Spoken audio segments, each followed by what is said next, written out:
Okay, so I'm getting there. This is about 6 months of training 12 hours a week, okay? The difference between what I do and what other people do is I just haven't been coming to the gym and lifting weights. I've also been very careful with what I eat and made a lot of sacrifices. But as you see, the reward is there. And although I've been going to the gym on and off for, 15, 16 years, I think the last 6 months have really shown me that if you maintain the intensity, you maintain the consistency, you see a lot of improvements. And so after I complete my certified personal trainer course, which I'll finish next month, I'm putting together an app. I'm putting together my plan that has worked for me at practically 46 years old. Next month I'm 46. So if it works for me at 45, 46, it's going to work for you if you stick to my plan. Disclaimer, I had Crohn's disease surgery. I have a little incision mark here on my belly button. I had, I think, a total of almost a meter of, 88 centimeters of intestine removed. Okay. So the only thing I've ever taken for it is azathioprine and allopurinol, just tablet medicine. And I get a B12 injection and testosterone under Norcode every 21 days. That's the only thing I get that can be considered antibiotic. And that is to compensate for the fact that I have 88 centimeters of intestine removed. If you haven't had 88 centimeters of intestine removed for Crohn's disease or cancer or any other intestinal disease, you probably won't need it. But eating the right foods, you're going to need that. As I said, what I get from a hospital, or from a clinic, I should say, is only to compensate for the fact I have a disease. And actually, a lot of people with Crohn's disease have a lot of health problems, and I had a lot of those as well for many years because I wasn't treating my body correctly. Now that I am, I don't have any health problems. In fact, I have zero inflammation, which is amazing. So, if the health improvement in what I've been that I've felt is amazing. And so I believe that anybody can do what I've done if they follow my plan. So putting together an app, be available next month. Basically go through all the core exercises I do. The two different exercise sets that I do. One is for real weightlifting, getting big, and the other one is really for building the secondary muscles, the indirect muscles, and keeping that strength there, because you need that. You have to work the muscles that support your weightlifting, your big muscles as well. So anyway, I'm really happy. I know I've got a little bit to go here, but and just with a little bit more weightlifting and a little bit more cardio. And the only cardio I'm going to do is probably just walk and just keep doing this bend. Because even if I do 1,000 of these, number one, I'm working the obliques again, but also it's cardio. This is cardio. It's going to raise the heartbeat if you just keep moving, to it. But I need to raise it so much that I get extremely hungry and tired really quick, because I still get hungry every 2 to 3 hours. I'm eating a couple of thousand calories a day. about 5 or 6 meals. But it's well worth it if this is the result after 6 months of hard training. So anyway, I'm really excited about next year and what I'm going to be doing. And hopefully we can get a few thousand people going with the program that has worked for me. And I've seen all the other YouTube videos and everybody talk of this and that, and they've got 500, 600 videos, and it's like, well, where are you taking me? Well, this is where I'm going to take you. So anyway, very excited for next year. Hopefully everybody subscribes, get on board, follow me on all the social media. I'm going to change everything, and hope to see you very soon. If you're here in Pattaya, come here. Sometimes I'm in Japan, sometimes in Australia, in the US. So message me, I'll let you know where I'm going next, and I'll see you all later, okay? Thank you and peace. Bye-bye. Okay, so now we got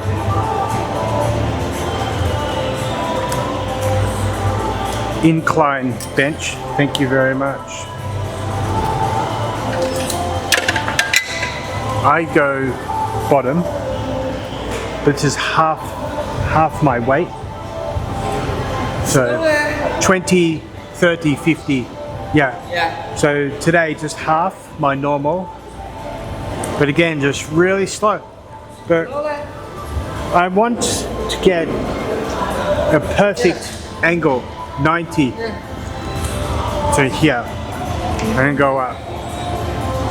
Okay? This is the guide. Maybe, or you do like the. Yes, I know. And I like here, because I'm bigger. So, again, really easy. Just very easy today. It's easy.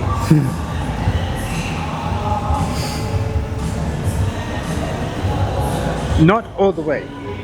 Keep yeah. Stop. Yeah.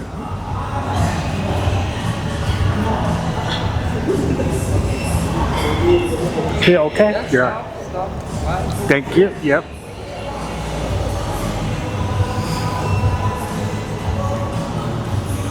Three.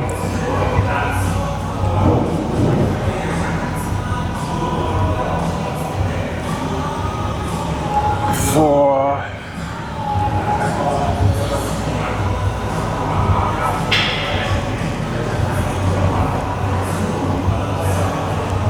Five.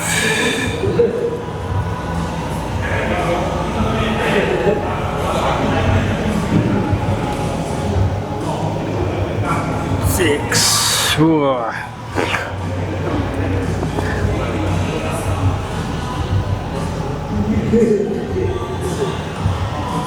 Seven.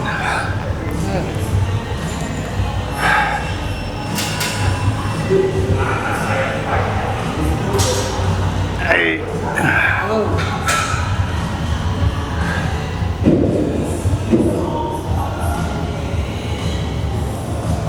Nine. The seat's a bit funny.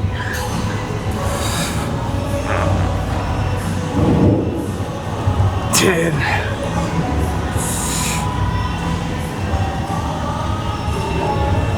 11.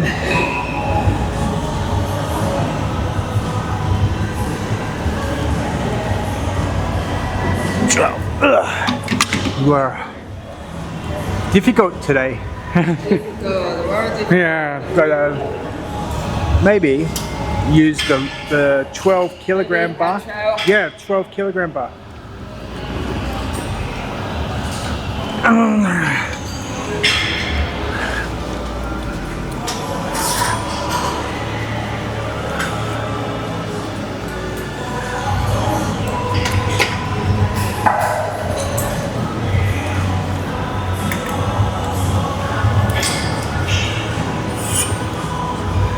So, as Leo is just new, you may want to use a lighter bar.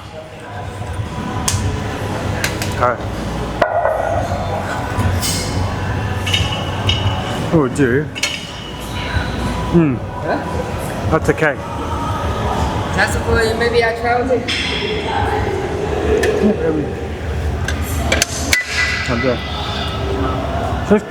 Just if difficult, 6 is good. 6. 8, very good. 12, excellent.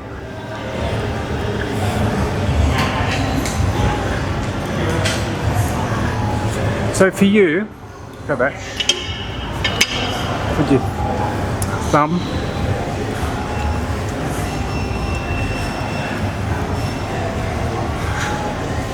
Good. Wrap. Again. Good. Good, good, good.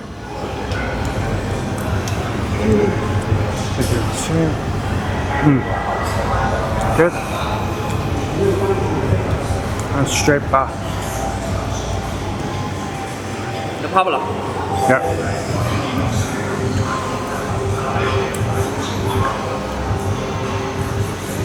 Good.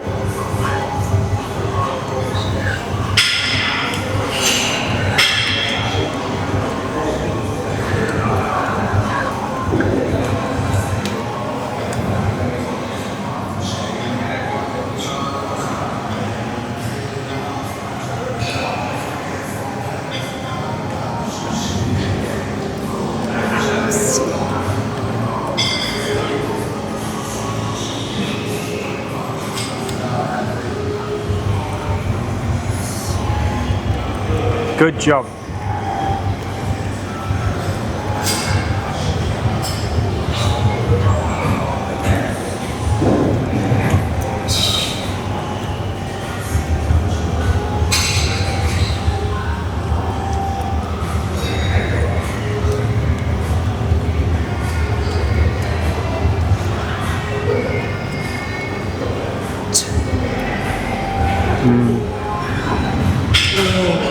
Okay. 8, 10, 8. 10. Good. That's excellent. That's very, very good. Yeah. So, just You there. nice and slow through. Should be alright. Good job. Yes. Okay. Good job.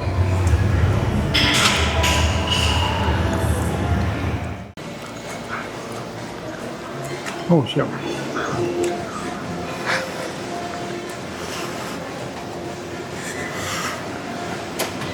Okay. Finish of the week. Next week is sort of a pretty big week for me. Oh wait, put up.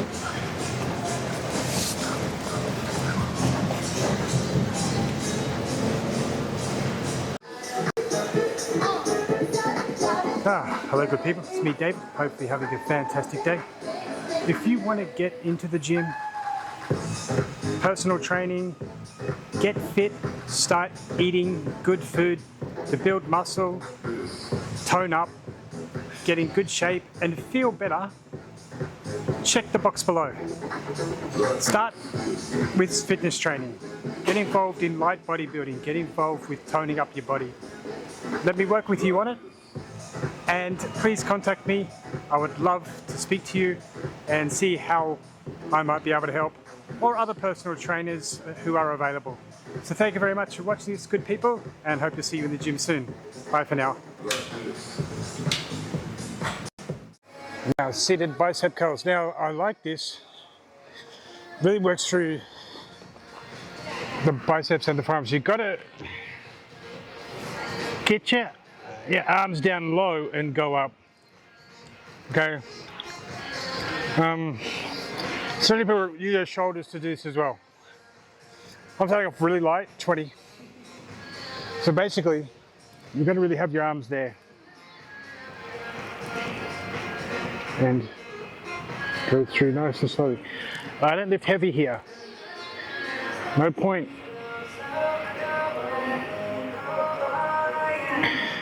This is 20 pound, I think. And I ended up only going to 40 pound.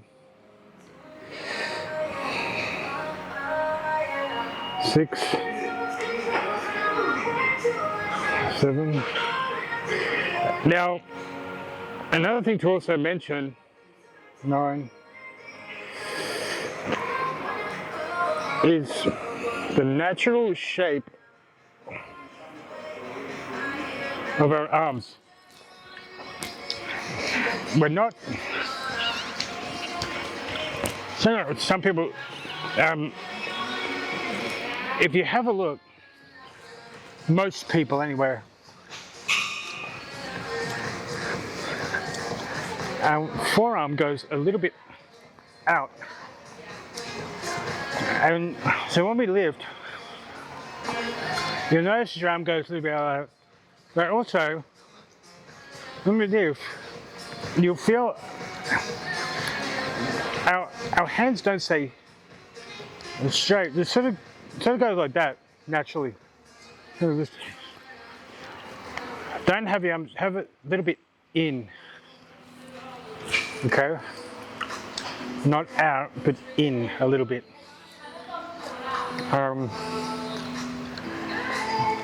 I've noticed that if you try to keep it out, joint pain, especially your elbows.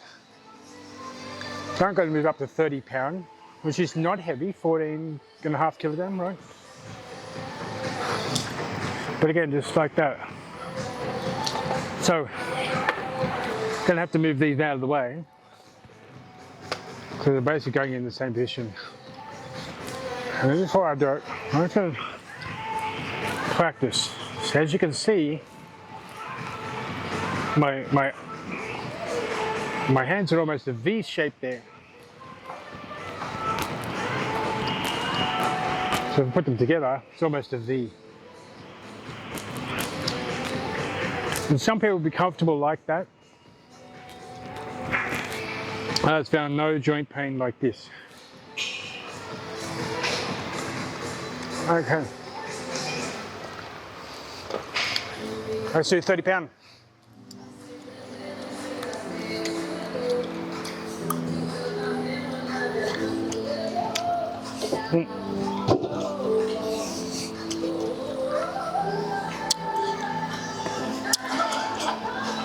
So,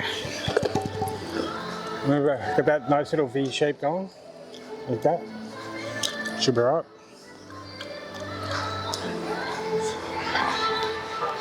Just go down first. Make sure you got the good position. Okay, that's a good position. 1, 2, 3, 4, 5, 6, 7,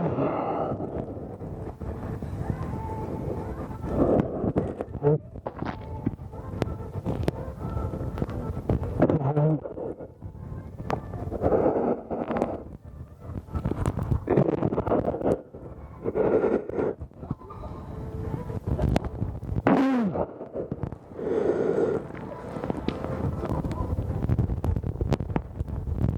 9, good.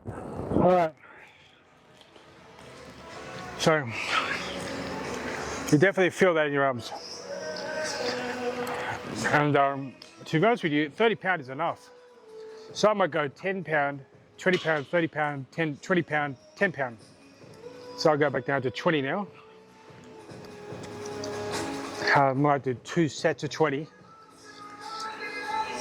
As I go down the rep range, as I go down the weight, drop weight, just to reinforce the muscle and go nice and slowly through the range of movement. Remember, range of movement is when we move to do the exercise. Okay. So that's all that is. Seated bicep curls. It's a fantastic exercise. Helps build the bicep brachii. Also the tricep. Forearms as well.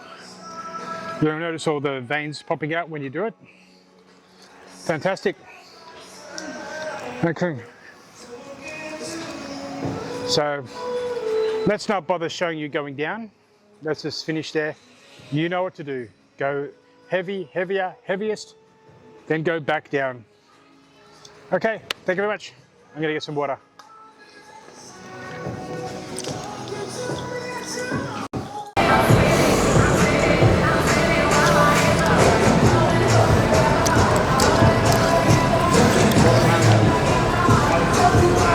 Okay, good people.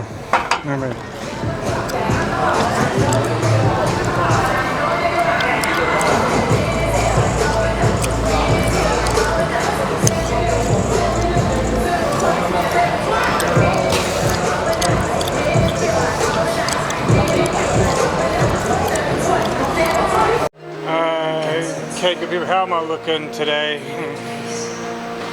Feel like that's not too bad, is it? I'm gonna have a look through the camera myself. Still got some work to do there. Not too bad, I think. So, and how's that? Looks all right. You see nice definition there, and little bit less to find there, but that's not too bad. Alright, so how do I look? Need to just lose that weight there and I'm happy. Okay, bye bye. Okay, so I think that's on, so hopefully this sounds pretty good. Hopefully you're all having a fantastic day. This is with the external Panasonic microphone.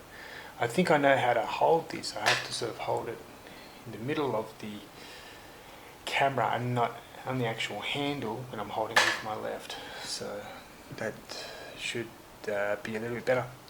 Okay, time to go. 1, 2, 3, 4, 5, 6, 7, 8, 9, 10 for medium to low voice. Hello good people. I love this seated leg curl machine. Look at it, it's so pretty. This is a Life Fitness machine, really good brand, okay? Nothing, again, it's just settings, just like with leg extensions. So again, we can move this, the front pad back and forth to put on the leg. Again, I'm 6'2", 188 centimeters. So I like it as far down as it can go, okay? Now the seat here, what I find works best is, I don't want to go really back on this like I do the leg extension. I actually want to be a little bit more forward, so because I feel like I get an extra inch on the curl, and I'll explain that in a second. So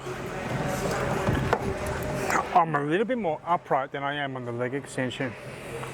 Now the other thing is, all I'll do, now on this machine I do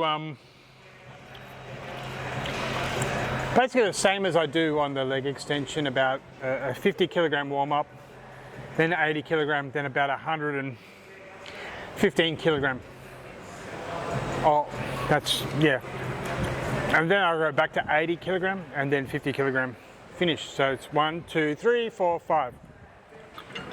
So when I like to have this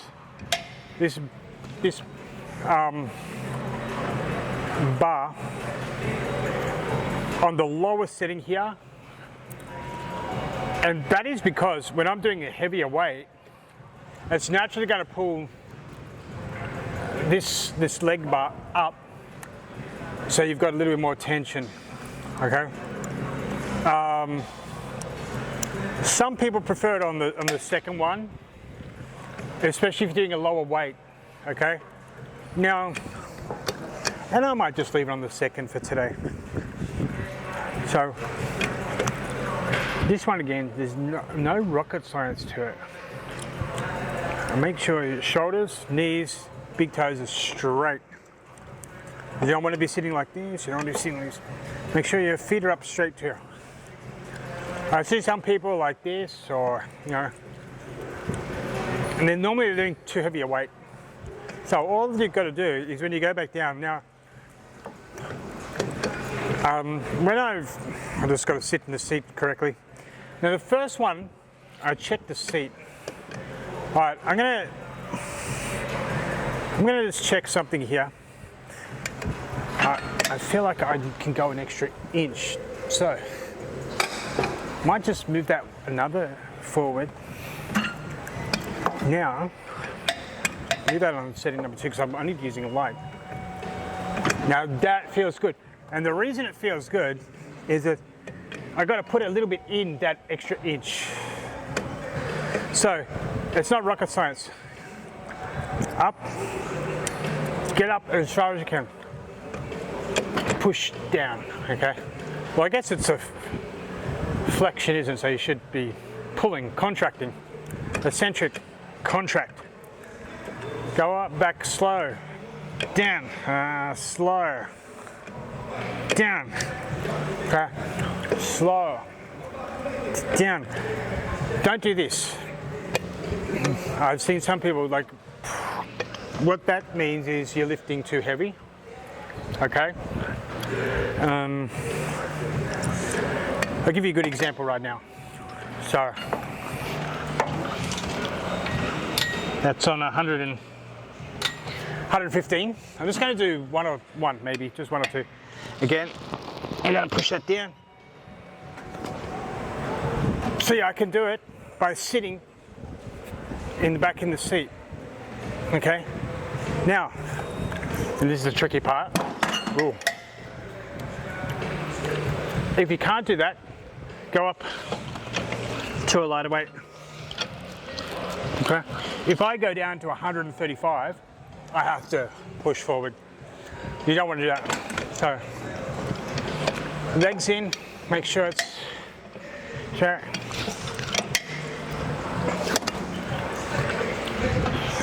Shoulders, knees, big toes straight. Don't move your back. Put everything in your legs to get it down. Oh, that's good. See that? Nice movement. Straight, feet straight, good. Nice. That's beautiful, isn't it? All right, so that's the instructional. Make sure this bar is down low. Good place is here, just above the ankle. About 3 inches, 6 inches above the ankle in here. Have this set on the lowest, the heavier you go. And the other one is, you can start off with it very low like this, but I don't recommend that. I recommend keeping it up. I should use both hands. Keep this up as much as possible so then you get a good range of movement, okay? Look at that range of movement. That's beautiful. I didn't go all the way back there. That's a nice range of movement. All right. So give that a go, good people. Put this in your training and get those beautiful big hamstrings. All right, have fun. Bye-bye. Hi, good people. So I'm a big fan of Motown, Aretha Franklin and Patti LaBelle. I love Percy Sledge. I'm listening to modern music and it is just fuck this pussy, fuck that pussy, fuck this bitch, to hell with this bitch, I'ma kill these niggas, all this kind of, why would you write a song that bad? You know, does anybody ever listen to Sitting on the Dock of the Bay? Listen to how beautiful that song is. Instead of saying, fuck this bitch, fuck that bitch. We have to change the minds of people through music, and we don't have to tell them that they can speak like degenerates. All right, good people, bye-bye. All right, let's do the best side oblique exercise.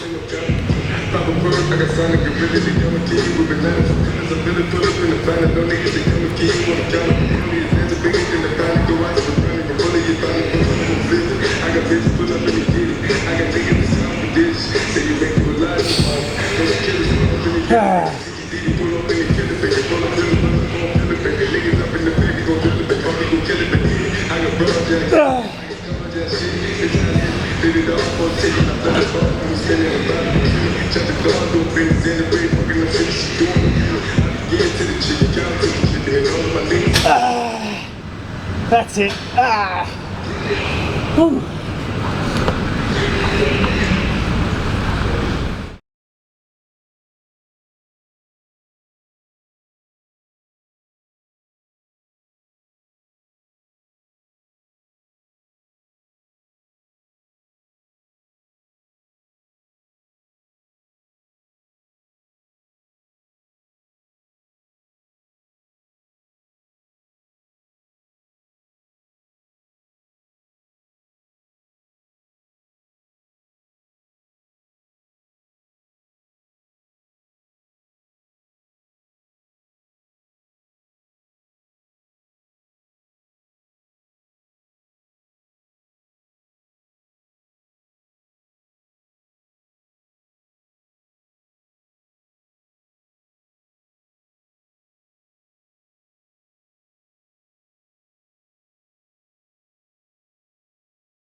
Okay, so just a quick body update.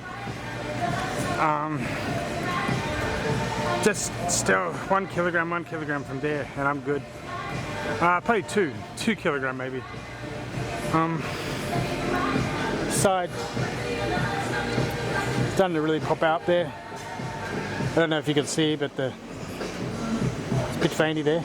The ridge, that's 2 kilogram easy. Nice rib movement. Just a little bit less defined there. And six-pack well defined, pecs well defined. Arms are very veiny, although they're not so veiny right now because I've just had 10 minutes of sitting down. Legs look alright. Calf muscle. Always superpower the calf muscles. So lots of define there. I can't really leg press any more than what I do. I leg press 1,000 pound, 450 kilogram. So just this little part here. Got to work that one out. If I work that one out, I'm good, but I'm hungry every day, so we'll see what happens, I guess. Alright, I'll talk to you later. Bye for now. Hello good people, it's me David, hopefully having a fantastic day. I've just finished at the gym. The Thailand digital arrival card will come into effect May 1st, but you can start using it from April 28. It's just replacing the TM6. But for some people it may be a little bit difficult to understand as it's an electronic version now of the TM6. Contains all the same information you require on the TM6 form. So if you have any questions, leave me a message and I'll get back to you, and I'll send you the information sheet I have on the Thailand digital arrival card. Okay, good people, have a fantastic day and I'll see you in Thailand. Bye bye.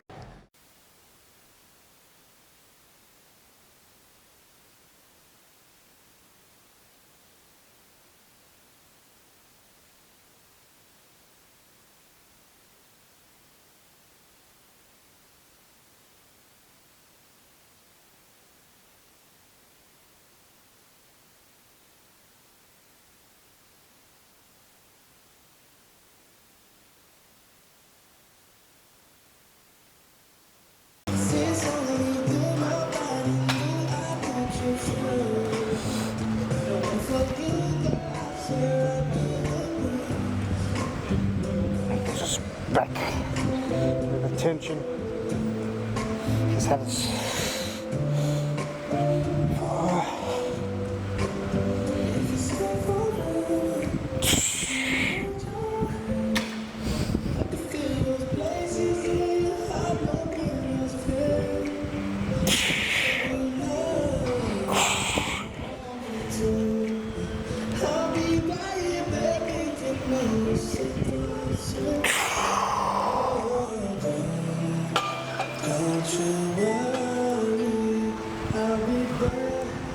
Put down. Ah.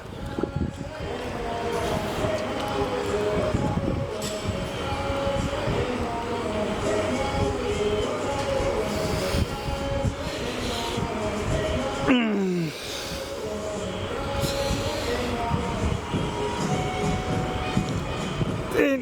16, 17, 18, 20, 21, 22,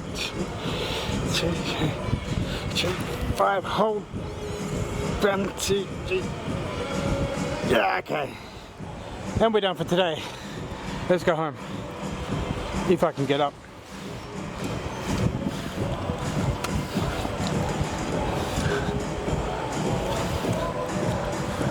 Into the heavy weights now. 200. That's my limit. Basically my weight.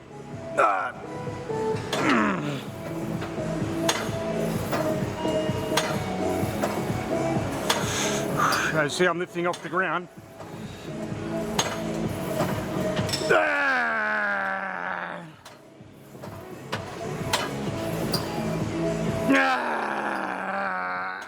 Come on.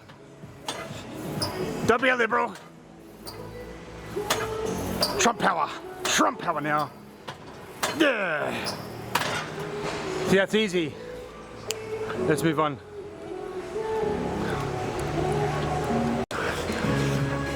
Start off with easy weight. 120 kilo on the hack. We'll end up at 208, 300 kilogram, 90 degrees, or just above 90. I don't even like going to 90. 6, 7, 8. And I don't fully extend my legs. I want to stay in some level of eccentricism, just some the resistance. One more. Yeah. Easy. Now we're getting up the heavyweight stuff. Getting to lightweight now. More Janet Jackson, Luther Vandross. Best things in life are free.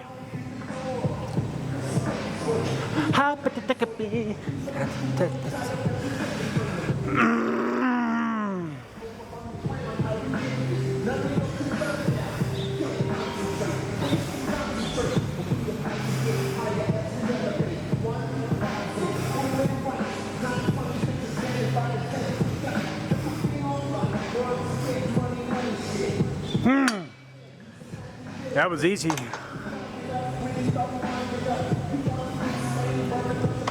Oh, cramping today. I wonder why.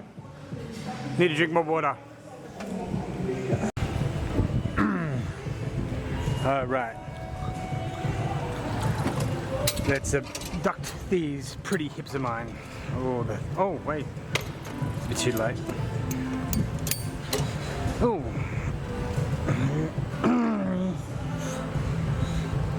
6, 7, 8, 10, 11, 12. One for Prince, rest in peace.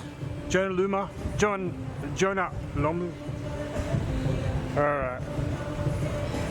Here we go. And Kevin Duckworth. Portland Trailblazers legend.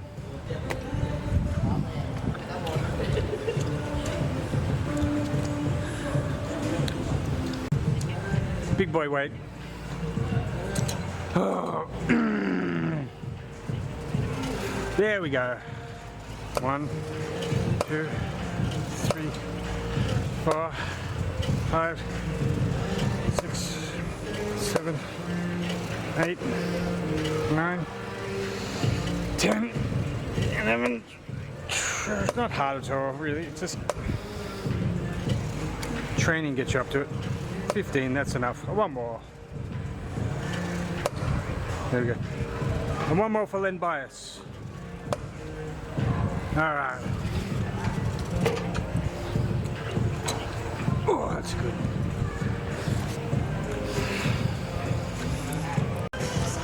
Okay. 55 kilogram. Oh, that's easy. Nice, lightweight. Give it back as straight as possible.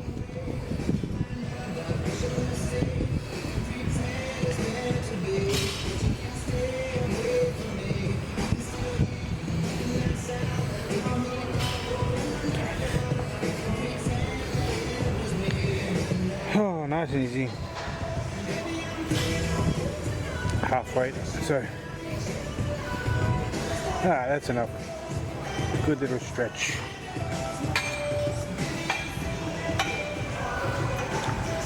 I think I'm done. All right. 50 of the best kilos in the business. Stay within the range where you still got some resistance. 5, 4, 3.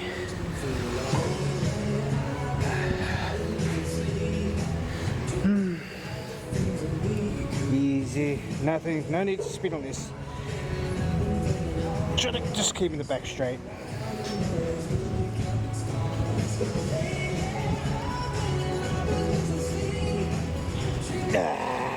That's enough. Whoa, fun for the whole family. All right.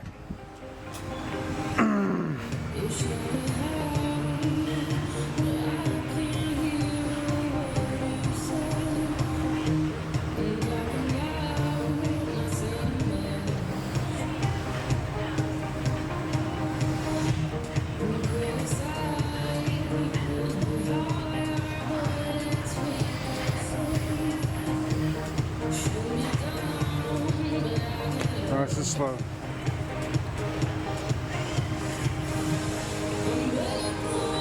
Whoa. Too easy.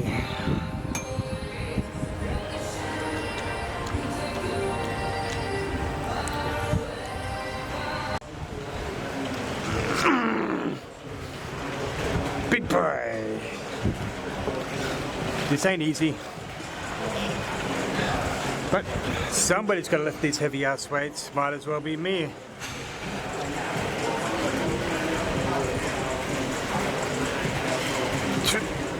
The hard part is just getting them up. And get you 6, 7, 8, 9, 11, 12. One more for mama. That was easy. Not.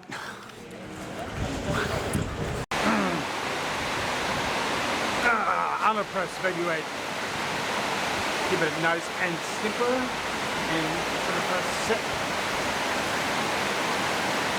2, 3, 4. Don't go all the way down. I want to save off any pain I've got.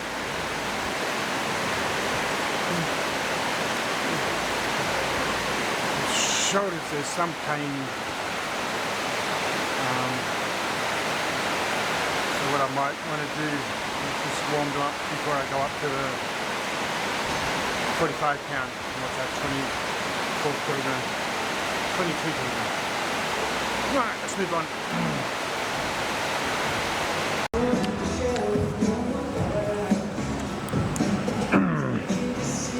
We're getting some real weight. Gotta be careful when you get on this machine. Push off. Oh, there we go. Whoa, move forward a little bit. 1, 2, 3, 4, 5, 6, 8, 9, 10, 11. 12. It's moving, isn't it? 14, 16, 17,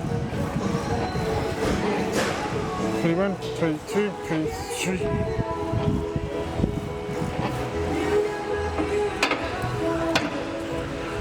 That's unsafe.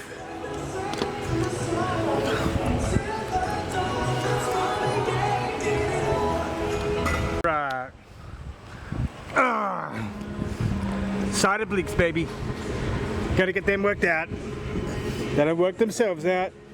You got to work it out for them. Not back any longer. 6, 7, 8, 9, 10, 11, 12. 1, 2, 3, 4, 5, 6, 7, 8, 9, 10, 11, 12. 1, 2, 3. Oh yeah. That's what you got to do. Oh, next side.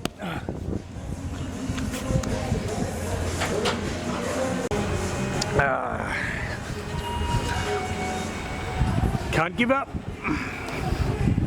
Gotta get under the 10% body fat. 1, 2, 3, 4, 5, 7, 8, 9, 10, 11, 12, 13, 14, 15, 16, 17, 18, 19, 20, 21, 22, 23, 24, and hold. 1, 2, 3. That's good. So glad that's over.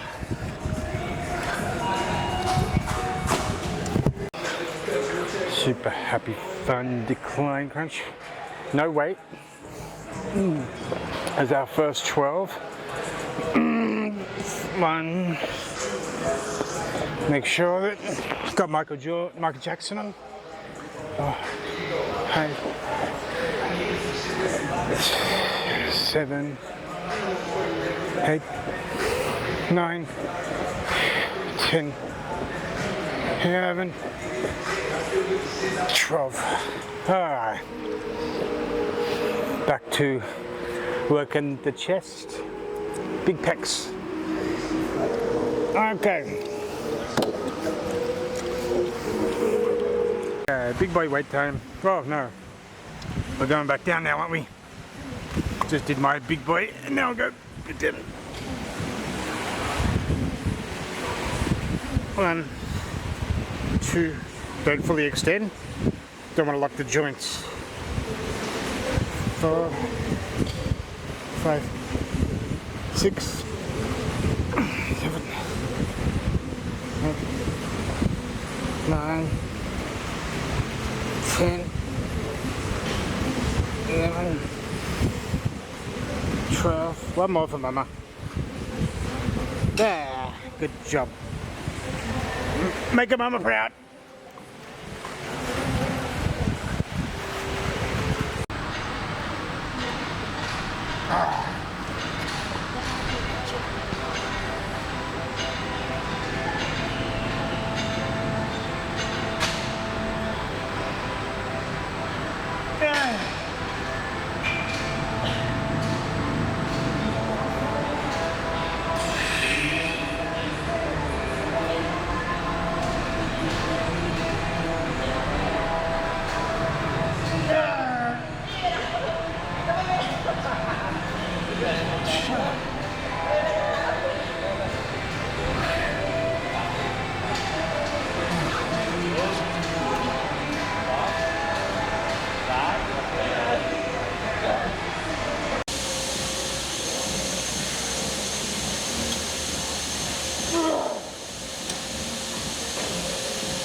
BBW time, big boy weights, 65. Nothing Arnold.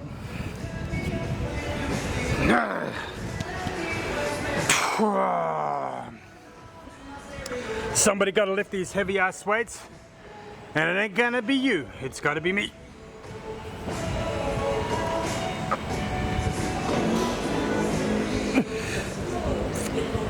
Six, you can do this too.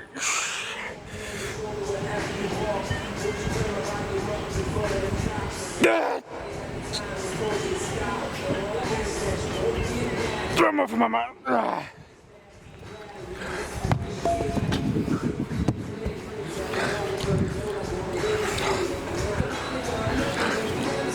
Boy, weights now. This is too easy. I should be doing double this. Okay.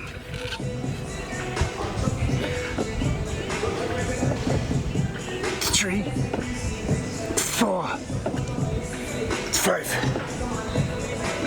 6, 7, 8, 9, 10, 11, 12, and one more for mama. SWV got me through that. Sisters with Voices. Check them out.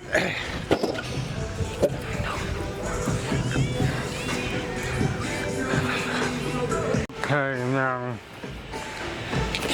baby weight.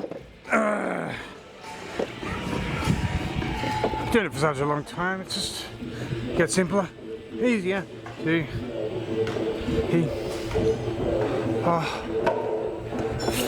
6.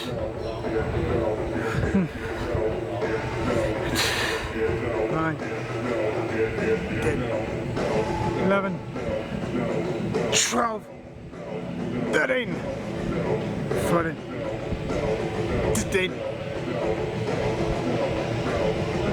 Easy. Put this baby back.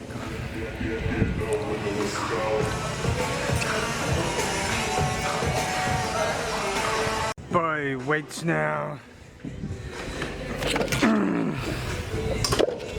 This is too easy. I should be doing double this. Okay.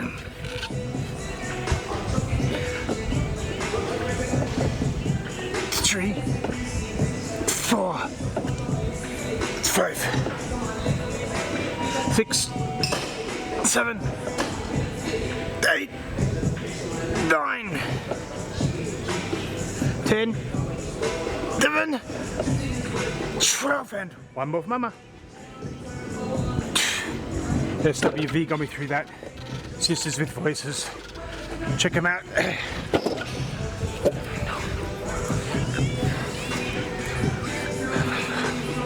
Okay, now baby weight. Doing it for such a long time, it just gets simpler, easier to he. 6.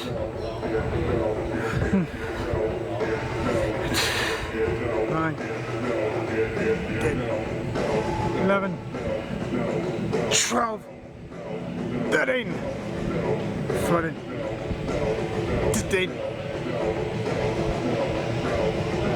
Easy. Put this baby back.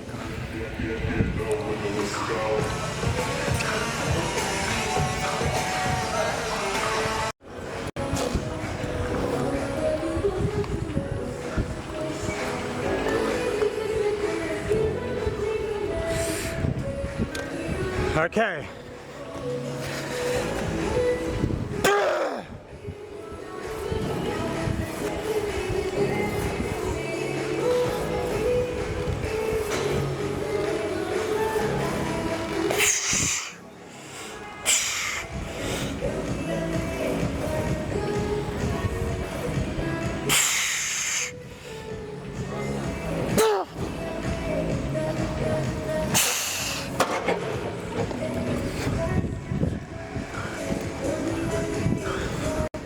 Extension time. I didn't use any weight.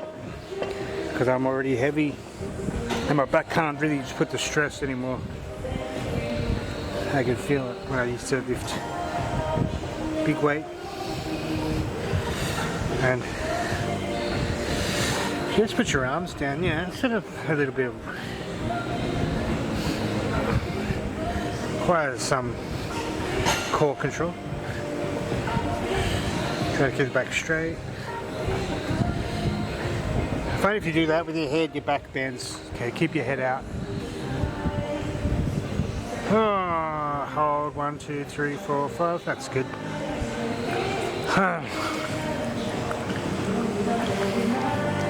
Super happy fun lever roll. T-bars and nice, keep it nice and easy. Nothing special on his weight. But make sure go right in. And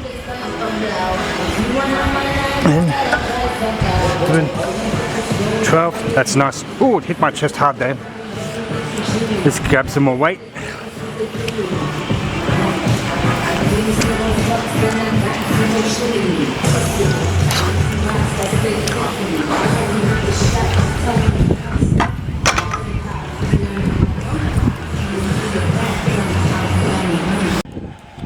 Alright. Lightweight leg extension. Super happy fun for the whole family. What?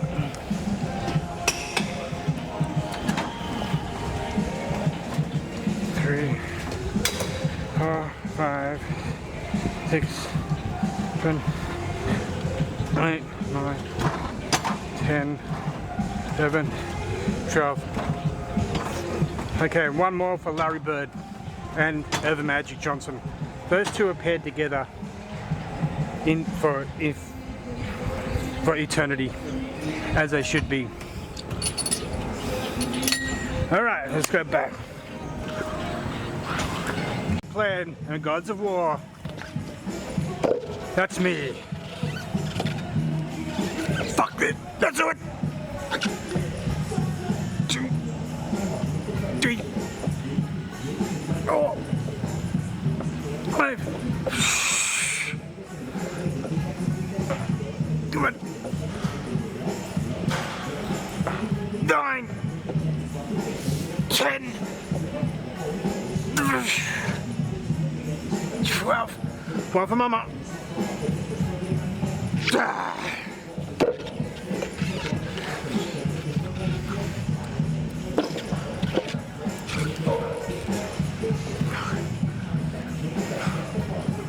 Okay, baby weights. Do the under press 1, 2. Don't fully extend. You just want enough that you really work.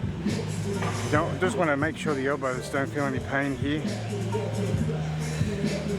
Oh, not just the elbows, the shoulders as well. 8, 9, 10, 11. So one more for Mama. All right, then we'll move up to the 45s after we go back to the cable pulls. Not bad. Might as well pull the 45s, yeah. Down there. Oh, they're working on something for me. Sounds good.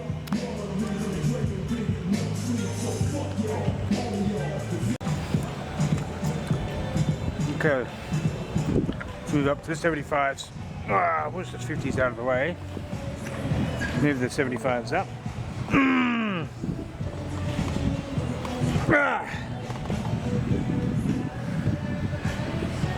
Make sure we got a good zone. That's a good zone. I have to say,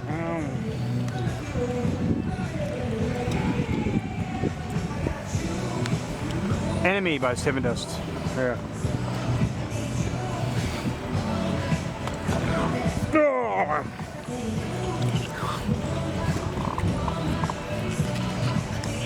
I might need some help on the hundreds today. My elbows and shoulders are just... But then again, you don't become tough by getting help, because ain't no one going to help you.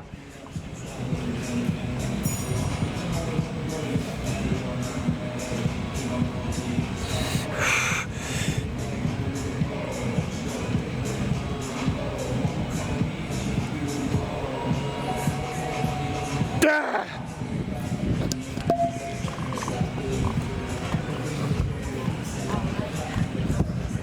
Too easy.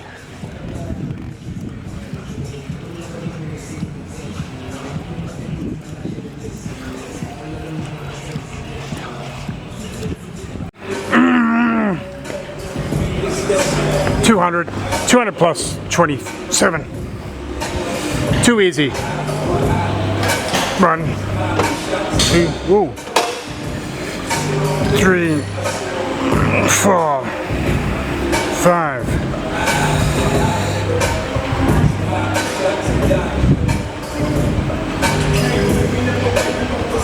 10. Go, one more for mama. Take it down slow. This thing will sometimes miss. Gotta be careful.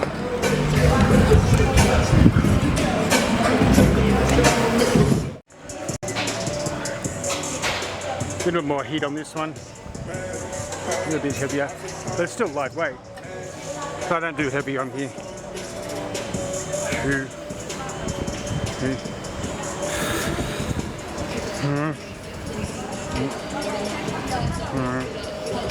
8, 9, 10. I don't even try to slow down really. I just keep a good pace. 13, 14. One more for mama. That's good. That's fine.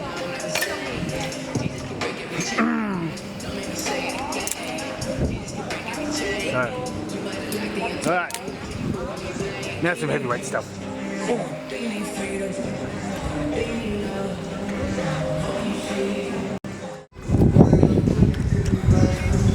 Big boy weights. 250. Just gotta stretch my back out. And I did have a 5-minute rest. Alright. Nobody gonna lift it for me. 1, 2, 3, 4, 5, 6, 7, 8, 9, 10, 11, 12. One more for mama. Come on, kick back. Get up there. Hold 1, 2, 3. Yeah. Because I'm a voodoo child.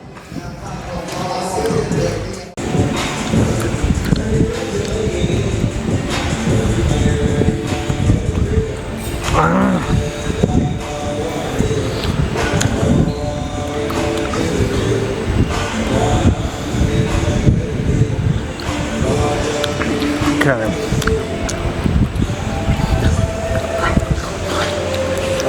B-dub, baby weight. Good pace, through the range. Try to keep my left shoulder out. 7, 8, 9, 10, 11, 12. One more for mama. All right.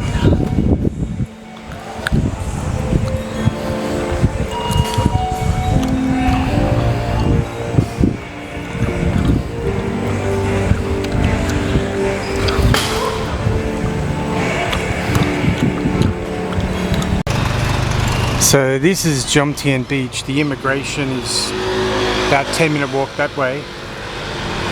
And it's a police box over there. That's the beach.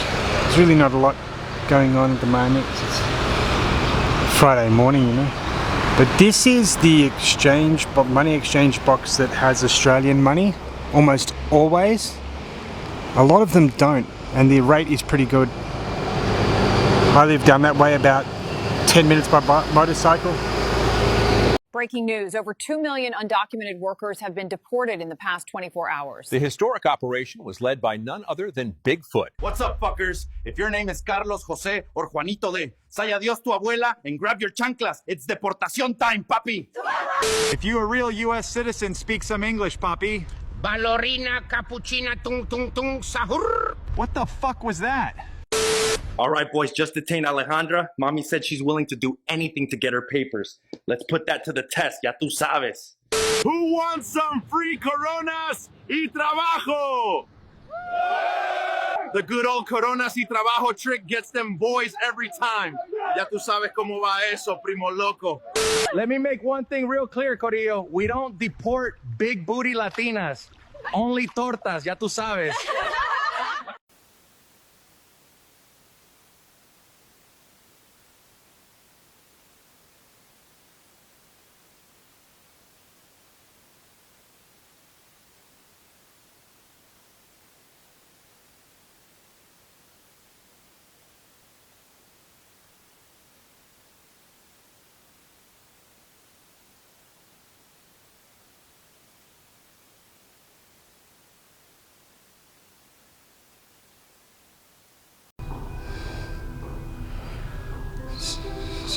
It's pretty hard to take, but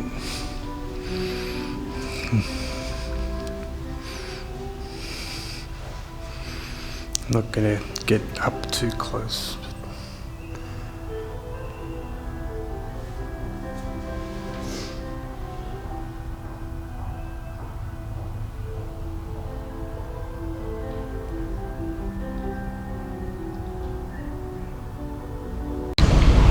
Just got into the airport in Vietnam, Ho Chi Minh. It's only about 7 o'clock. And the bus outside, nothing much to see. A lot of planes out there, but a bit tired, all the traveling. Couldn't really sleep on the flight either. It's difficult to do. So let's just hope I get into Bangkok. 1, 2, 3. Howdy, good people. Now, I don't know what this drink is called, but it's got a picture of a watermelon on it, orange, and grapes on it, and it's blue. And it's delicious. You gotta get yourself some blue drink. Come to Thailand, get yourself some blue drink. Alright, good people, bye for now, and don't forget, blue drink. 1, 2.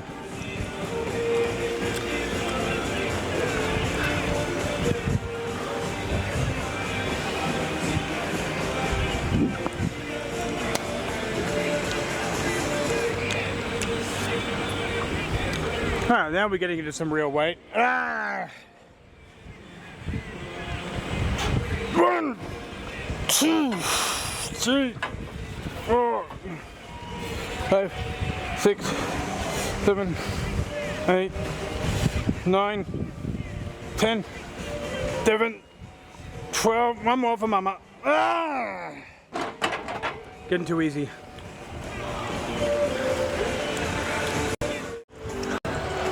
Okay, baby weight to start off with. Get those shoulders feeling like they want to do this.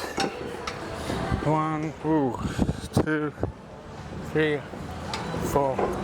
Concentrate on my left a little bit, it's a little bit weaker. 5, 6, half an inch off that rubber, maybe just an inch to a half an inch. You know, it's hard to guarantee. You know, you just see that's probably half an inch, that's probably an inch, so it's not too. I'll do 5 more. 1, 2, 3, 4, 5, and 1 more for mama. And then we're going to midweight. Right, let's keep going.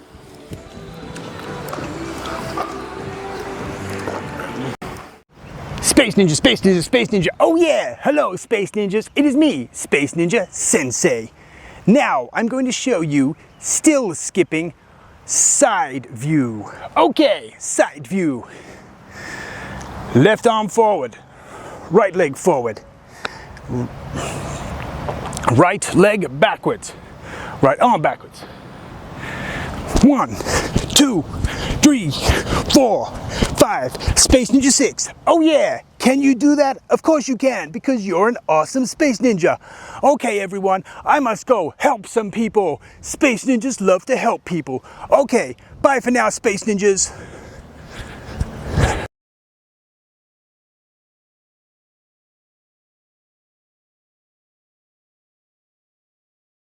Alright, let's get this. All right, easy weight. 1, 1, 2. First one doesn't count. 3, 4. Oh, popping. 8, 4 more. 1.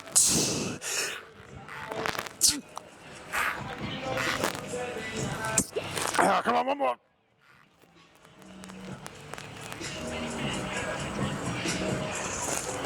Ah. Oh. I should double that weight, shouldn't I? Ugh.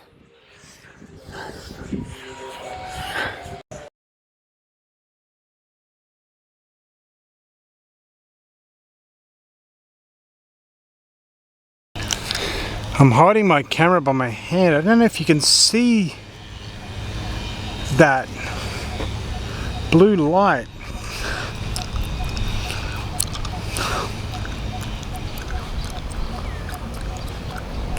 There's a real big blue and red light just down there in the valley area.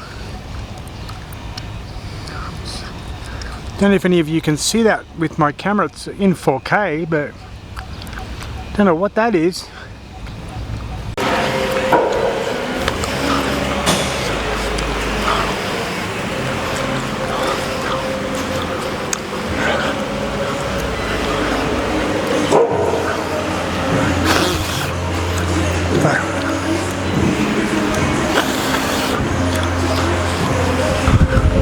Alright, about 230 kilo, the whole apparatus and the weight. 500 pound maybe.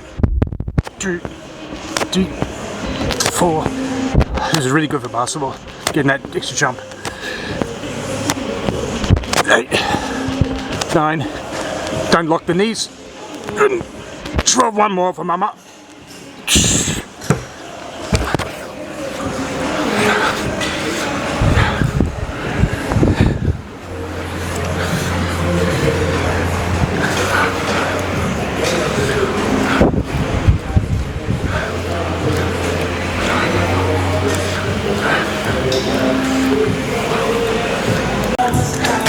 You inside mine, it beat so much better. All right, we got Steve Winwood playing on the lightweight. Let's just go through the range, make sure we're good, not feeling any pain. Gosh, good speed. 12, one more for Mama. Oh, and one more for Reggie Miller. I gotta do one for Michael Jordan on my left, maybe 2. Michael always deserves a little bit more. Thank you, Michael, for the memories.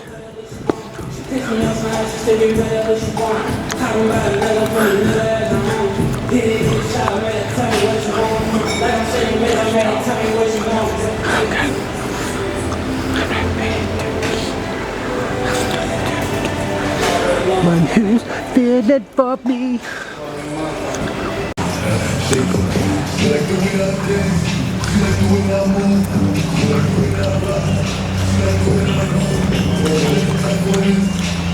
Alright, now we're getting into the happy weight. If you do this, you feel happy. 1, 2, 3, 4, 5, 6, 7, 9, 10, 11, 12, that's it. I'm still lifting off, aren't I? It's, you know, this whole apparatus is, you know, almost double my weight, so you're lifting your body weight up.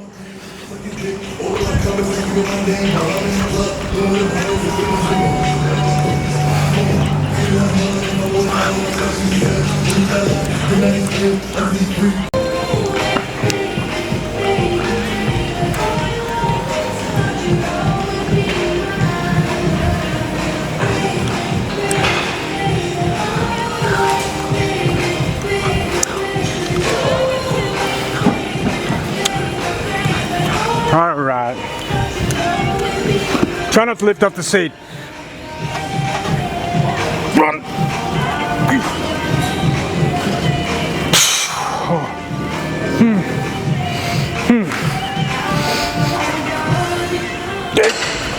9, 10. One more for mama. Yeah, I'm just lifting off there, so no point going any higher. So, it's good.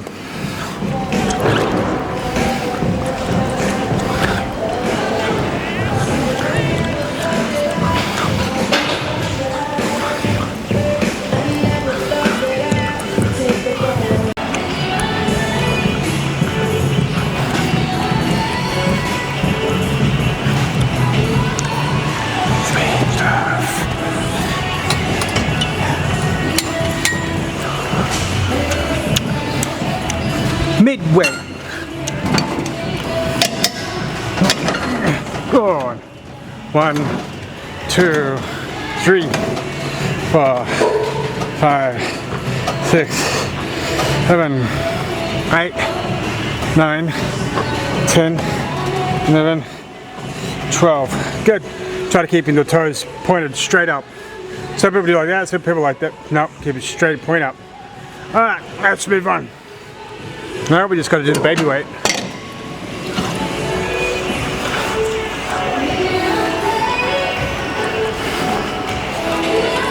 Then drive, the fall,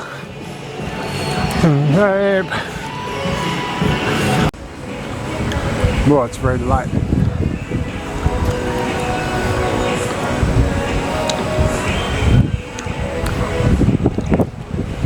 Alright, 12 at the best, about 100 kilogram. That's just over my body weight, I think, or just around my body weight. 1, 2, 3, 4. Try to put a little bit more on my left. 6, 7, 8, 9, 10, 11, 12. I'm lifting off the seat a little bit because it's a bit too heavier than I am. Oh, one more for mama. Too easy.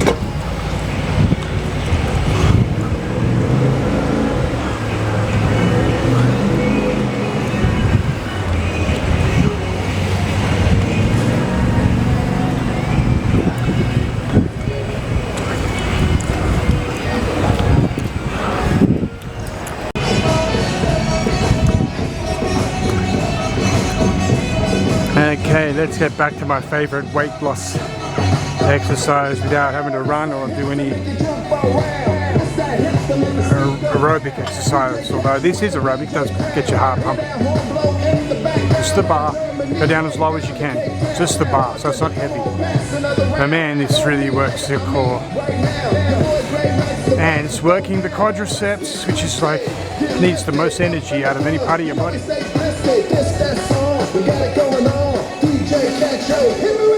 8, 9, 10, 11, one more for mama.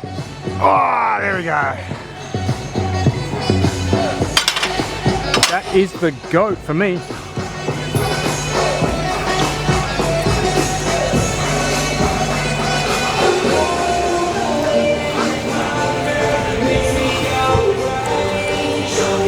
Okay, let's get back to my favorite weight loss exercise without having to run or do any aerobic exercise. Although this is aerobic, it does get your heart pumping.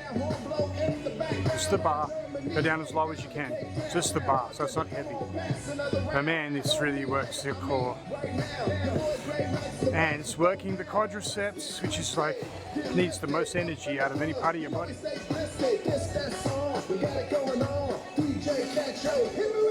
8, 9, 10, 11, one more for mama. Oh, there we go. That is the GOAT for me.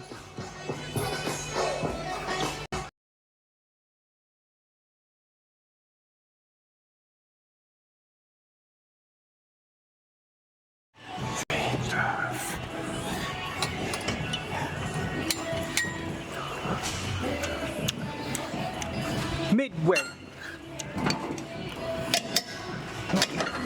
Go on.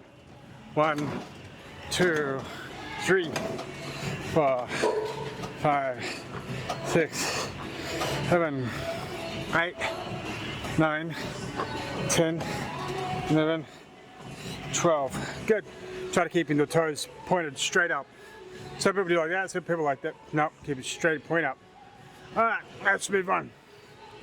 Now we just got to do the baby weight.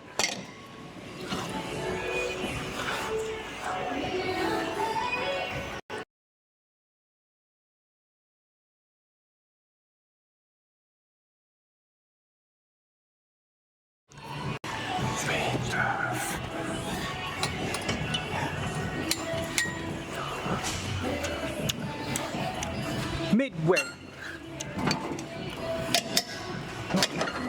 Go on. 1, 2, 3, 4, 5, 6, 7, 8, 9, 10, 11, 12. Good. Try to keep your toes pointed straight up. Some people do like that, some people like that. No, keep it straight, point up. Alright, let's move on. Now we just got to do the baby weight.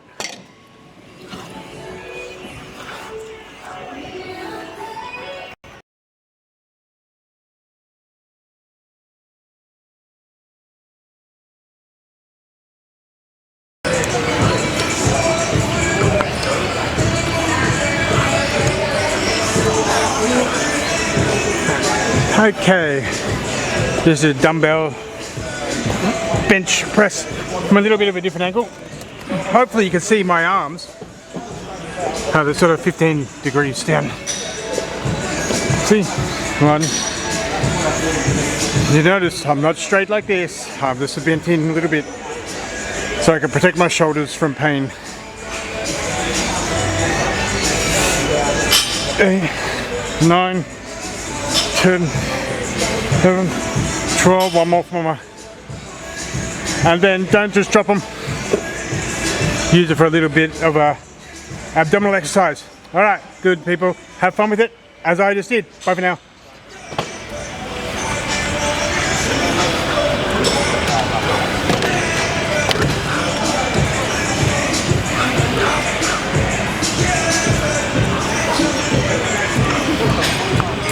Okay, this is a dumbbell bench press from a little bit of a different angle. Hopefully you can see my arms. They're sort of 15 degrees down. See? 1. You notice I'm not straight like this. This is bent in a little bit so I can protect my shoulders from pain.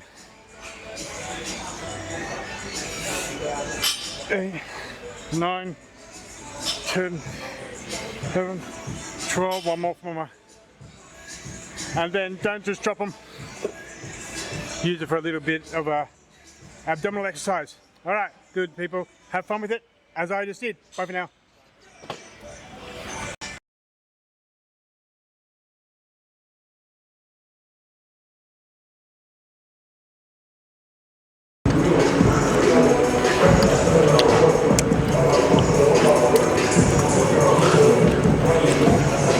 Leg extensions now. So my preferred method, when I make sure wherever the seat is, there's no more room here. So it's basically even right at the ankles is okay, or just above. And then I just go up at a nice controlled pace, nothing special. 4, 5, 6, 7, 8, 9, 10, 11, 12, one more for mama. I don't try to go too slow, but what I might do right at the top, after I've done just 1, 2, 3, 4, just to really give a nice little pump here. Alright, good people, hopefully that was fun for you, because it was for me. Over now.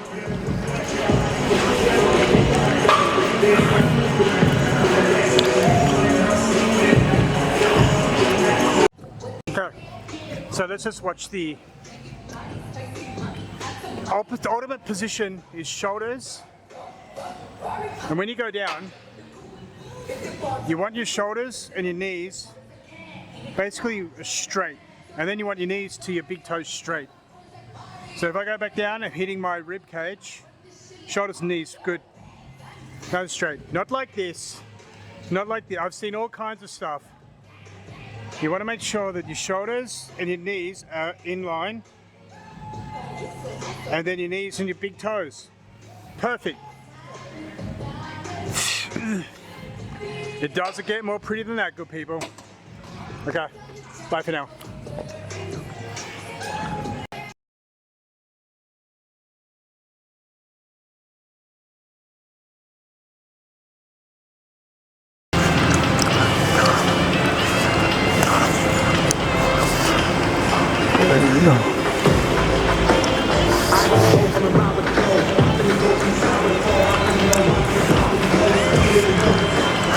All right. The obliques wait for no man. Oh. 1, 2, 3, 4, 5, 6, 7,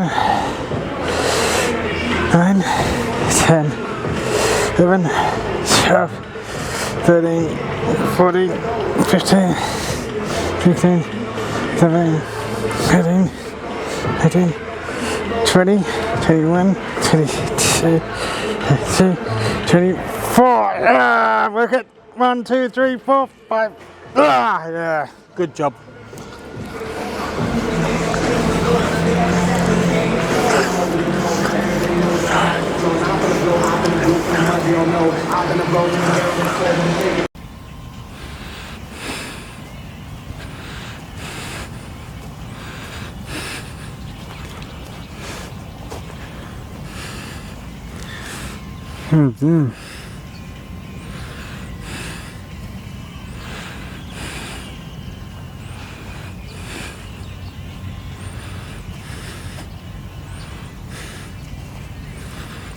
Have faith. Death, but the death. 100 of the best.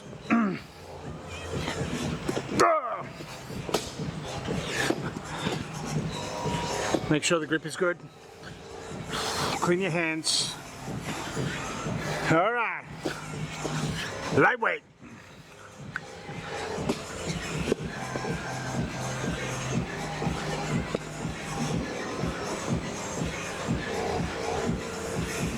Six.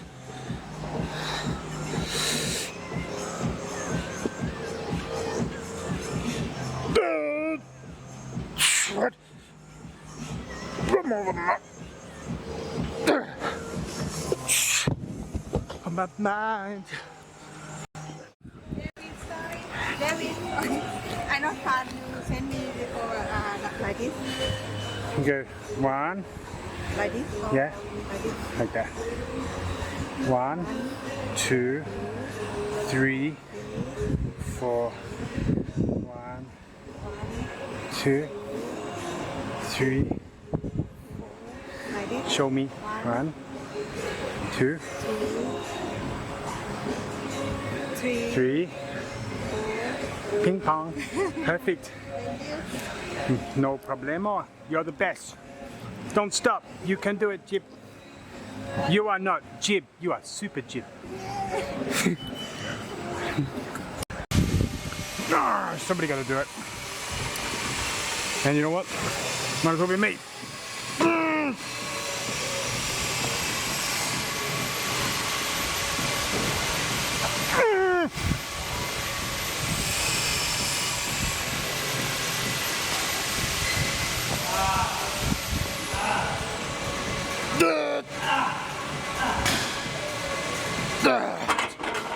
Not bad for 10.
Hello, radical left-wing lunatics. Let's just get something clear about the arrest of the Korean workers at the Hyundai plant.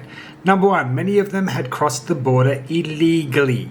Okay, many of them had expired visas and were overstaying, and they were on visas that prohibited them from working. So, radical left-wing lunatics, shut the fuck up and follow the law, and there'll be no fucking problem. Dickheads.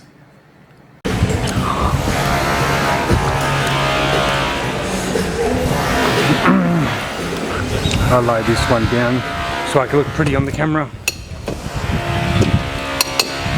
Baby wet. Ah. Keep it easy. 1, 2. Oh, just warming up, wait.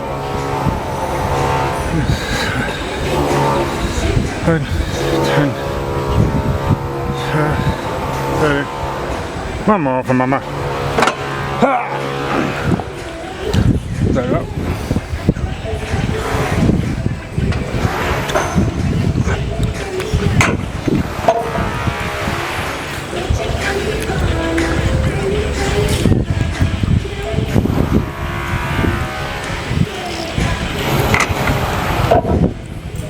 Okay, now some super happy fun.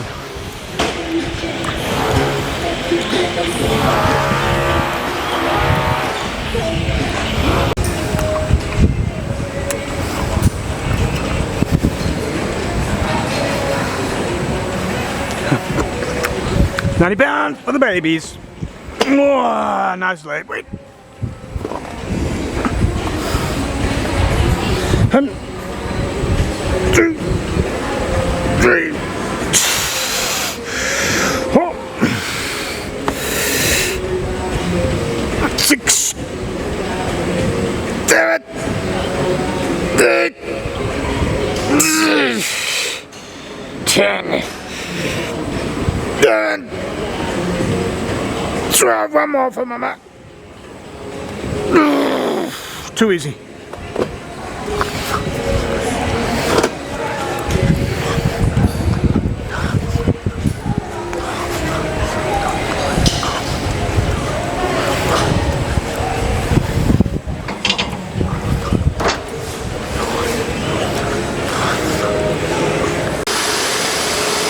Okay, how do you know someone's a man? Is they can sit and watch this for 3 hours and not be bored. Look at the cement truck. That is awesome. That's how you know you're a man.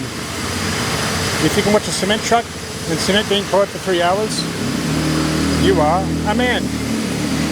Alright, one more time. Let's enjoy that cement truck. Oh yeah. Bye for now, good people. Cave of butterflies, super happy fun. Nothing to it. Make it so that your arms are nice and straight when you, a little bit up when you take off. So I'm at the highest setting because I'm 6'3". 1, 2, both feet forward, crouch down. Really get just above the knees. Just swing past those knees. I'll tell you the best way to do it. I'm about 3 inches above my knees here. So really pretty. And I'll just do 12 there. 10, 11, 12, and then as I let go, just go back. No problem at all. Just get a nice position first and swing through. Now 6 inches above the knees, you'll be good. All right, people, have fun, and I'll see you doing this soon. Bye for now.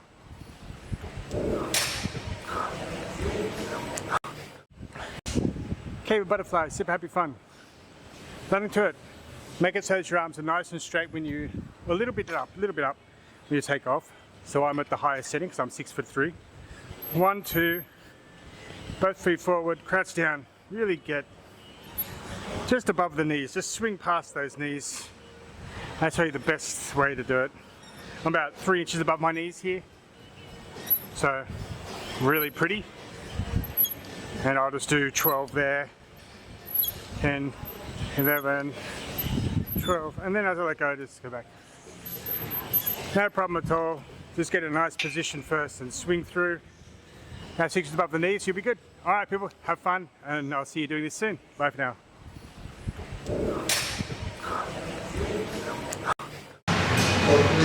So I hope everybody can hear me.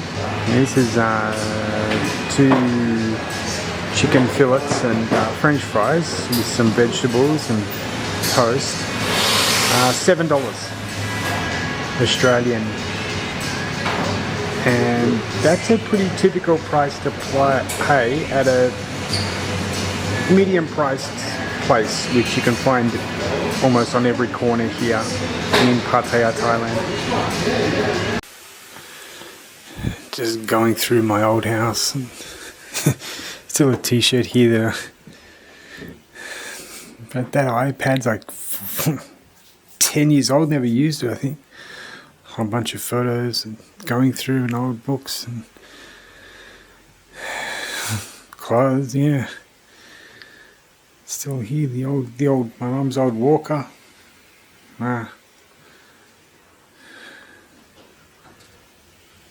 Hasn't changed.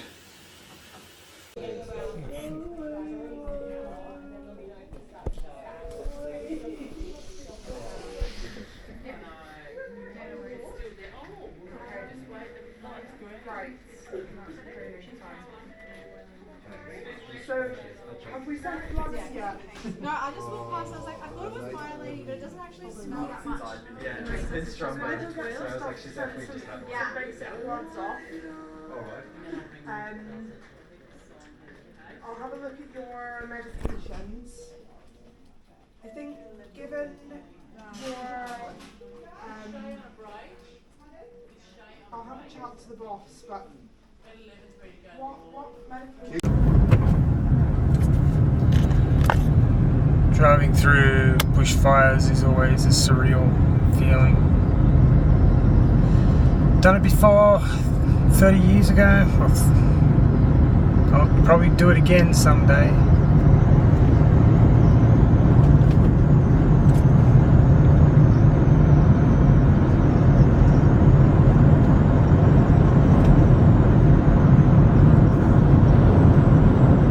So found the problem in Australia. And this is it. The nanny state, the over-bureaucratic state. Signs everywhere on the road. Just like this. This might be just a little kiddie road, but on that big road up there, it's still exactly the same as this.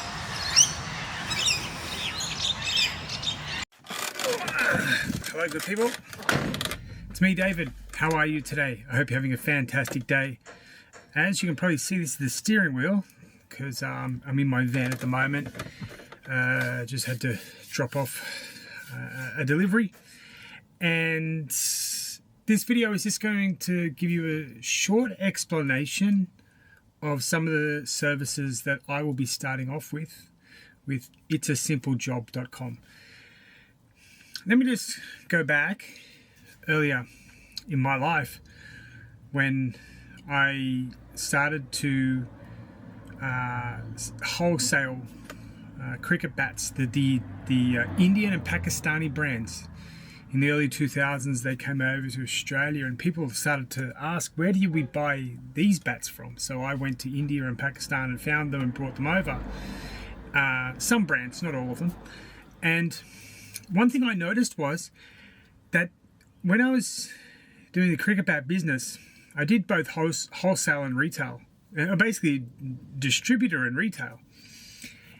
I couldn't deal with people calling me and asking, can you deliver this bat to me today? While also handling much larger clients, sports stores who were 100, 200 kilometers away. And some of them even like in Sydney and Melbourne. And what I did was I asked a friend of mine to help me deliver bats around the Beenleigh, Brisbane and Gold Coast area, because people were purchasing and wanting something on the basis that they were going to get it the same day, and I realized that this was really good business.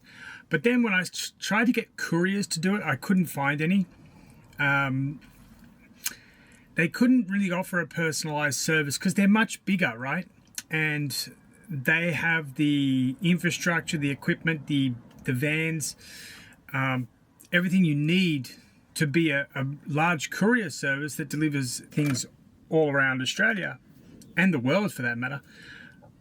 But in my instance, I didn't need that. I just needed to have someone be able to deliver something 30 kilometers from where I was, because I was busy, up in Brisbane on some days.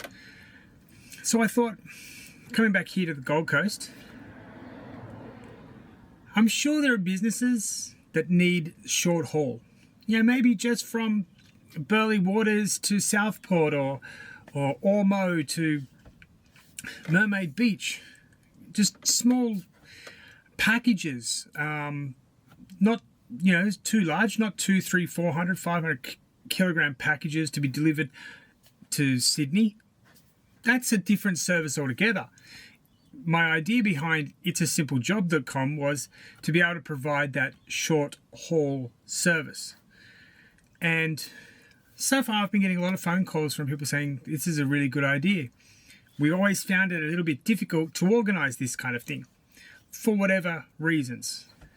The other one is Google search engines, getting noticed on the internet, but also just getting getting information out there so people know that your services and products are available. What I found works very well. First of all, I have an MBA in digital transformation, set up an insurance company in Thailand. My job was to manage their social media and to get them well known, and it worked very well. What I found worked really well was maintaining Google Business to an excellent standard, and then to promote your posts by spidering out. And what I mean by this is you don't just rely on Facebook or Instagram. You'll create a spider network, which will actually, some of these nodes that will be in your spider network, they won't be all reading the same social media post. Some of them might be reading Facebook, some of them might be reading Twitter, Some of them might be reading the Tumblr. This is a really good way to then get these nodes, these other new connections with using your other social media, then to talk back to your Google business, which will have your phone number, your email, your website details, your products, your services listed. We can do all of that. I found this works really well in getting that contact from customers. They're just not reading, they're also phoning up, they're also emailing, they're looking at your other social media and things like that, and your website, of course. And I've worked this one out. This is a really good way to do it. What you do is you keep your Google business up to date, keep updating it, keep posting updates to Google, and then you'll use the website to post about it again. You'll use Twitter to tell people about the Google post and how to contact you. This works really, really well. But so I put this all together in a little package. That one post be 55 Australian dollars, including GST. And that one post will go out to over 100 blogs around Australia over the space of about a month to 2 months. And the reason you want it to sort of be spread out is so that it doesn't clog Google. What'll happen is every day, every few days, someone will be talking about it. So Google likes that for the algorithm. They don't like a whole barrage of everyone talking about one thing, or the one message on your website all at once. It prefers it over a period of time. I worked out how to do this and it works really, really well. So the first services that I'm offering at itsaSimpleJob.com is the short haul courier service within the Gold Coast. Very soon it'll be within Brisbane as well. Very soon within about 4 different parts of Sydney. And then the social media, getting you out there on the internet, consistently updating information, staying up to date with products and services and everything, and making sure that people know not only about your business, the products, services, and know how to contact you. So anyway, good people, I hope you have enjoyed this video as much as I have enjoyed making it, and I hope to hear from you all very soon. Send me a message if you want, and we'll talk to you sometime in the very, very near future. Okay, good people, have a fantastic day, and I'll talk to you later. Bye for now.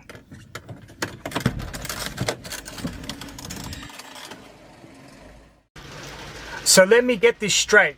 Maduro made himself dictator after an election where the people voted against him. And the radical left-wing lunatics, the Democratic Party in the United States and the Labour Party in Australia, are against getting him removed so the democratically elected politician can become the president of Venezuela. Wow! What kind of a mind fuckery do you need to support a person like Maduro, you weirdos? You know, I've tried to fix my life up and get it working again, and it's just not working. And I'm losing everything really slowly. But it's quite obvious that I'm losing everything, and I'm not going to be around for much longer. I have put in a lot of effort to repair my life, but you know, at the end of the day, you're alone, and there's nothing anybody will do to help you in your situation. But if you don't have the tools, the resources and everything available to do it on your own, you lose it all. That's the sad fact of life now. It's just not worth living at all. Hey, because I'm the Gold Coast City Council, because I'm a fucking genius city council that can just tax people into Armageddon, let me put a library in a Westfield. I'm pretty sure that's going to be a cheap fucking way to have a library in Helensvale. Yeah, you couldn't pick a 5-year-old building. You had to go pick $1 billion fucking Westfield. Of course you have to. Wasting every fucking taxpayer dollar you can get. Okay, so I just finished having a shower and I found this Huntsman. In Australia, you do not harm these guys. Don't even try to move them. They're not poisonous, they're not going to attack you. And yeah, you don't even try to get them to do something crazy. You know, just be nice to them.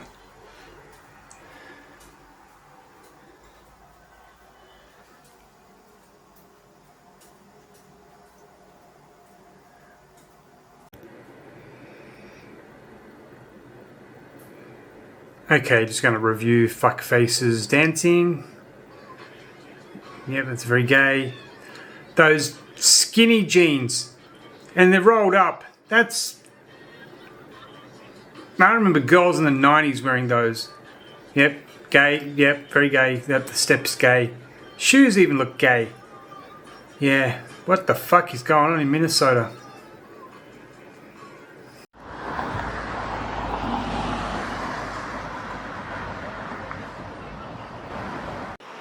You know, I'm seeing a lot of this road work ahead, road work. It would have been nice if Australia was just left alone, you know, around from about year 2000. We didn't need any more people. We didn't need anything else. Still very beautiful. Okay, so I was just looking for where I used to live. I just checked on the map. I'm just around the corner. George Avenue, Broadbeach. So I'm just going to go for a quick walk around there. Shouldn't be too long to go back there. And let's just see the sights anyway. You know, got to get my car changed over to Queensland. Registration and, you know, run out of time with a lot of stuff. But I think that, you know, today I uploaded, well, yesterday and today I uploaded all of the instructional videos I made in Thailand. I uploaded them to Facebook page and Instagram. It's actually a lot of work. And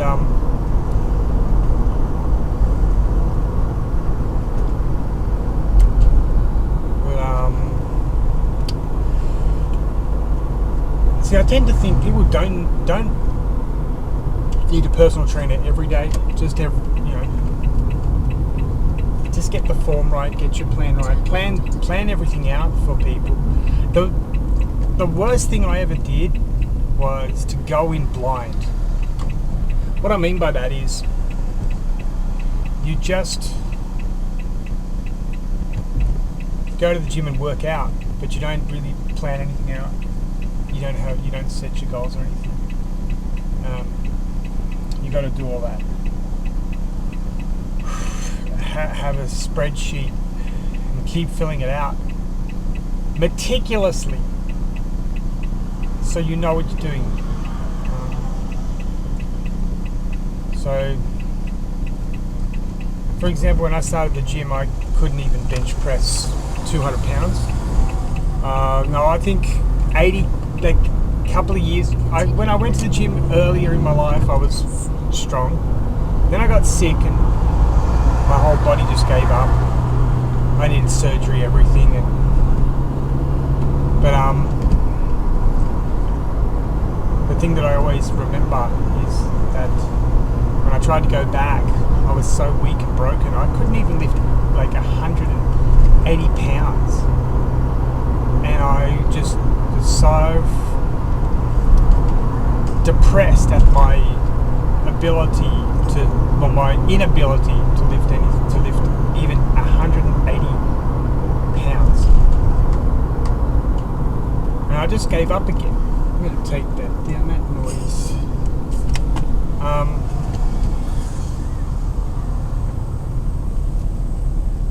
And this car right behind me, 2 inches off my ass. Because I just don't want to have to brake and stop. I'd just rather slowly. But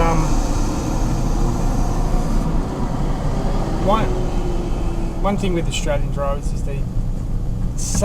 here in Queensland I find people like to ride the arse a lot.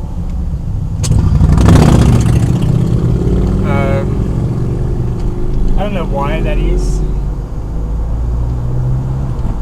but so, and like it merges into one. So this guy tries to squeeze up right behind me, and now he's 2 inch. Like, just don't. The one thing you've got to always remember as well. I saw a guy who was driving crazy in Thailand. He didn't realize that the guy that he was riding the ass of somebody was, well, this guy's now off it, but the guy in front was massive. He couldn't see from his angle, but I was on a motorcycle.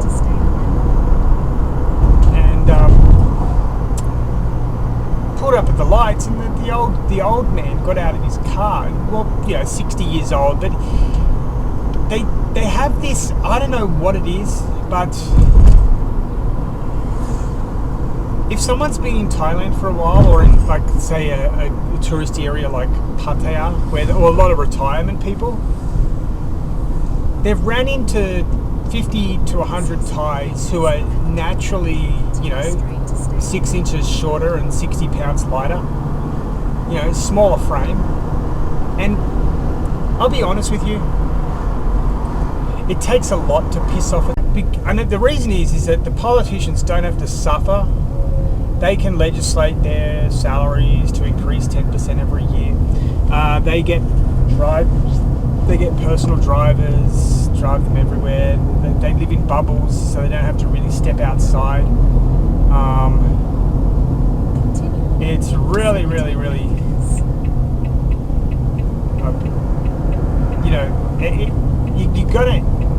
you have to live it to know it. See, I still wave behind. I still make sure I do all that. Other people don't, but I think it's still very important. But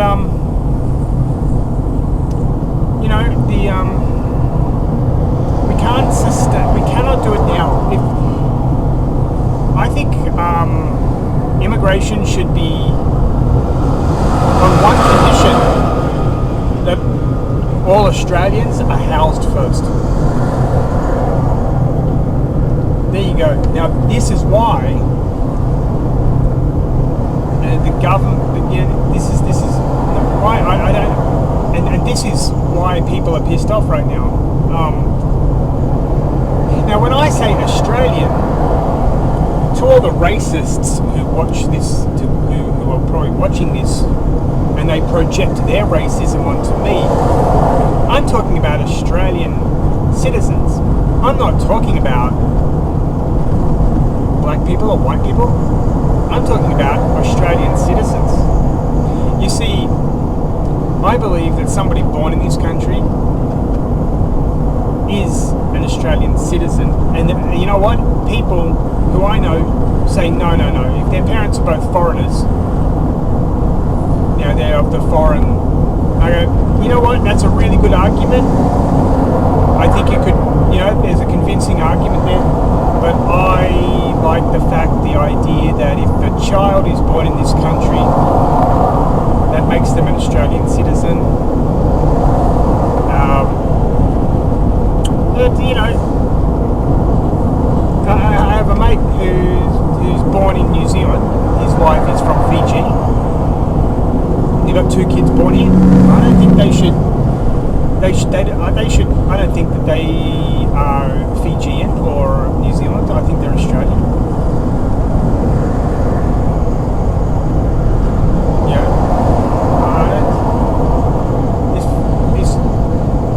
I think that they're Australian. Why wouldn't they be? They're going to be acculturated into. Oh, jeez.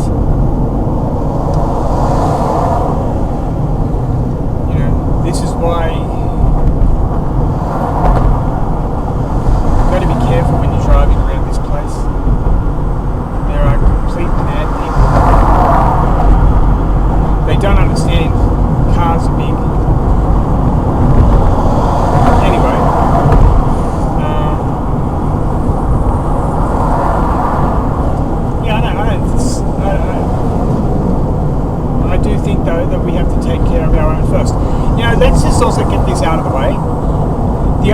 countries where diversity and all this, assimilation is being forced on liberal Western democracies, it's not going anywhere else. But why is that? I don't see the sense in that.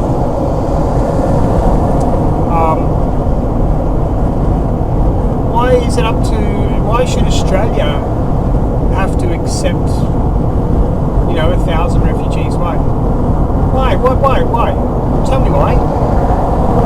Because it's humanity. Well, I mean, fuck off. Number one, fuck off. Let me explain something to you. Nobody gives a fuck about Australia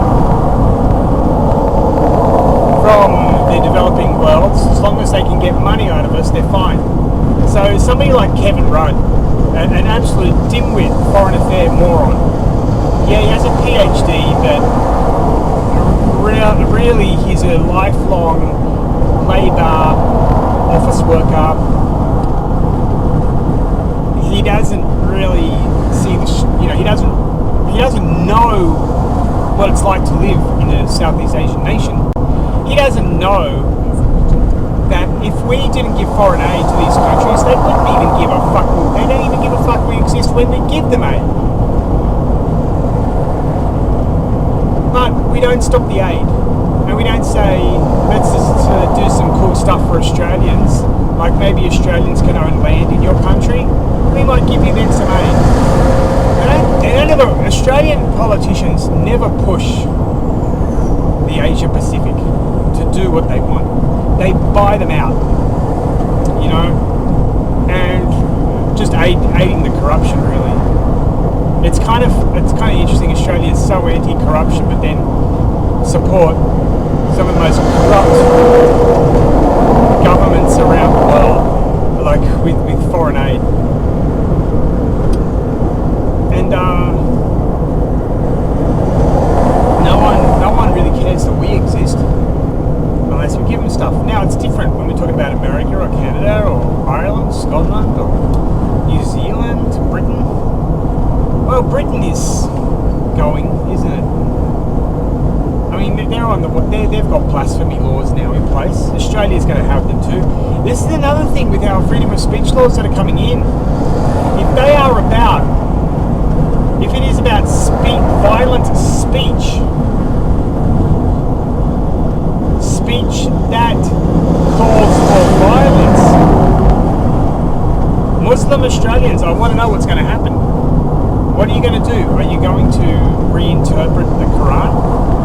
Or is the government going to sort of sidestep this issue and just focus on the most minuscule amount of neo-Nazis who just gave up?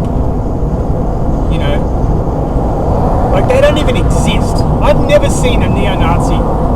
It's so funny because I saw when I was walking around Castle Hill, like Castle Hill, God bless them, it's Chinese people everywhere, Chinese born Chinese, and also a lot of second and third generation, of course. But I saw all these flyers. I saw flyers on the ground. I guess from those neo-Nazis called the whiteaustralia.org. White, I think it was WHITEAUS.org. So not White Australia, I think whiteoz.org, I guess. And I was going to really put these in the wrong place. Number one, I don't think anybody's going to bother reading them. They're not even going to understand what you're talking about. They're going to probably be talking about you like to paint things white,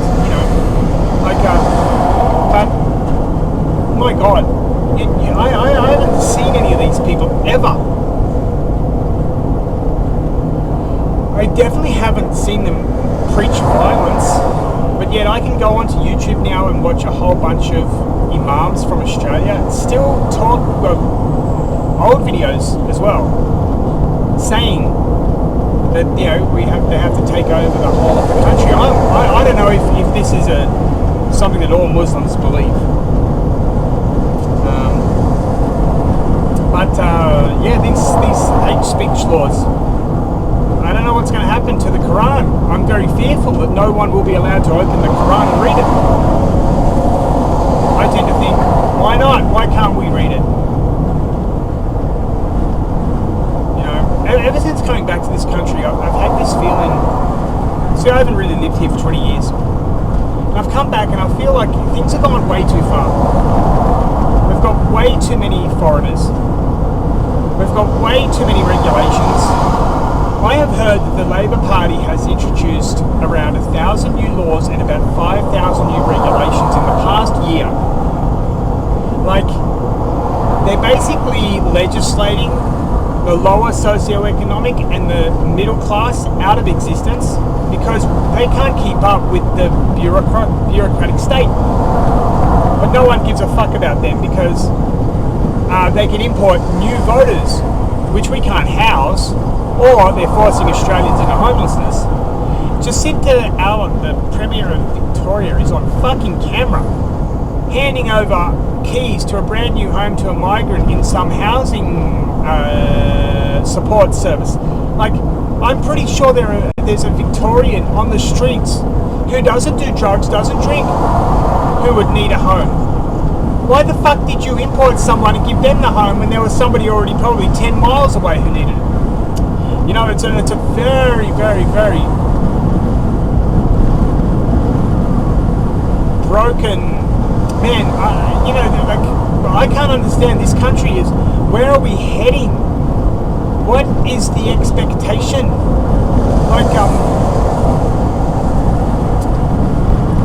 We don't really have industry coming and blossoming and doing well. The only thing is real estate prices are going through the roof. The government keeps inventing or bringing policies to inflate prices even higher, but we don't have anything really backing it up. We don't see massive factories being built. You know, you can't become rich as a nation off property speculation. You need industry. You need to build things. You need to export shit around the world. The government couldn't give a fuck about all that. They're just going to introduce more bureaucratic red tape. I see more public servants than ever before. And I mean, I went into Service New South Wales. I couldn't even understand what the lady was saying. Like, what checks are there? I don't want her to lose her job, but I want to at least understand what she was talking about. Whoa, big snake. You know, I just don't recognise my country. We were much. I think that, you know, we had a lot of freedom. We had a lot. But why the fuck does the government want to shut us up all the time now? What have we done? What have we done? I mean, we didn't introduce the pro-immigration policies. We're not the ones that did that. We didn't ask for it. You just did it. We don't ask you to spend $1 billion on Southeast Asian nations that don't care about us. This country, for the last 50 years, the infrastructure has not kept up with demand, but yet we keep increasing the demand. Housing, yes, we do build new estates, but it's not enough. We need 3 times more. And do they really think, like I heard that the Labor government want to import 1 million people, predominantly from India, to build homes. You think they're going to do it? Are you kidding me? I'm sorry to say, but it's not how it works. You just can't import people and tell them to build homes. They may not have the skills. We've just found out a lot of fake degrees from like India. You know, they're still in the country. They're not going to get deported. This government doesn't deport. Loves importing more than it needs. But noticed that we sort of are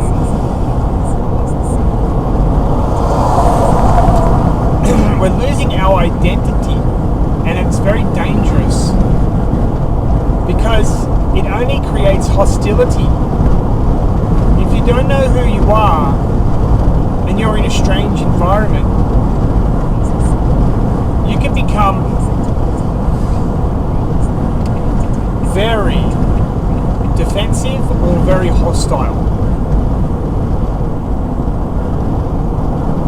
And yeah, I don't know where we're heading. I really don't. I don't exactly know what the government wants, but anyway, I don't know how this job's going to go. Cars are speeding through. This guy's at, it's 60, and this guy's doing at least 100. Nobody.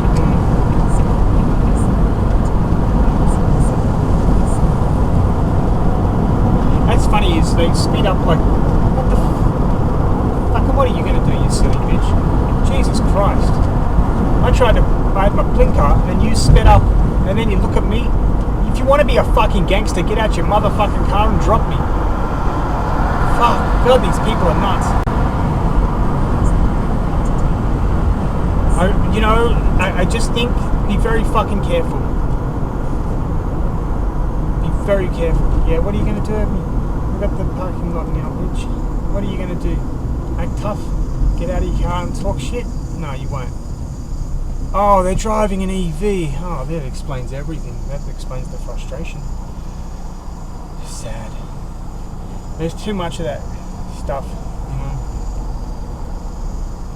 And see, now I'm going to have to go in the right lane. Oh, man. I'm really, really not happy with everything going on in my life. There's nothing going on. It's like, it's just constant fucking disappointment. 2 minutes away. Oh.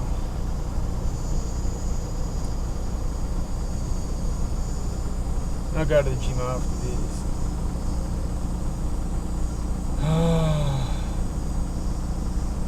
It's so hot. There's no tide.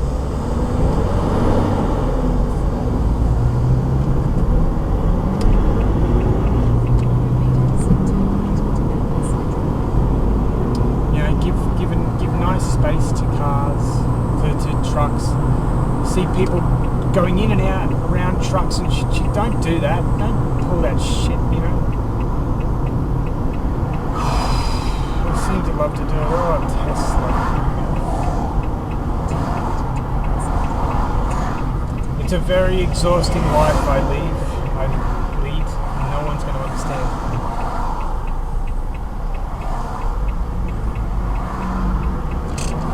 I'm really getting to the point where I just don't believe in it anymore. I just don't. See how this job goes. It's probably not going to go anywhere. They're going to be asking questions and they don't. And here's the problem. A lot of these HR, they don't know what they're interviewing for. I noticed this. They can't tell you about the systems in place. They can't tell you how they operate, how they function, who to split. They don't know this shit. They expect you to know. Every fucking computer system can be used in a very specific way according to the needs of the company or business. But they don't understand that. It's because they've only ever done the one thing their whole life. So I'm going in there saying, look, I've used things before. It's just how what context you want to use. I don't even... Fuck, man. I am so tired. I'm so exhausted. I don't even know how to explain this exhaustion. It's like, oh, why are you fucking trying in your life? You know it's going to fail. And it's not going to go anywhere. So why are you doing this? It's this voice in my head that just tells me this, you know, over and over again. It's really destructive. I wish it had like a confidence button. But no, they don't. You don't have these kind of things. It's just a constant depression that tells me, give up, motherfucker, because you ain't shit. No one gives a fuck about you. Anyway, a little bit further up. I'm so broke, I'm so poor, I've got nothing, there's nothing. Oh, it's getting too difficult. It's not, I just think that I'm just running out. I'm running on an empty thing now, and it means that I have to go. I can't do it, I don't want to do it anymore. Now, I've got to park somewhere here where I have no idea where this place would be. There's a car behind me. Come on. You know, you get frustrated in there.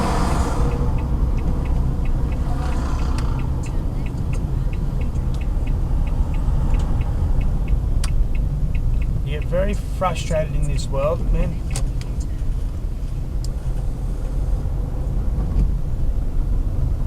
But nobody's gonna pick you up. That's the biggest lie the world says. No, everything will be okay. No, it won't. All right.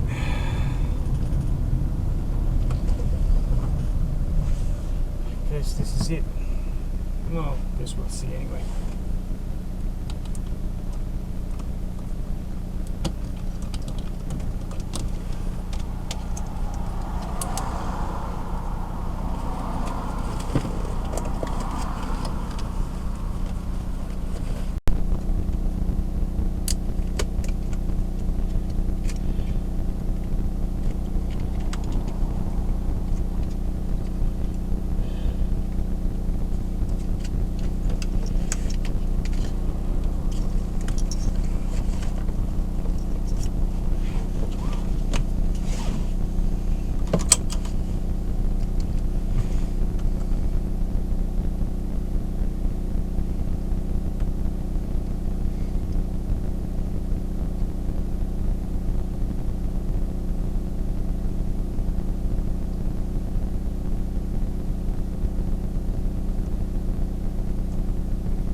howdy good people. So I'll be starting personal training here on the Gold Coast, Coomera, on the Gold Coast.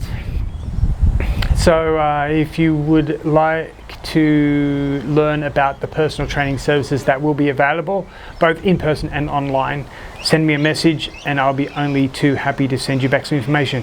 All right, good people, I better go. So have a fantastic day. Bye-bye.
Fucking serious?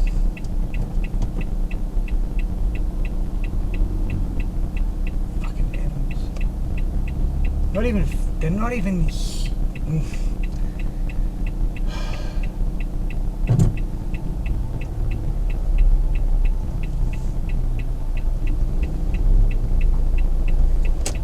Fuck you. Snap, fuck you.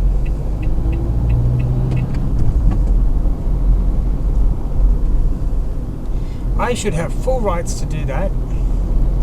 That is un-Australian. Whoa, big storm.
doing, you know, like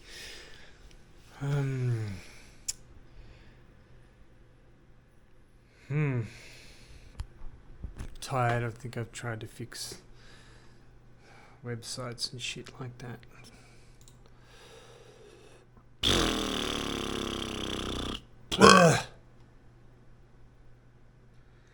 So let me show you mongrel maggot pieces of dog shit turd motherfuckers. I don't give a fuck about you. You don't give a fuck about me. We all good.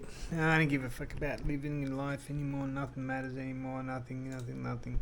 So let's have a look, okay, you little weirdos. This is my personal training. Yeah, certified nutrition. I got everything worked out. I got a great 1 hour ultimate workout video. Oh yeah. And then I got all this crap. All my prices. Yeah, you're gonna have to pay me, bitches. Yeah. Qualifications, everything there. And then there's cool little things that you can go here and go, oh look, Google Maps, let's have a look what he's done. Oh, there he is. That's the motherfucker of the year. Okay, cool. Wonder what he says. Got all my little things here, stuff I do. Anyway, who gives a shit? Then I want a visa for Thailand. This is my friend's website. She gets the orders, but it's cool.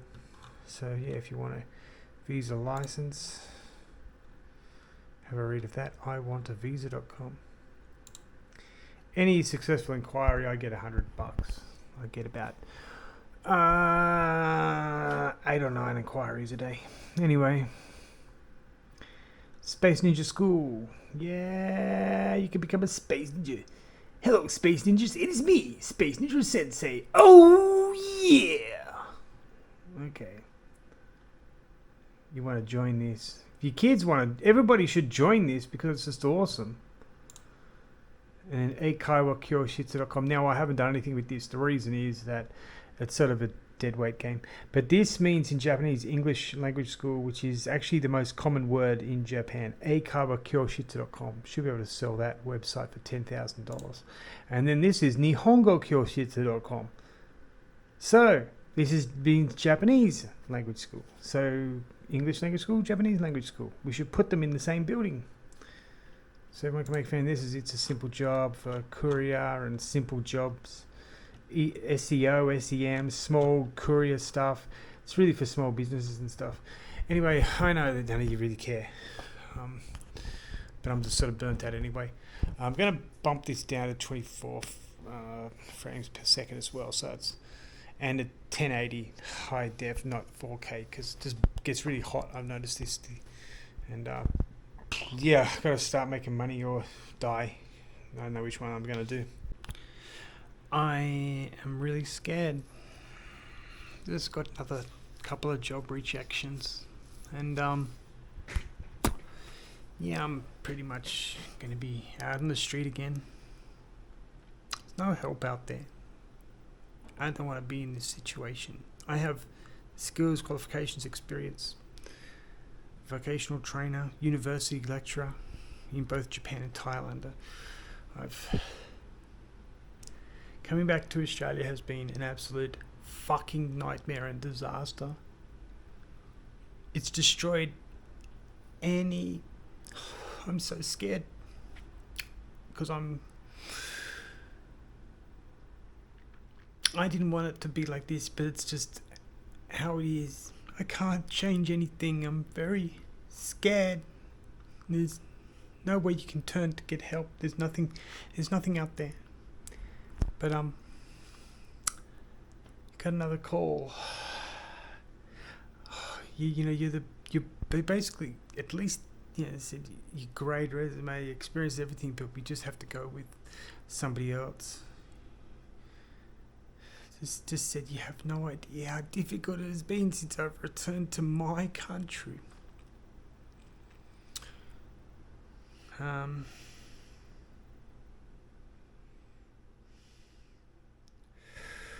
not at peace with this at all, but it's like I can't do it anymore. The definition of insanity is doing the same thing over and over again and expecting a different result. And one of the definitions, and But this is the only thing I can do is apply and get rejected applying it. So my life has become insanity. And so it's my fucking birthday today, you know. And I've lost everything, got nobody, I've got nothing in my life. I've got no friends around me anyway, you know, I've got nothing. And I'm about to turn it all off. It's a sad fucking fact of life, man. If you fall outside of the compartmentalized boxes that this bureaucratic state has made for us, we don't have any options. We just have to go, you know. I'm so tired. I am so tired. I am fucking exhausted.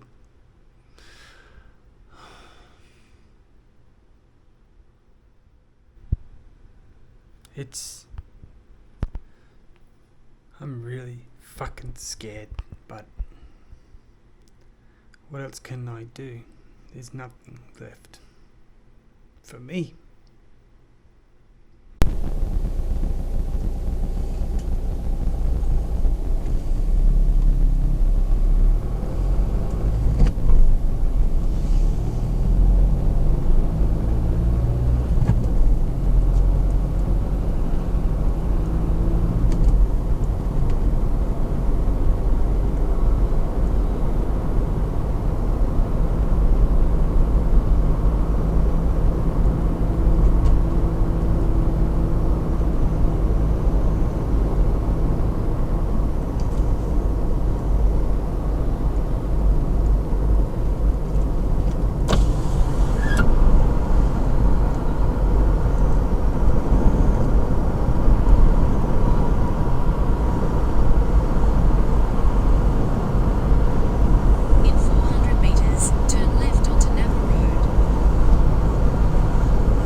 Oh, fuck you.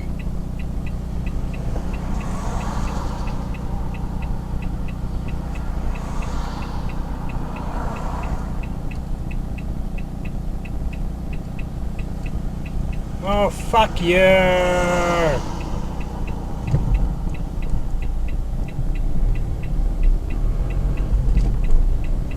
Now we're in dangerous territory.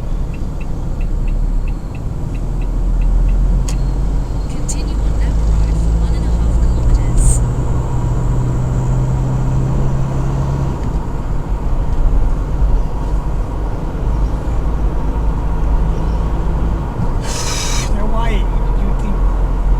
Why would the government do this? But you got to remember now, the government is not there to serve and protect the citizens. The government now is there to sustain and maintain and sustain the bureaucratic state.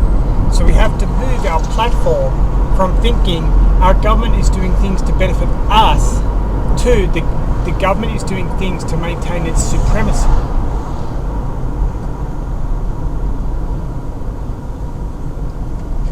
Now, this creates a dangerous fucking precedence in Australia. With now, if you question the Prime Minister, can it be considered hate speech? Yeah, because there's no safety checks. Do you know what I mean by this? There's no safe checking to balance of power. So yes, no, because every ombudsman is a political appointee. They are not there to solve a fucking problem. They're there to maintain and sustain the bureaucratic state. If the problem is solved, it means the bureaucratic state is no longer relevant. I can't see how people don't understand this. I know, can't. So I can't understand how people vote Liberal. I can't understand how people vote Liberal. Imagine if homeless can be solved overnight. Deported 2 million people. In Australia. It's a fucking Ponzi scheme.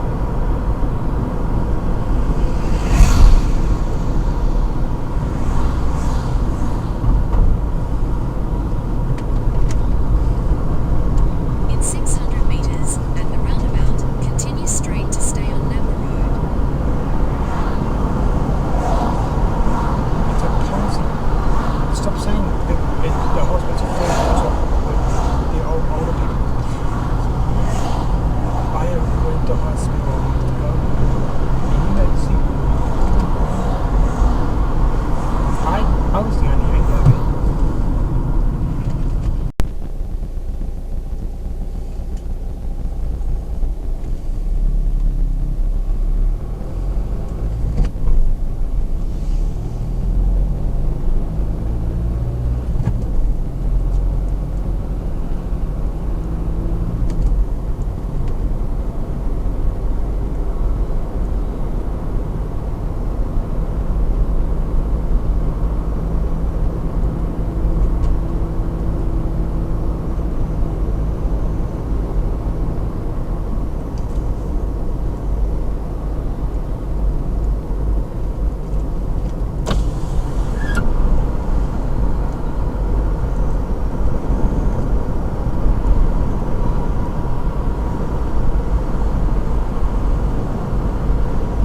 In 400 meters, turn left onto Napa Road.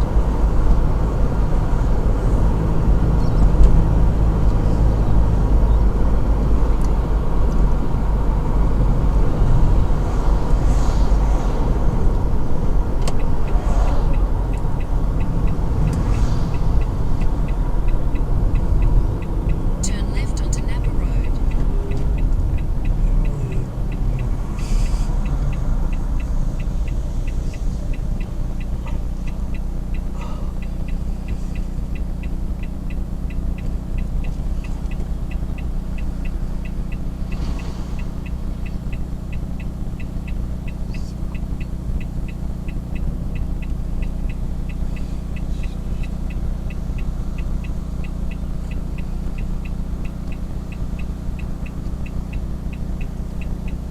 Oh, fuck you.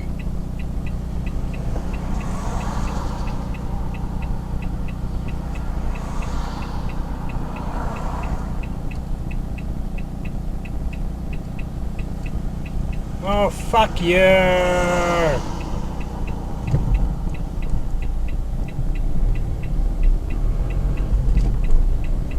Now we're in dangerous territory. Continue on Napa Road for 1.5 kilometers.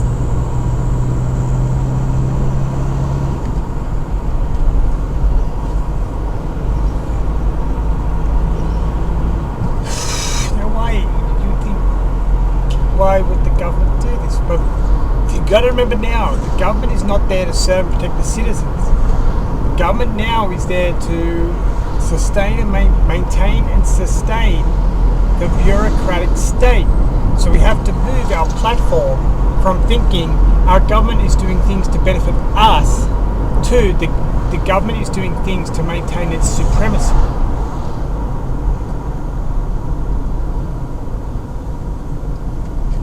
Now, this creates a dangerous fucking precedence in Australia. With now, if you question the Prime Minister, can it be considered hate speech? Yeah, because there's no safety checks. Do you know what I mean by this? There's no safe checking to balance of power. So yes, no, because every ombudsman is a political appointee.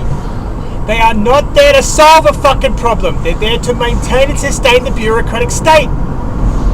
If the problem is solved, it means the bureaucratic state is no longer relevant. I can't see how people don't understand this. I know, can't. So I can't understand how people vote Liberal. I can't understand how people vote Liberal. Imagine if homeless can be solved overnight. Deported 2 million people. You know, in Australia. It's a fucking Ponzi scheme.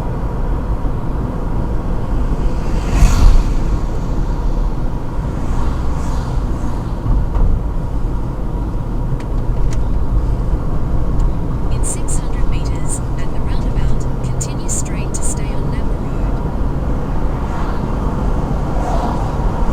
It's a Ponzi. Stop saying the hospitals are full of the older people. I have went to hospital a month ago. And you don't see.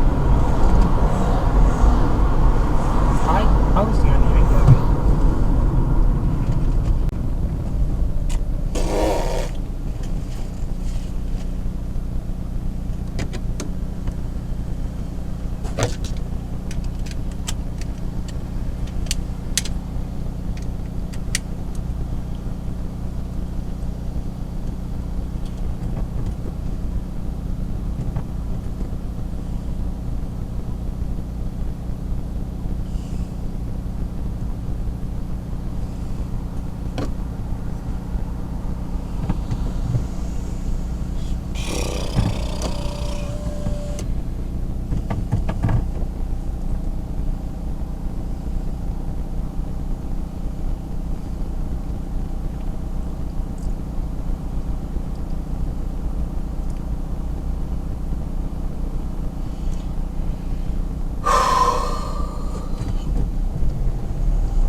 In 100 meters, at the roundabout, continue straight to stay on Napa Road.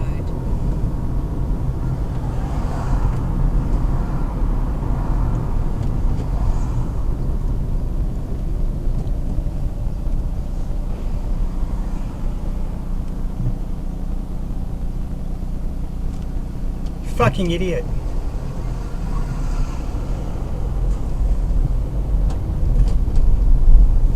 In 400 meters, use the middle lane to turn right onto Smith Street.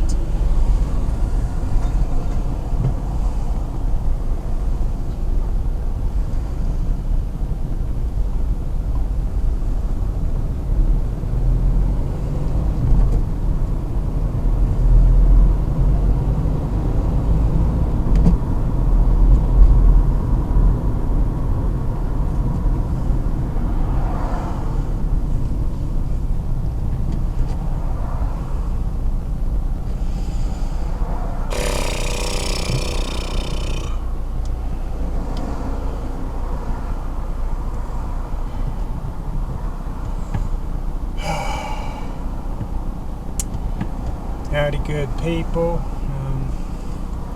Driving down to, just driving to the gym, but yeah, I'm not surprised with the Nationals, the Liberals, and the Uni Party. I think Labor and Liberals should just form and call themselves the Uni Party and say we don't give a fuck about humanity. We only give a fuck about our political party and sustenance and maintenance of the bureaucratic state. We no longer have a democracy in Australia. We really haven't had one for a very long time. But what we've got now is the bureaucratic state, which means that, and I've said this before, The only thing that now matters is the maintenance of this and the sustenance of the bureaucratic state. Now, you know, it's so fucking treasonous and seditious what the government says is that we need more money for healthcare. No, we don't. We need to get rid of the millions and millions and millions of migrants who are using the system. And then that'll take a lot of pressure off. Australia should have, if I was running for federal member for Fadden, who's of course a Liberal, a uni-party, I shouldn't say, and get rid of that LNP shit on your fucking profiles. You should write uni-party, UP. If you're Liberal and Labor, you write uni-party. But I would immediately say Australia's maximum population should be 22 million. And we should get back to that figure by... we should get immediately 2 million people in the next 2 years. And then work back to get to doesn't matter what anybody tells me. It's like Kevin Rudd. Kevin Rudd is dumb. He might have a PhD, but he is not a smart man. He couldn't work out President Trump. You have to be a fucking idiot to not work out that man. It's very easy. If you are your nation first and you clearly list your policies and what you see happen, what you want to see happen, if you do that with President Trump, he's going to be your friend. But if you are fucking waiting for your focus group to tell you what to say, he's going to tell you to get the fuck out of the room, which is Kevin Rudd. Kevin Rudd is a very dim man. Like all Australian foreign affairs people, they are fucking dumb because all they do is want to buy friendships. They can't get them through any other means. I know exactly what I'd do with Southeast Asia. I would say our Australian citizens should be able to get the fucking corruption-free 5-year visas to stay in your countries and be able to own land, and we'll continue giving you some aid. But Australian fucking foreign affairs people are so fucking weak and feckless little cunts. They don't have the time and testicles you need. But yeah, President Trump is very fucking easy to work out. Be very clear, that's all. But Kevin Rudd is so full of his own self-importance that he could never work it out. And why the fuck are you thanking him for being a piece of shit? I don't get it. I don't get politics. You are a piece of shit. You couldn't survive in private enterprise. You're so full of shit. Your head's up your ass. You were the shittiest ambassador of all time. Thank you for your service. Here's a fucking medal. Oh, fuck off. You know, it's just like that. Like, oh, you fucking clowns. But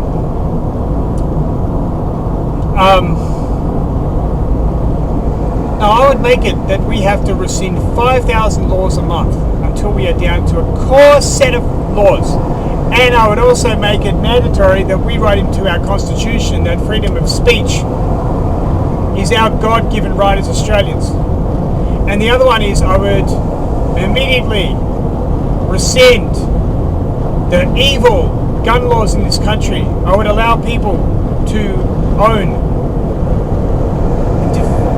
implements for defense. Now the reason we need this is because of our government. We do not need the government passing more gun laws. We need them passing migration deportation orders. Another fucking PhD graduate from the Middle East is caught in terrorist charges. Of fucking course, cocksuckers!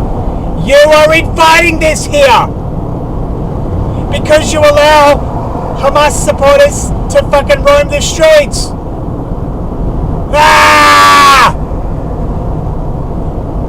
How fucking dumb is our government? But the biggest problem is, I can't blame the seditious and treacherous uni party anymore. They are who they say they are. They are for the bureaucratic state, the maintenance and sustenance of the bureaucratic state over everything else.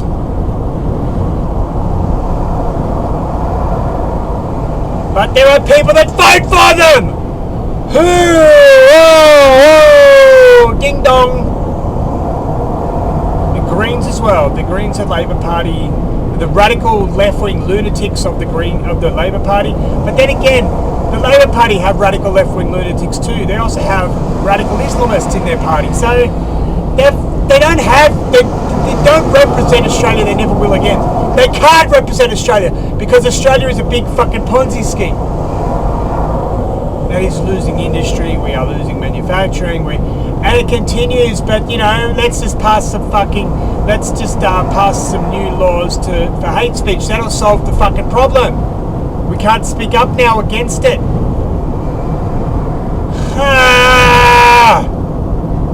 No, I think it's about time to vote all these motherfuckers out. Remember, I am not violent. No violence. Don't slap somebody. Don't punch somebody. Don't do anything like that.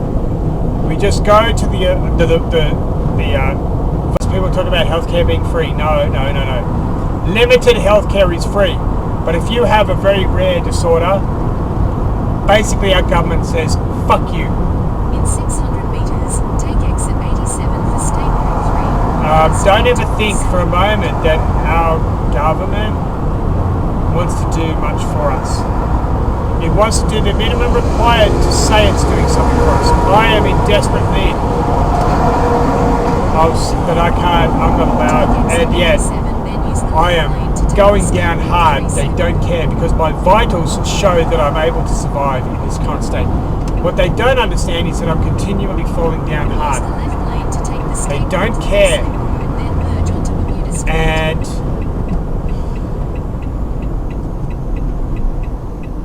it's scary. All my joints hurt.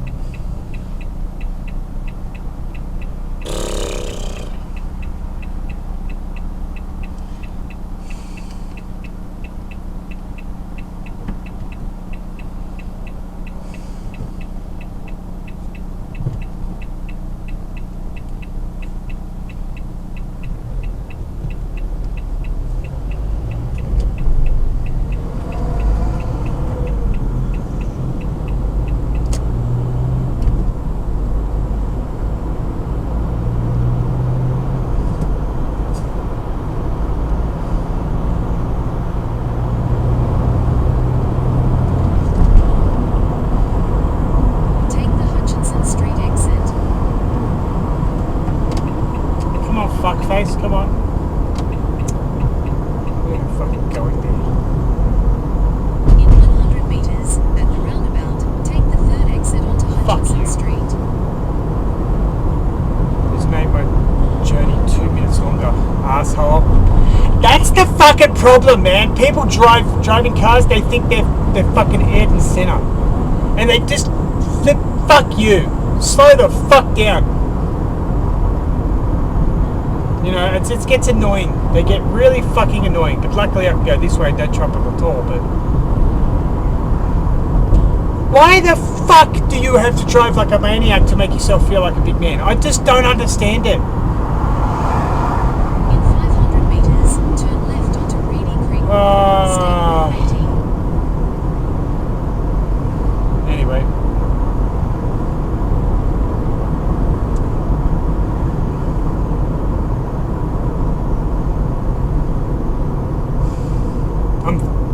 Fucking tired again. I need this fucking shit, you Turn know. left onto Reedy Creek Road, State Route 80, then turn left And onto it Street. feels like it hollows out your bones as well. Like you just have the energies just leaving your body. But the Australian government will allow us to get sick, homeless, die in the streets, as long as they can maintain their superiority over us. When in reality, when in a representative democracy, we are the ones who should have the power over the government. But it's not the case anymore. Our government owns us. We are slaves to the government, and we are not allowed to criticize the government. In fact, let me just make this clear, Anthony Albanese, because I know you watch my videos. You're the greatest Prime Minister Australia's ever had. You and Penny Wong are so fucking smart, and even the Tony Burka motherfucker, he's the greatest human being of all time. I love the Labor Party.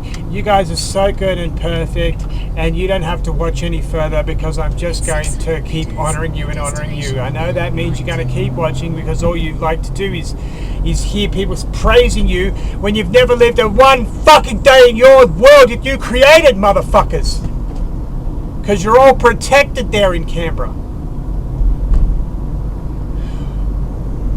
Scum, vote these cocksuckers out. That's all I can say. Vote them all out. Vote the cocksuckers and Penny Wong out. Alright, vote them all out. Get rid of them. We don't need them. One nation, one nation, one nation, one nation, one nation, one nation, one nation!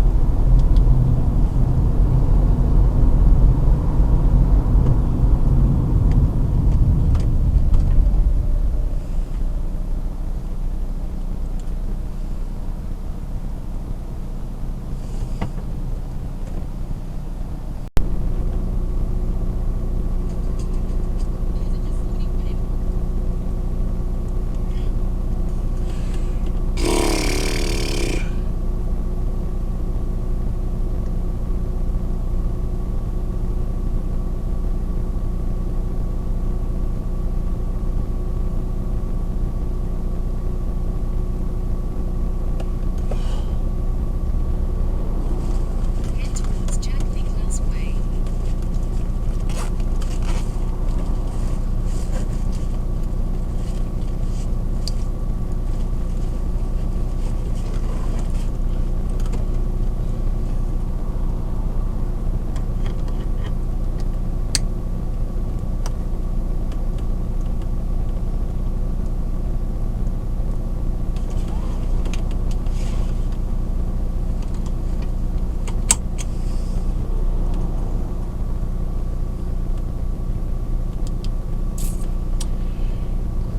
Howdy, good people. Another hot day. Just going to head down to the gym. Sweat like a pig already. I haven't even taken off. You know, air conditioner's on, and Australia, man. It's just so hot.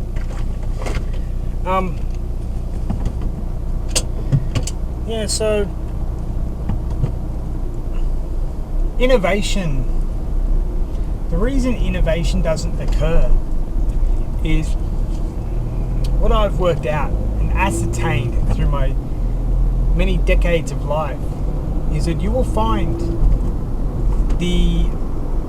it's always those that maintain the status quo who get promoted into the leadership positions by most people, because you don't fear them. If innovation occurs and great things happen because of it, then the absolute supreme leadership may be negatively affected. You see, their total reliance on their all-knowing and omnipotent wisdom and knowledge must be the only framework to work within, because they have the power to remove those that think differently to them. And they also don't want to lose their positions of economic wealth, right? A CEO doesn't want to be sent to actually do work, or a CEO, you know, some CEOs will work their butts off, but there'll be others that really are relying on the genius of their staff and the people below them to make the money. In fact, that's all CEOs. But he will constantly want to take the credit and be called the greatest genius of all time. So if an innovative person comes along, they stamp those people out because they are a risk. Now, also, but at the same time, if an innovative person comes along and their ideas fail, they can also then scapegoat that person. I'm going to give you a really good idea. There's a fitness club in Australia that's doing badly. They thought they had a status symbol. They were of the higher echelon of society. And somehow better than Anytime Fitness people and Fitness First people. And, we have these wonderful places in incredibly expensive.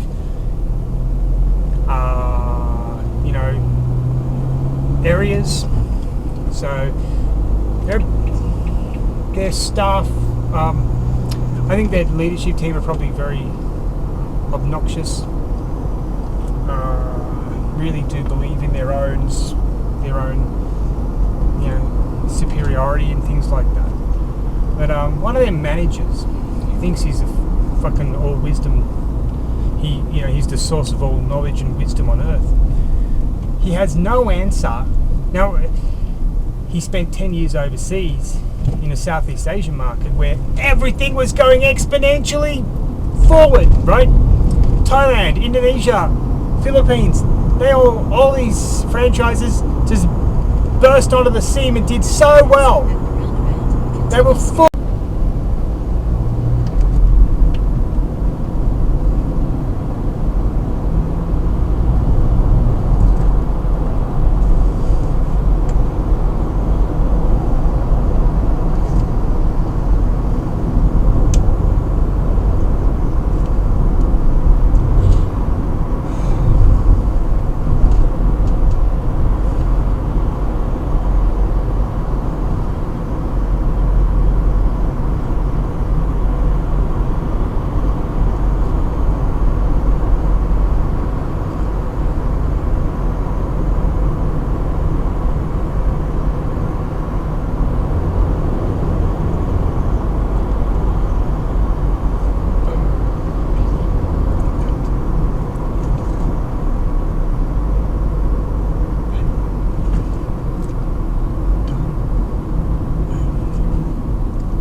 brain is the brain calcifies and it becomes, if you're not thinking,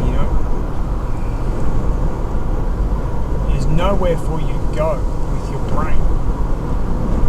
So if you are stuck in this mundane activity, so I'm going on these interviews with these people that run, they're regional managers and shit, and I realise they're fucking retired.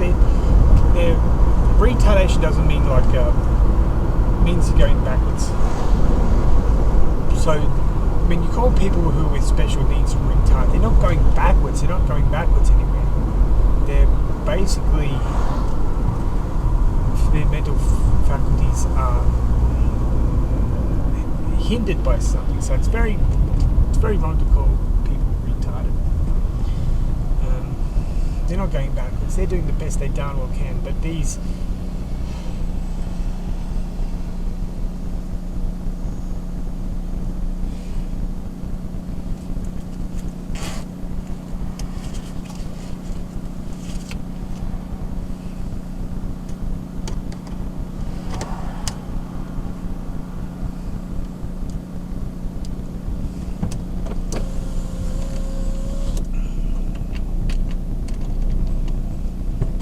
okay, so I'm just in my car. Hopefully you can all see me and you're having a wonderful day. So I've met a person, that a regional, the gym manager for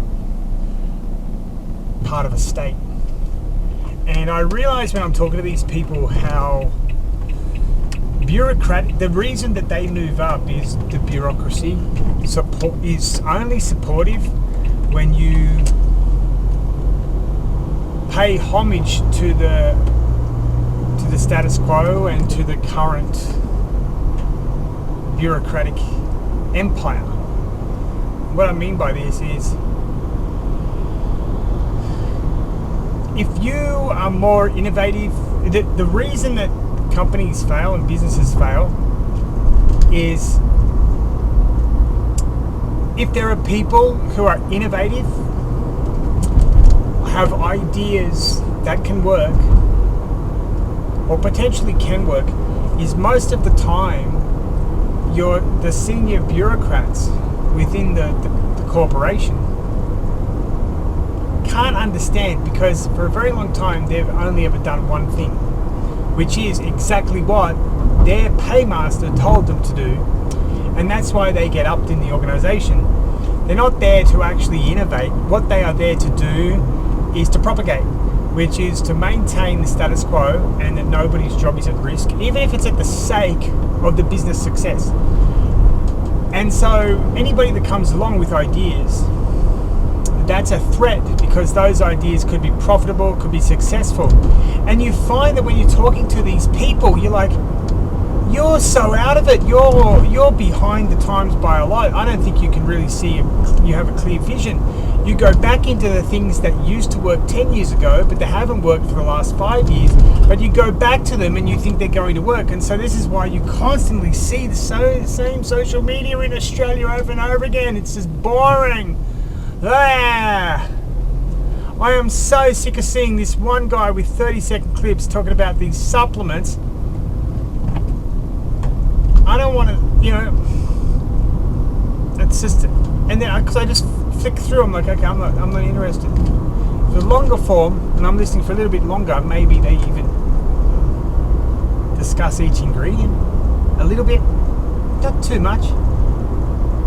And there's a little link there on the video to, hey, check it out here. That would be so much more fun for me. Not only that, but that long form video can be put on the big screen at the gyms instead of those, and instead of whatever they put on those videos, so they're no longer.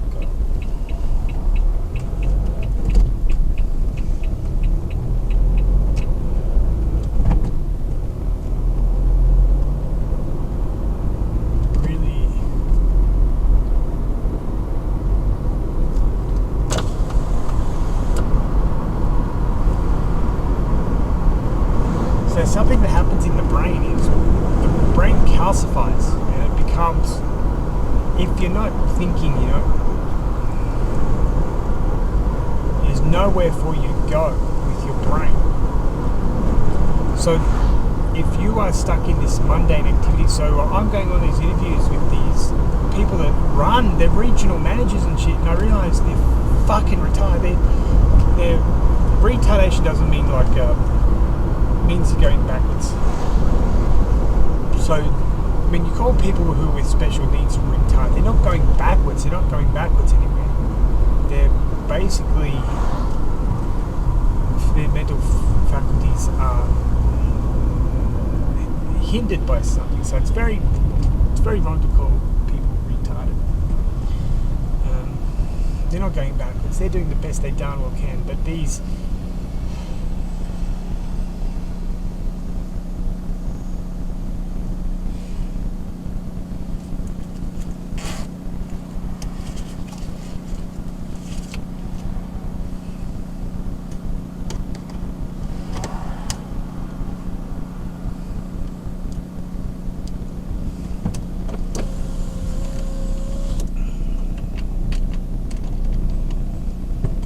okay, so I'm just in my car. Hopefully you can all see me and you're having a wonderful day. So I met a person, a regional, the gym manager for part of a state. And I realised when I'm talking to these people how bureaucratic, the reason that they move up is the bureaucracy is only supportive when you pay homage to the status quo and to the current bureaucratic empire. What I mean by this is, if you are more innovative, the reason that companies fail and businesses fail is if there are people who are innovative, have ideas that can work or potentially can work, is most of the time the senior bureaucrats within the corporation can't understand, because for a very long time they've only ever done one thing, which is exactly what their paymaster told them to do, and that's why they get upped in the organisation. They're not there to actually innovate. What they are there to do is to propagate, which is to maintain the status quo and that nobody's job is at risk, even if it's at the sake of the business success. And so anybody that comes along with ideas, that's a threat, because those ideas could be profitable, could be successful. And you find that when you're talking to these people, you're like, you're so out of it, you're behind the times by a lot. I don't think you can really see you have a clear vision. You go back into the things that used to work 10 years ago, but they haven't worked for the last 5 years, but you go back to them and you think they're going to work. And so this is why you constantly see the same social media in Australia over and over again. It's just boring. I am so sick of seeing this one guy with 30-second clips talking about these supplements. I don't want to, it's just, and then because I just flick through, I'm like, okay, I'm not interested. For longer form, and I'm listening for a little bit longer, maybe they even discuss each ingredient a little bit, not too much. And there's a little link there on the video to, hey, check it out here. That would be so much more fun for me. Not only that, but that long form video can be put on the big screen at the gyms instead of those, and instead of whatever they put on those videos, the music clips. But then also have a link so that people can start watching it on their phones as well. And then they have those, in the video you have, they can click on that product or service, I just don't really understand why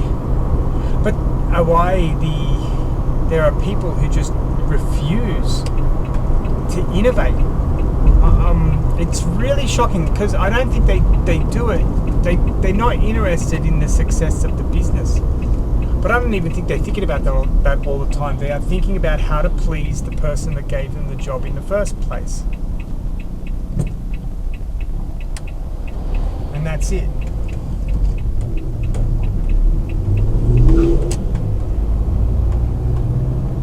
And yeah, it's no, I'm just sitting there yesterday. I'm thinking this guy's. He's the same age as me, but I understand. See, I don't think he's ever been at risk of unemployment as long as he just says what the boss tells him to say. It's sort of like being a useless. But he's completely useless.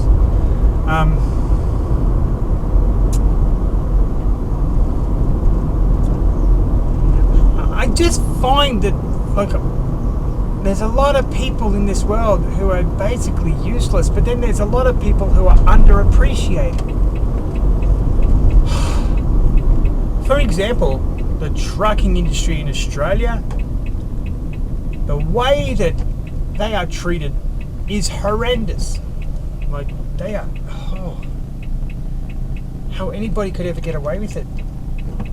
You know, we import new people who can't drive trucks, then they get their licenses, they start driving trucks, they drive all kinds of things and make big mistakes that cause a lot of people a lot of accidents, and you know, they take a lower wage, so the traditional truck drivers in Australia, who are incredibly reliable, resilient, hardworking, intelligent, knowledgeable, get shafted. The unions go and employ these new overseas truckers, and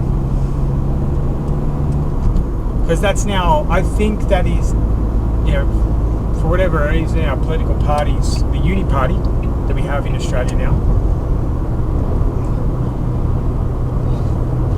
just keeps flooding our nation with people that we don't need. Because when you go to seek.com.au, every job has at least 1,000 applicants now. One person I know got an email back saying we had over 10,000 people for this one job. I'm like, whoa. I can remember in year 2000 when I was speaking to somebody who was a HR. I remember her complaining that she got 20 applicants for a job. Like, God, I'm supposed to go through all these resumes, and how can we do it? We're being over flooded in many cases, and we don't have the infrastructure. It's horrible. But in the I think in the gym space as well, being over flooded with people that they're not there to innovate, change the game up. They're not going to add value. They're just going to maintain the script, the status quo, and you don't need that all the time. Oh, that's that Suzuki Jimny, the brand new one. Looks pretty cool. Looks like a small commercial Hummer to me. Tired. Need to do a lot of. I'm exhausted every day now. Nothing gets better. What's that BMW driver doing? If you see a BMW driver, be wary. They usually can't drive. And I don't like the sun. And you know, it's just like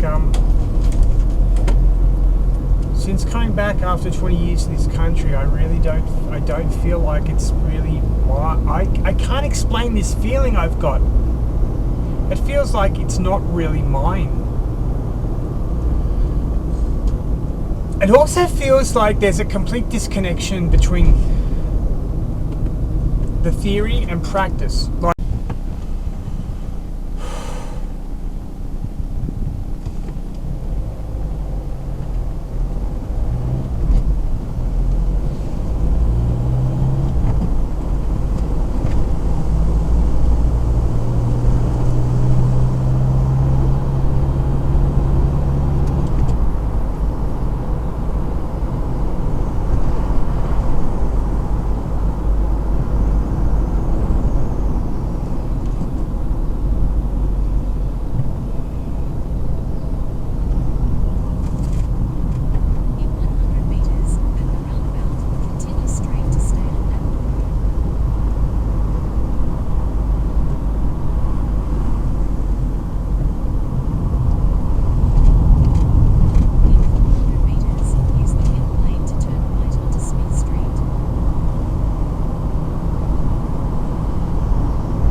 everybody. So I'm going to explain to you the current Labor Party policy really for, I think, for some people it is just let them die. And I think this is going to be a really difficult thing to explain. Why I don't think we have any options left. And let's give this a go. So let's say somebody moves from New South Wales to Queensland. Now, this person has had a metre of intestine removed and half their bowel removed with an incurable disease that prevents them from, say, doing a labour-based job, like say a bricklayer. It would cause too much distress on the body, okay, or an electrician, because they have to be very mobile, you know, and things like that. Now, this person applies for at least a dozen jobs a day and never gets a call back, because every single time on job applications they say, do you have any conditions that we should know about? If you don't list you have a medical condition, and you get in there and immediately you need assistance on something, or you just need to, you know, something happens because of your condition, they're going to fire you immediately, saying you were dishonest. But at the same time, if you write it down, they will openly discriminate against you immediately, right? They just burn your application. How dare this person with an incurable disease apply for a job here? That's disgusting. That's the attitude of HR, you know, because they've never lived it. They don't know what it feels like to be constantly rejected. Now, you might have 3 degrees, highly trained, highly experienced, highly skilled, 20 years foreign experience, things that other people just haven't experienced, especially like bureaucrats, foreign affair bureaucrats, who sort of live these, you know, these protected lives, even if they're working for the Department of Foreign Affairs overseas. They have no idea what it's like on the ground because they never walk it. But now let's say this person is trying forever to get a job, but nothing ever works. And then they decide, well, I need to get welfare, I guess. God damn, I didn't want this. I wanted to work. I want to do something useful. But then they go to get disability. Now, they basically hand over all the medical surgery documentation to prove that their surgery is massive, right? That's a big deal, getting body organs removed. Like, it's a big deal. Sometimes even when they're driving, they have to pull over because they can feel the pain, you know, even 10 years after the surgery, right? So, also another thing is, they can't really make themselves healthier in Australia if they haven't already got a job, because only half the medication they require is available in the pharmaceutical benefit scheme, right? And they can't afford the other medication because it's not on the pharmaceutical benefit scheme, and it's very expensive, and but they're on welfare and they can't get the job, so they can actually get the medication, right? Even though doctors say, oh, this would be good for you, but you can't get it because it's not on PBS, it's going to cost you more than money you have, you know, they openly say that. But it's a rare condition, so the government only takes care of the absolute majority. Unless you're an immigrant, then, you know, red carpet treatment, especially if you're a bride, an ISIS bride, you know, they love those women. But what you find is that you're constantly tired, lethargic, because you can't get the medication. And now, if you were of normal physical capacity, you wouldn't feel that way. But you can't get that medication, just to remember that. Now, you go to get disability and it gets rejected. Now, they can't tell you why.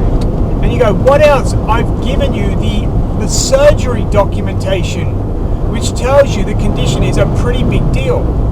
And then they tell you, well, we'll review it in 13 weeks. Now, at the same time, you get rental assistance, but your rent price is double the amount of rental assistance. And you don't get enough from Centrelink to support the very minimum required just to stay alive. So you're burning through your savings. Now at the same time, just remember this person has moved from New South Wales to the Gold Coast for a job which didn't work out because you immediately got sick. Now, this is where it gets really crazy. You have to pay for a transfer of your car registration and your driver's license to Queensland, which costs all your savings. Now at the same, but also it means that when you're doing the math, you're not going to be able to eat. And there is now no way you can afford the medication that makes you better. Now, in saying that, the medication that makes you better actually stops the cancer from spreading. But you can't get the medication that stops the cancer from spreading. And you have no more money left. And you call Centrelink, is there anything what? Call the hospital, is there any way I can get it? No. What do I do? Work it out, people. This is the country we live in now. A person wants to get ahead, but because they have an incurable disease, the system will kill them!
problem is, the next day you could wake up, but you could be disabled, or, you might lose a limb, or, something bad could happen. And I keep thinking that, but I don't care. I don't want to be around.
is a scam for personal trainers, let me tell you that they have the rent-based system where you pay to be one of the trainers.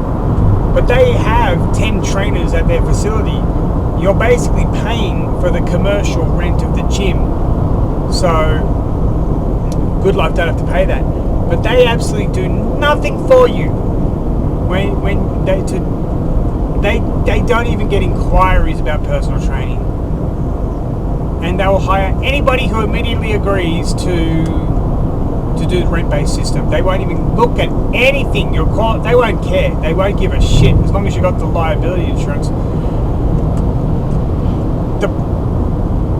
And it's so funny because they will also tell you, they'll also tell you, do you have savings? Because the first year you'll lose money, but the second year you'll be a very popular trainer.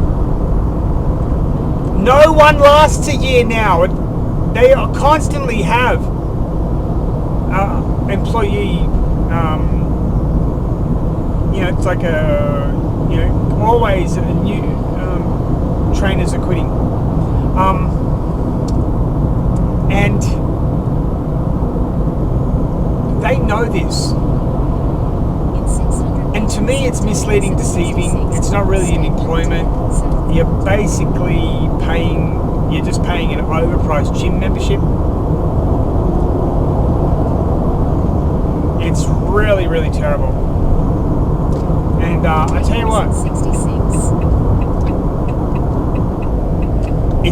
it's one of the great scams in Australia right now because, number one, the gym are going to get their patrons no matter what. And they can get a personal trainer, but every time they go to the gym, or every time they pay their subscription, they're probably not going to need trainers all the time. So a trainer might work his butt off to set up somebody in the gym and get them all right, but then that person will just say, thank you very much, I'm right now, goodbye.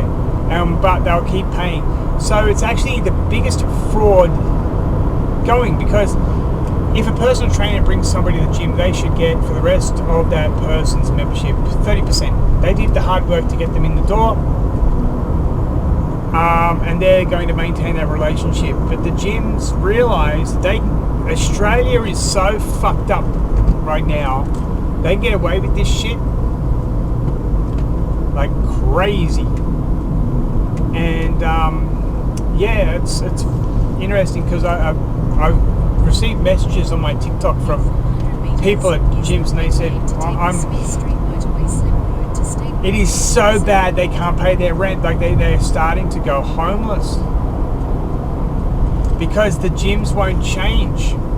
They know that everybody's having a hard time, but the gyms want the personal trainers to pay the rent for the whole gym.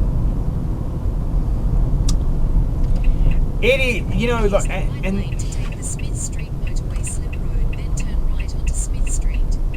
it is such a fraud on the great Australian people. And of course, they like to employ foreigners because they know they don't stick around for long in the country on working holiday visas and things like that, which means that they really, although they usually need money, really, like they need a lot of ready cash, they can also scam them quite well, because they'll tell them, believe in us, we can do it.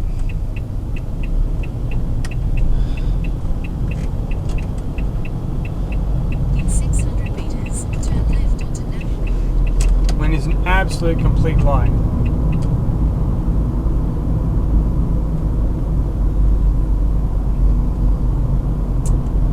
We're getting to this point where the rich keep getting richer because of government bureaucracy and inaction of government. It has nothing to do with capitalism. It has everything to do with the fact that the government thinks it must control every facet of Australians' economic existence now.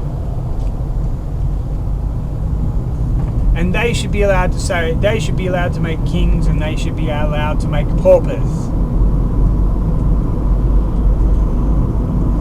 And they believe that they are ordained by God to tax us into Armageddon. And when we are homeless, destitute, and lost, they can import a new migrant into the country and replace us. Yes, the Australian is homeless on the streets, and the migrant has taken the Australians home, but to the government, why the fuck do they give a shit?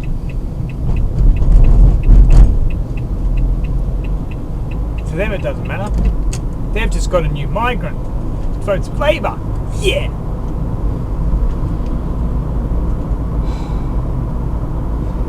We are heading into the nasty period, because guess what? Even if the policy changed today, we're going to have to live with the disease of Labour policy for the next 10 years.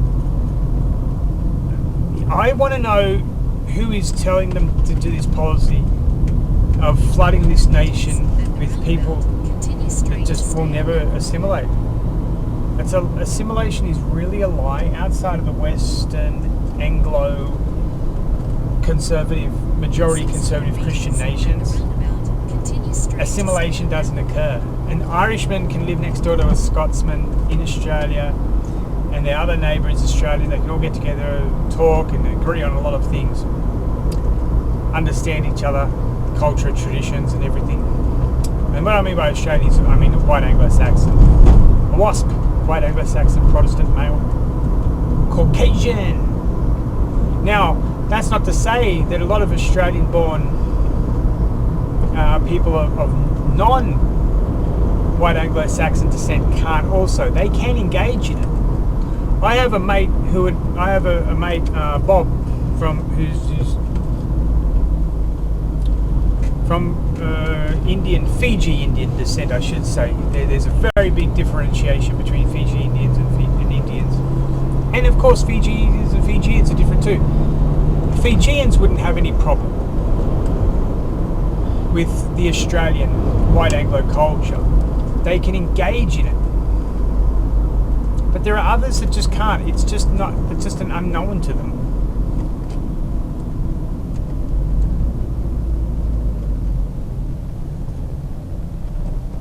You know?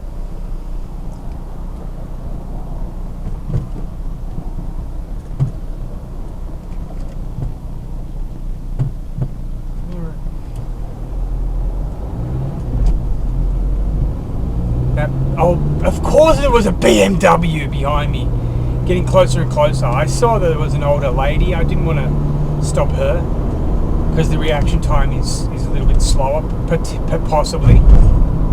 BMW drivers, they're malignant narcissists. I bet you they all vote Labour, or Greens, of course. They'd have a V8 5-litre twin turbo gasoline engine. Yeah.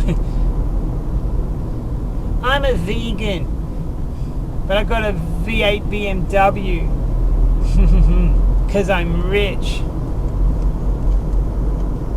Shouldn't that be an electric?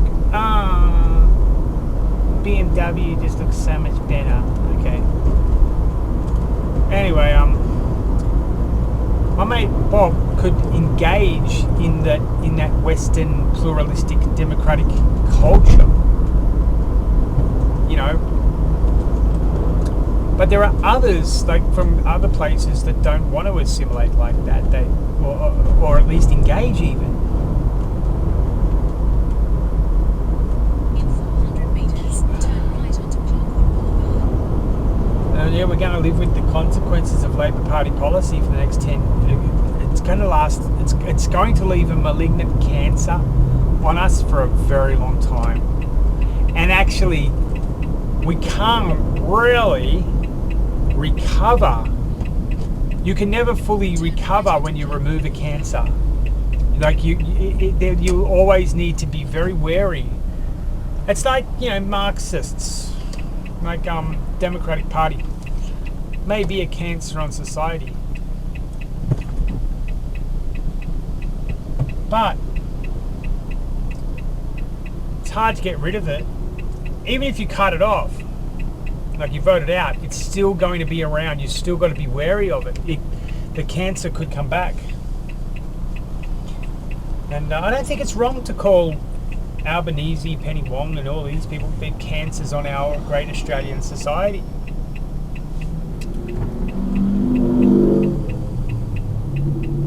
I really want Australia to reset to 1980 or even the year 2000. Well, that's a good little car. It must be one of the Ford Rangers. It'd be really good if we could reset. Like, when we at least knew who the fuck we were.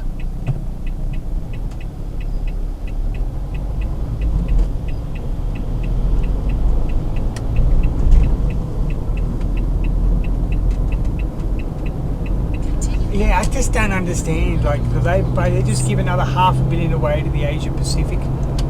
We've got a lot of fucking problems here, you dickheads. What the bloody hell are you doing that for? What is your game? What is your game plan here? To eliminate? I don't know. Is it to just wipe us out completely? It's really weird. My God. Yeah, also I've noticed something that we're a little bit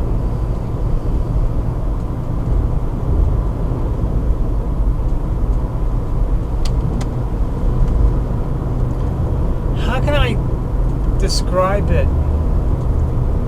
Lost a little bit of our humanism as well, like what are the words I'm looking for? We don't talk to each other like we used to either. We're so bloody living on friggin' eggshells, Australians. Yeah, fuck all that. We should be able to talk shit to each other every day without offense. We don't get offended. Very big differentiation between Fiji Indians and Indians. And of course, Fijians and Fijians are different too. Fijians wouldn't have any problem with the Australian white Anglo culture. They can engage in it. But there are others that just can't. It's just an unknown to them.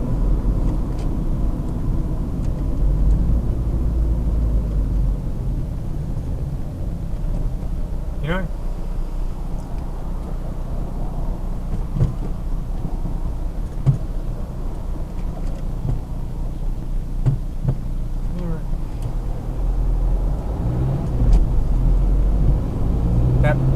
Of course there was a BMW behind me, getting closer and closer. I saw that there was an older lady. I didn't want to stop her because the reaction time is a little bit slower, possibly. BMW drivers, they're malignant narcissists. I bet you they all vote Labour or Greens, of course. They'd have a V8 5-litre twin turbo gasoline engine. Yeah. I'm a vegan, but I got a V8 BMW because I'm rich. Shouldn't that be an electric? BMW just looks so much better. Okay. Anyway, my mate Bob could engage in that Western pluralistic democratic culture, you know. But there are others, like from other places, that don't want to assimilate like that. Or at least engage even. In 400 meters, turn right onto Parkwood Boulevard. Yeah, we're going to live with the consequences of Labor Party policy for the next 10. It's going to last. It's going to leave a malignant cancer on us for a very long time. And actually, we can't really recover. You can never fully recover when you remove a cancer. Like you always need to be very wary. It's like, you know, Marxists, like Democratic Party, may be a cancer on society. But it's hard to get rid of it. Even if you cut it off, like you vote it out, it's still going to be around. You've still got to be wary of it. The cancer could come back. And I don't think it's wrong to call Albanese, Penny Wong and all these people, they're cancers on our great Australian society.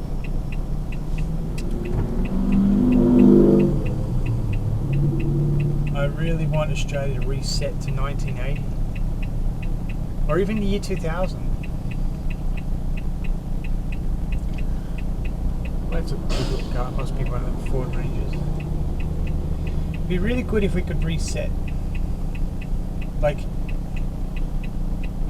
when we at least knew who the fuck we were.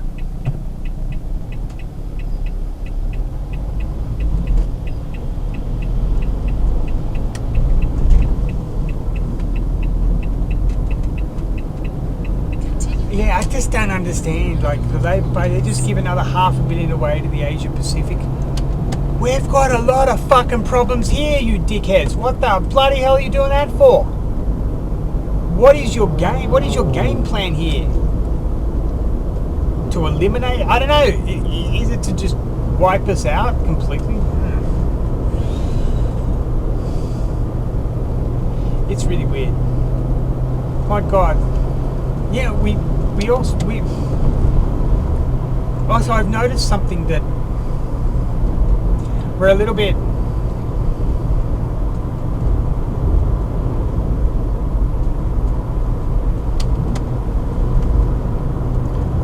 how can I describe it? Lost a little bit of our humanism as well, like what are the words I'm looking for? We don't talk to each other like we used to either. We're so bloody living on friggin' eggshells, Australians. Yeah, fuck all that. We should be able to talk shit to each other every day without offending. We don't get offended.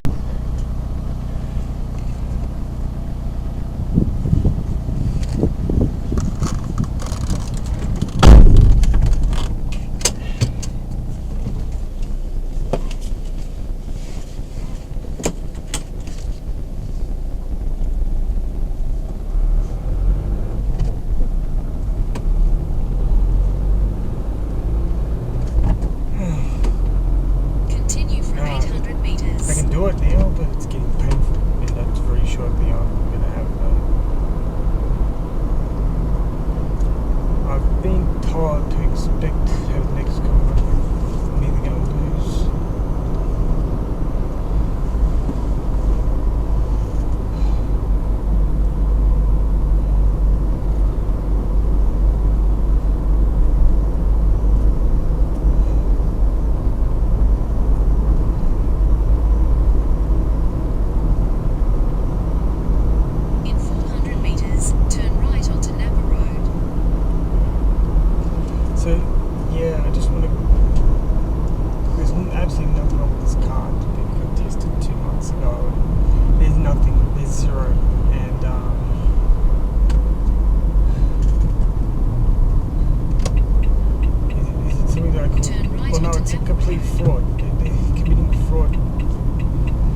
soon as I had the stroke and I couldn't work, I lost.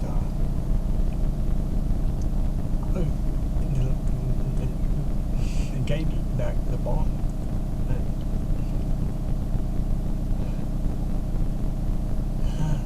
I can't do it. Let's not talk about everything.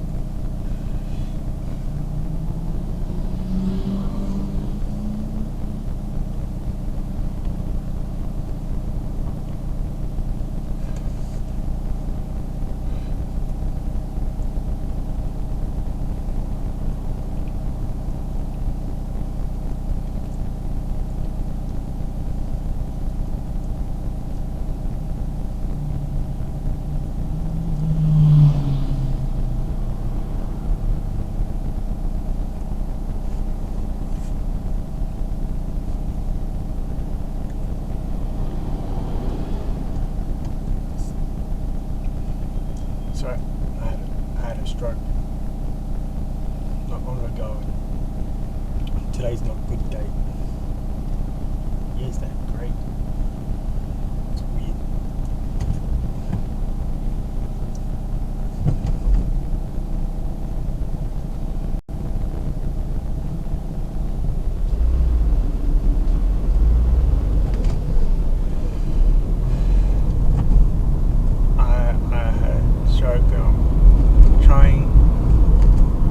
I got the phone call. It's really good. Then, for 3 days, I was great. Then I had a really bad Saturday. And Sunday not bad, nothing. But like my left leg just stopped working. I can't. That's why, like,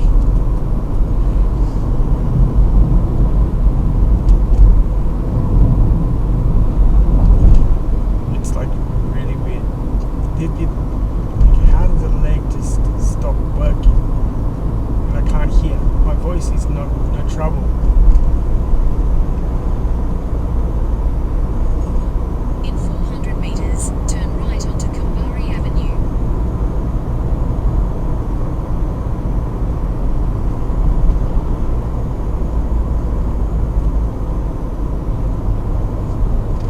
You'd like...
looks like the old apartment I had, the $160 a week, 2-bedroom apartment, has been destroyed, and these bloody ugly things have replaced it. Oh well, I hope the Gold Coast City Council is proud of really losing the character of the Gold Coast. I'm exhausted, tired, and it's 100% a psychological thing, like why I'm tired. Like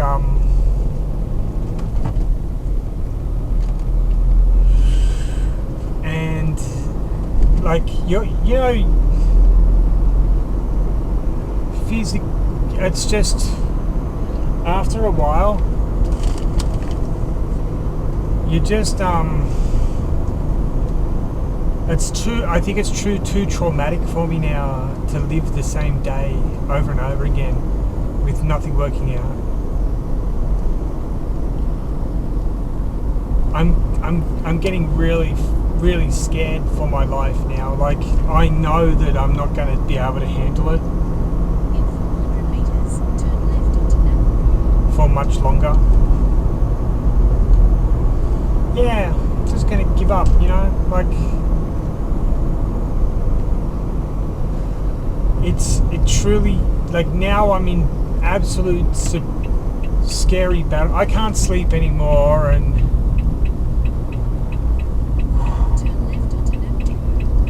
I can't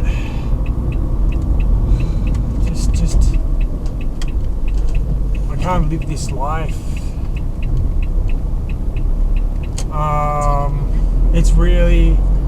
It's getting too bad for me, you know.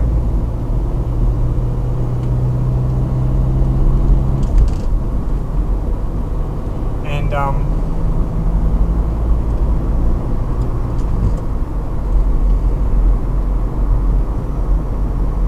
I didn't want it to be like number one, I don't feel sorry for myself. Okay, I've been trying, and even when I've wanted to give up, I haven't got anywhere. So I haven't really made excuses. It's more like I'm just realised, doesn't matter how hard I try. Also, you can't empathise with me if you haven't lived it. It's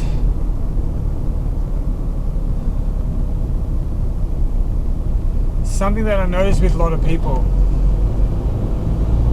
If, like, my brother's a multi-millionaire, very successful, everything's going right. He couldn't understand what's going on with me. It's because you got to live it and you got to experience it to know. And when people do interject their own experiences, lived experiences into it, it makes it that much worse, because they're basically putting on you how well they've done, and they just think it's all your fault, but they haven't experienced one moment of it, and it makes you feel really bad because you wish that there would be somebody else that could understand, but it doesn't work. Like, the world, empathy isn't real. But also, nobody shows compassion, because compassion actually takes a physical act, right? It takes action.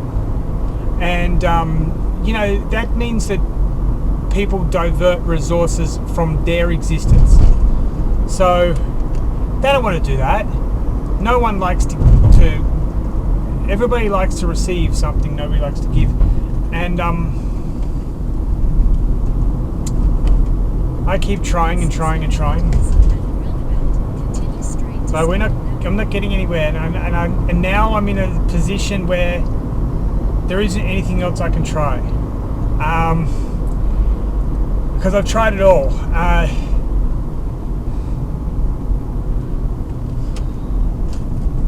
Keep begging for God, don't let me wake up. If this is what you're going to give me, don't let me wake up. But I wake up, so so that doesn't work well. It's not fair. It's not fair on me. I want to succeed, but you're not letting me succeed. So why would you hurt me like this? You know, that's why I'm just a broken man, and I don't have anything in my life worth to live for. You know, it's too difficult now. Like I don't have wife, kids, I don't have anything, I don't have a home, I don't have anything. I'm going to be homeless again soon. I don't have anything, and it's really starting to break me. It's just,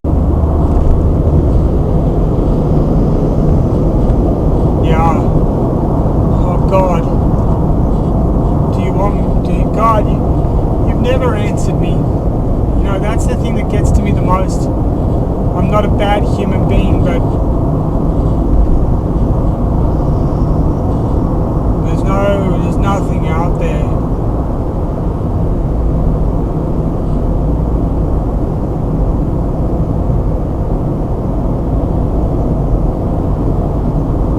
I can't feel anything.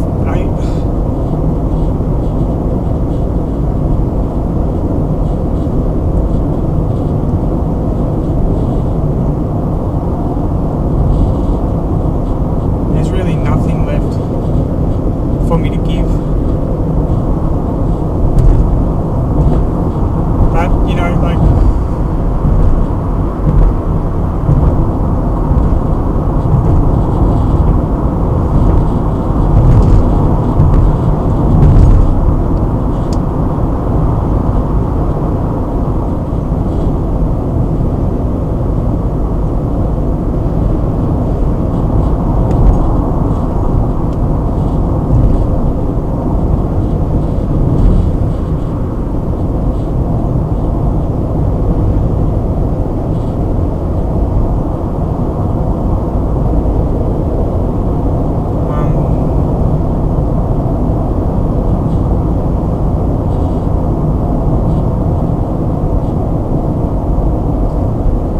I'm exhausted.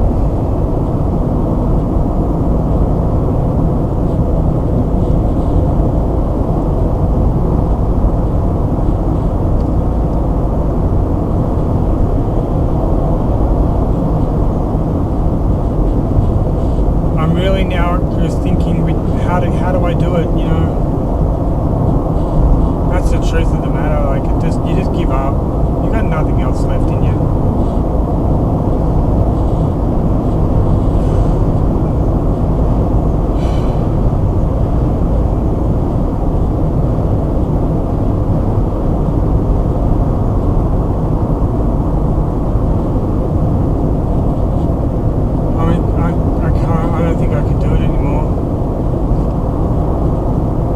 So lonely.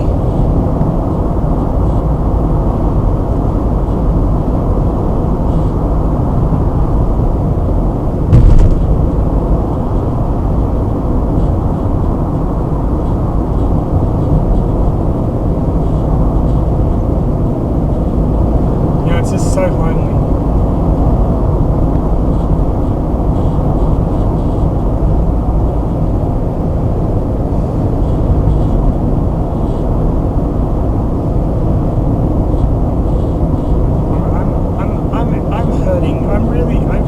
It's painful. Just thousands of job applications, not one offer. You know, nothing comes back.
Hey everybody, so as you all know, I'm Jewish, and I went to a wedding, and it was another Jewish guy I know and his wife who's German. And I was just thinking to myself as I was dancing and having a good time, and I thought, wow, you know, Jews and Germans get along so well. You know, I mean, if we just cooperated.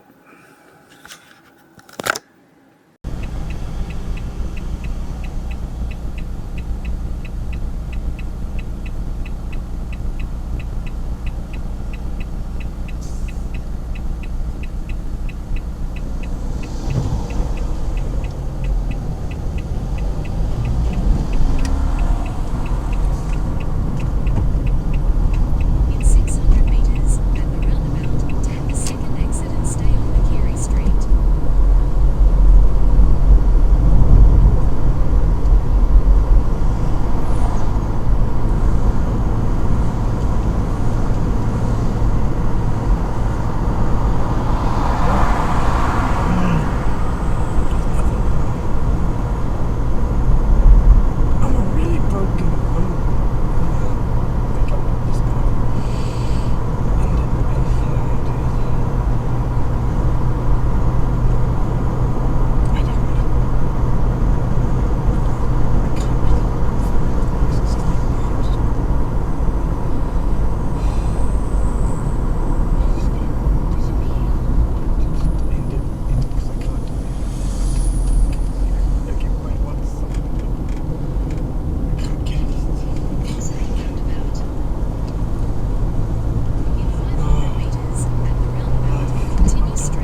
is really true. It will lose authority. And when authority collapses, someone else inherits the role. Hanson is claiming that role, and unlike the coalition, she doesn't sound like she's asking.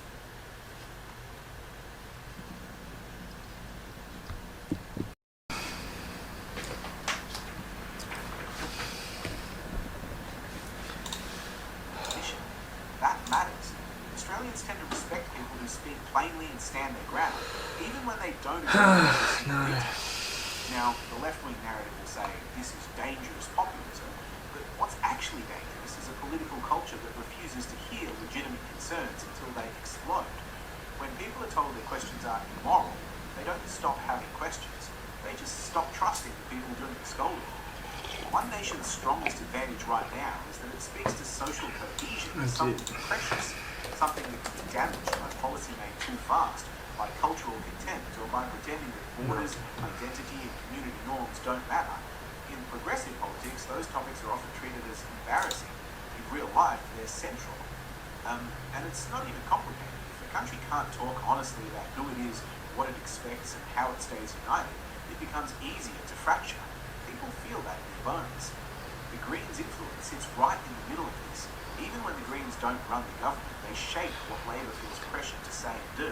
And a lot of that pressure pushes towards symbolic activism, language wars, endless moral campaigns, expensive promises with unclear trade-offs, and it crowds out the basics: affordability, reliability, security, competence, caring about the environment, helping the vulnerable, treating people fairly.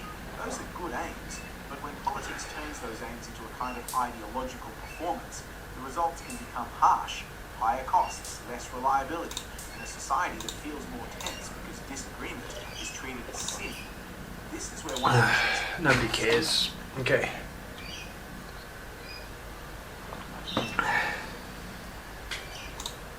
That's good.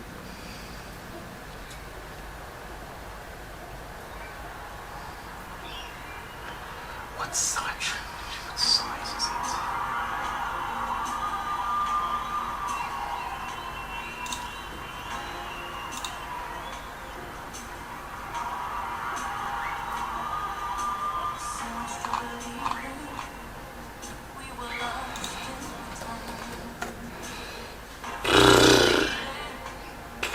Ugh.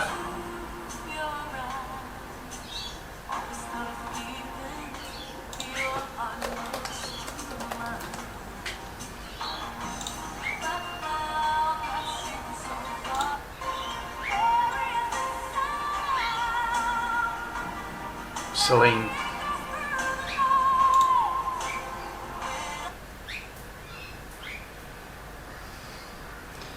Today, I would like to talk to you about the Soviet Union.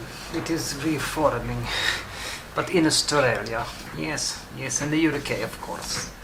Communism is on its way back. Got to thank Anthony Albanese and Keir Starmer for returning countries to an Islamic communist state.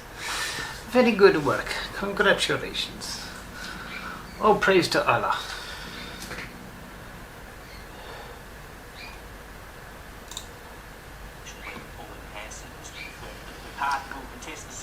I'm pleased to say she joins me now. Pauline, were you doing a little jump for joy this morning when you heard that Susan Lee would be vacating her seat in Farrer, giving you the opportunity to test out some of this poll?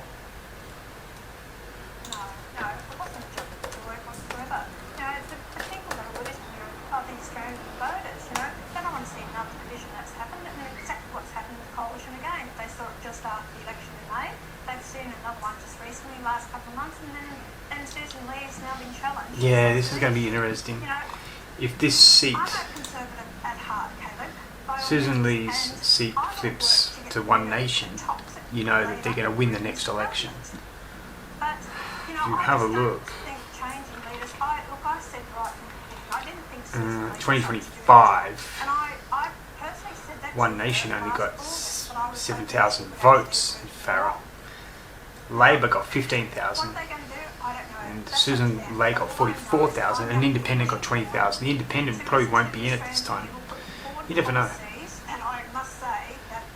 I think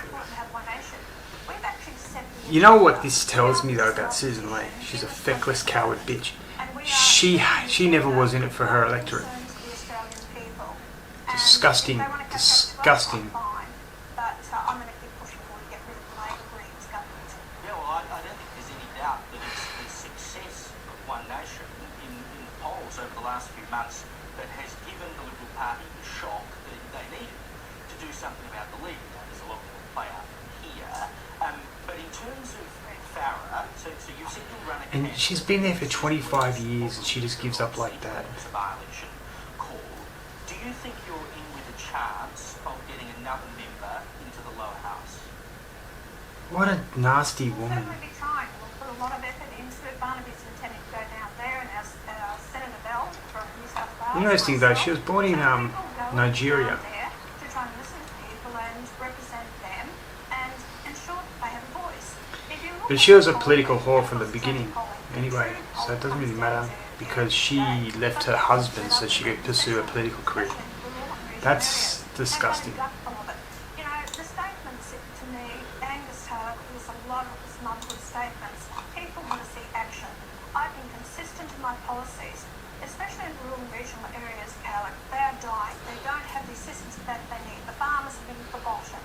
In farming communities, if we don't look after them, that money flows on to the communities and they're dying and their kids are leaving these communities. The biggest issue in Farah that I see is the water issue, the Murray-Darling Basin, and farmers need water. The communities need the assistance in water as well.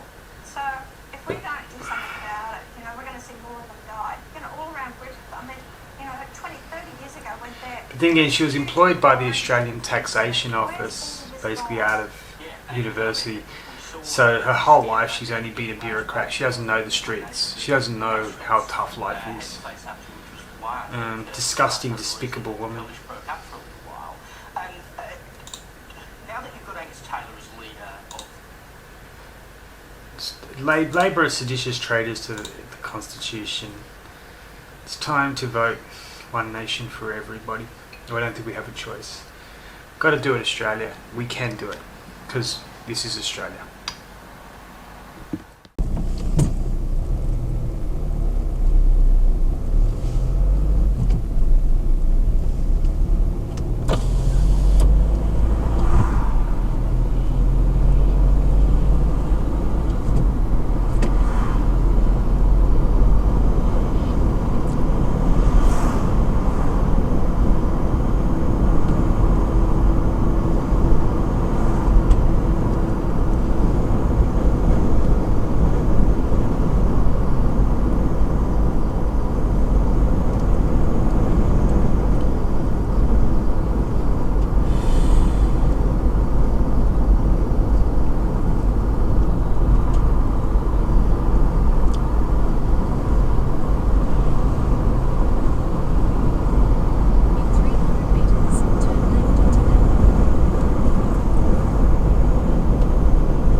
Space Ninja, Space Ninja, Space Ninja, oh yeah! Hello, Space Ninjas, it is me, Space Ninja Sensei. Today we're going to learn the secret art of the Space Ninja Turtle Shell. Wow, Space Ninja Turtle Shells are so cool! So what we're going to do is turn on our side, and all we're going to do is stand up and become a Space Ninja Turtle Shell. Put your hands on your head, down! Space Ninja Turtle Shell, so cool! Okay, let's do it the other way. Stand up nice and straight. Space Ninja Turtle Shell. Wow, so cool. Wow, how many Space Ninja Turtle Shells can you do? I think you can do 100. Okay, Space Ninjas, I must go and eat some vegetables. Bye for now.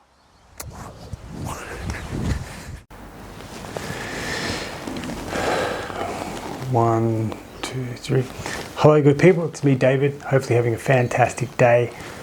If you've got a small to medium-sized enterprise business, you're going to get a lot of calls on your on the telephone, website inquiries. These take a lot of time, and what they can also do is... Hello good people, it's me David, hopefully having a fantastic day.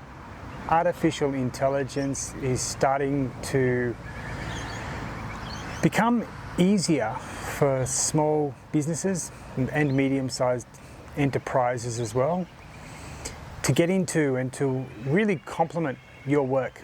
AI is not there to replace you, it's there to complement you. And what a lot of people are starting to look at is AI-based appointment setters. Imagine the scenario where you could practically be open 24/7 for inquiries. And that's what an AI appointment setter is. And what it will be able to do is be able to take not just appointments, but there's also a lot of options available for you which way you like to go with your appointment setting. It can immediately go into a Google Calendar scenario, or you can receive emails. Now, there are appointment setting applications out there, but they don't have some of the flexibilities that I believe that are going to be very important. One of them is that you need a backup to all the information and data that is being received. This is really crucial, I believe. And one way you do this is through having spreadsheets of all the data that is being processed by the artificial intelligence. This will be made available to you to make better informed decisions for your customers, your clients. Now, another thing also is some people do prefer Google Calendar, some people will prefer simple emails. Okay, this is another option that's available to you. You can even have both. That's no problem at all. The one thing that I do that's very different to a lot of others is I believe that you should be aiming to get 30% of your business handled through artificial intelligence. And one way to really start this process is with frequently asked questions, is building your database of frequently asked questions you receive and processing these into an AI format so that when people do inquire about your business, your products and services, it's available to them.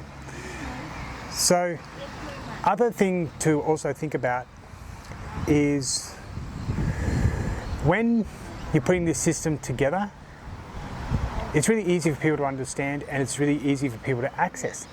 So, here's how I like to do it for small businesses with web-based or text-based applications. Is Google Business Profile is still a very important part of any small business. Appointment links can be added to Google Business Profile. If you have a Facebook page, give the link there for the frequently asked questions. That can lead to appointments. Now, another also important part to understand is when I am building the AI systems for your business, is we're really tailoring it to your business. It's not an off-the-shelf system. It's really tailored to your business and what your business does, and the information that's going to be very important to you to collect from the customer, the client, in order to make good, informed business decisions for your customer, your client. I built this into the model itself. So it's a very efficient, very fluid, very dynamic AI agent that is created for your business. It's not shared by any other businesses, it's yours alone. It's also, everything is developed here in Australia, which is very important to understand. I'm close to the action. So if we're working on something, you know that it's going to be easy to collaborate on. There's not going to be any time delays or anything. It's going to be very quickly done. And these, for small businesses, these apps can take only just a couple of days to design, develop, and to implement and to get moving. And so it does save a lot of time because just think about it, frequently asked questions, general information about your business, appointments, taking down the details of the customer, the client, their situation, what they've got, what they're working with. All of that will be tailored to suit your business. So let's say you're a refrigerator mechanic. The information will be the model of refrigerator, the model number, the year it was purchased, any of the product codes that the person can see. This can be developed into your AI appointment setter so that you have all this information before you even call the customer to arrange to go out and see them if that's the case.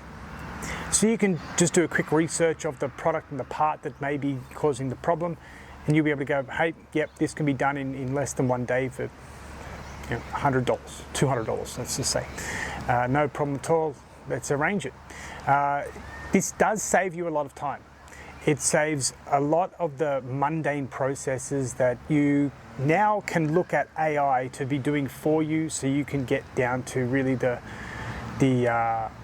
profitable side of the business and the revenue raising side of the business. So that's what's available to you if you're a small business operator. So if you're very much interested, please send a message. I'd love to hear from you, and see you very soon. Bye-bye. Hi everybody, we're going to do an experiment. We're going to see if we can get this account to 1 million followers in 1 day. So everybody, go tell your friends, your family, acquaintances, everybody you know to follow this account, and then tell them to tell other people. Let's see if we can do this, good people. I know we can. Okay, thank you very much for your time, and see you soon. Bye-bye.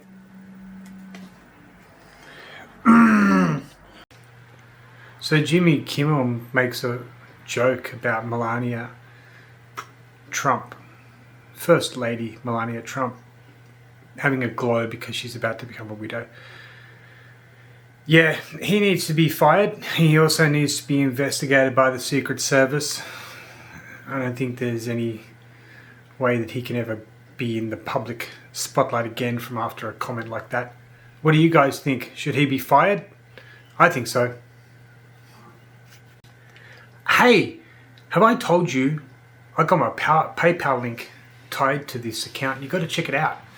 Okay, check out my PayPal link, and the more you give, the better you will feel. I mean, that's true. The more you give me, the better you'll feel about it. So I can't wait to have a look at all your donations, see who gives me the biggest donation, because whoever that person is, they're going to feel sensational after making it. Okay, good people, bye for now. So do any of you people believe that the Labor Party are not helping the ISIS members or ISIS brides to come back to Australia? Like there's a temporary block. Number one, they had to get passports. I don't care what you say. You don't issue Islamic terrorists passports to come to Australia. Those passports from Australia cost over $600 for when you're living overseas now. Where do they get the money from? We absolutely know that Labor Party affiliates are assisting these ISIS members, ISIS brides, to come back to Australia. But why does the Labor Party continue to lie to us? Lately I've been receiving a lot of messages, and these messages are quite violent, calling me a racist and I hate immigrants and I'm Islamophobic, and a funny one, someone even called me an anti-Semite. That's pretty difficult for me to be anti-Semitic, just to let you know. I'm sure they didn't even understand what that word means. And they were calling for violence towards me in some of these private messages. Let me explain. I'm non-violent. We cannot have any violence on our side, on the right side. The reason is that if we were to use violence, they would turn that against us and create the authoritarian state and stomp us out, metaphorically speaking. What we must do is make sure that we never elect these people again, and we continue to write to our elected politicians and the people that represent us and say, stop this radical left-wing lunatic agenda. It's not helping us as Australians. We want it stopped. If you don't stop it, we're not going to vote for you. We have to start writing every week now in order to do that. Email or write letters. Write letters always work because they're opening them up and reading them, and might even be in your own beautiful handwriting. Take it a little bit more personal. But that is how we're going to win this, and we're going to make Australia great again. Good luck, good people, and just remember, this is the greatest country on earth. Hello, good people.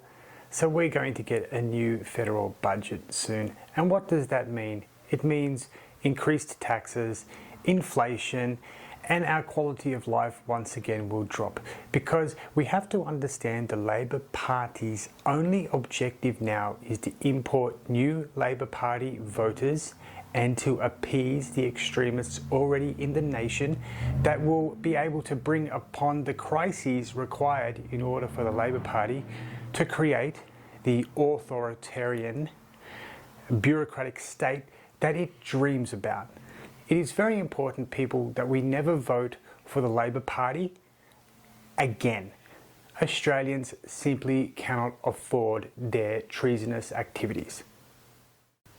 Hi, good people. I've got a little bit of a problem, man. I'm really upset about something. Someone asked me just to go boil some water, but I haven't been able to find the recipe. I don't know where I should be looking, and if any of you guys could just tell me what I should do, like where do I start, you know, because I just don't, I've never heard of this boiled water. I don't even know what she's talking about. So if any of you can help me out there, please comment below and tell me what the bloody hell is this boiling water. I don't know. Help, please help. I'm desperate here.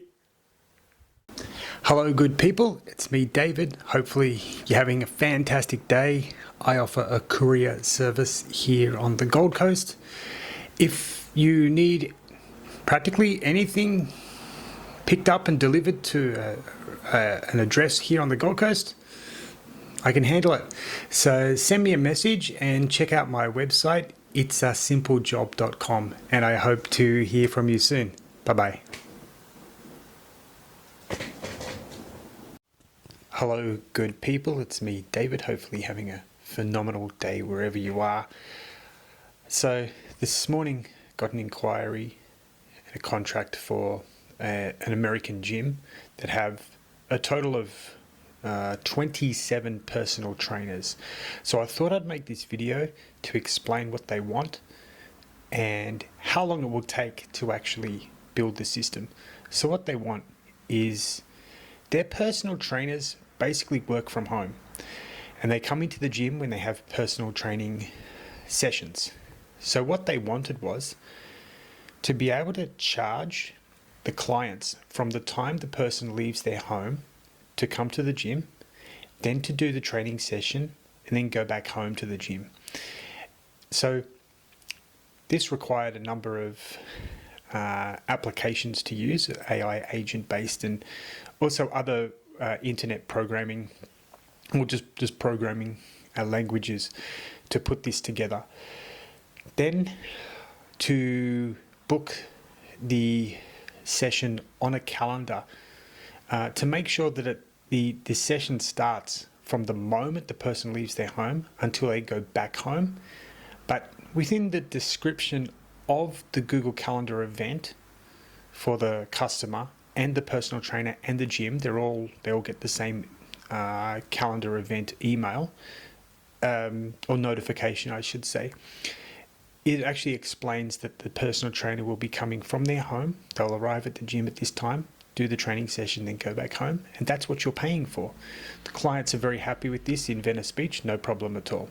Now, then it will book in that calendar inquiry, or that calendar event, I should say. Then what will happen is the invoice will be created with those same details, including the appointment time, the total price, including tax, and that will be sent to the personal trainer to just audit it, just make sure it's all right, everything looks perfect on it, and then the personal trainer will will press the button on their account that says send invoice, and then it will be sent to the customer who pays by credit card.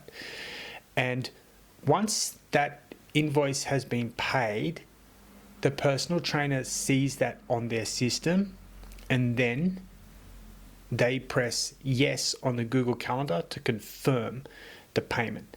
So this has all been organized. So what this really requires is 4 systems. Number 1, to calculate the distance. Number 2 is to create the actual booking. Number 3 is to send the invoice. And number 4 is to record all the data received on a separate spreadsheet. So for one personal trainer, and this is where I think people have to be a little bit aware, because of the safeguards I put in place and the redundancy I build into systems, I can do basically one element a day.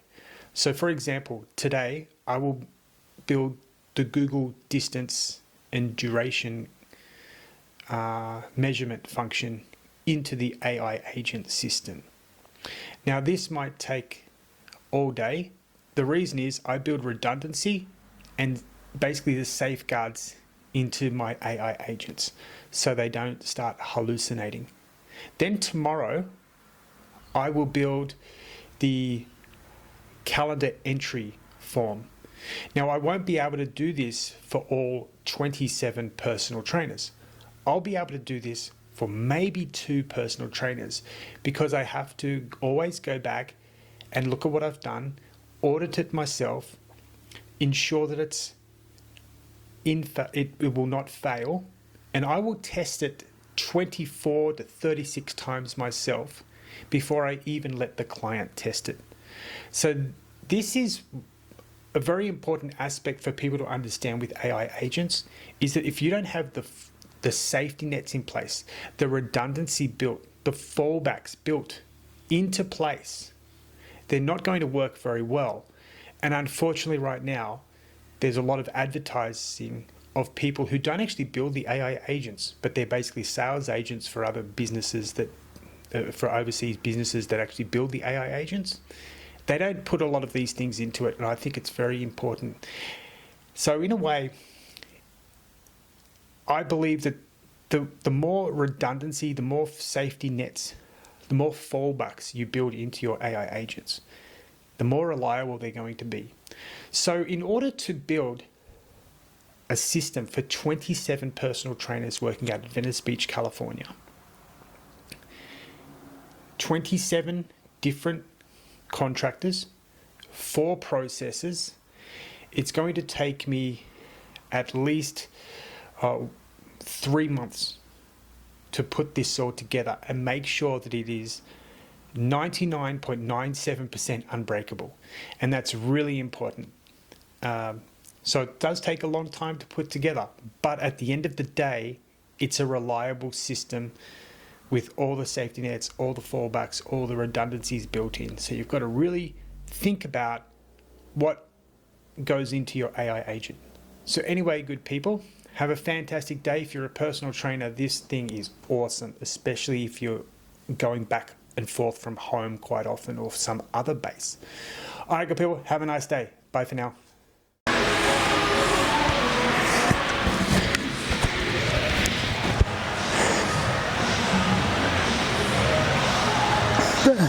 Happy.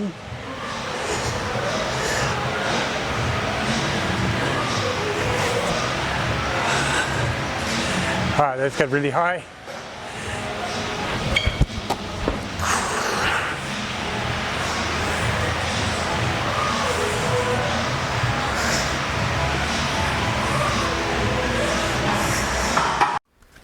Hello, good legal professionals out there.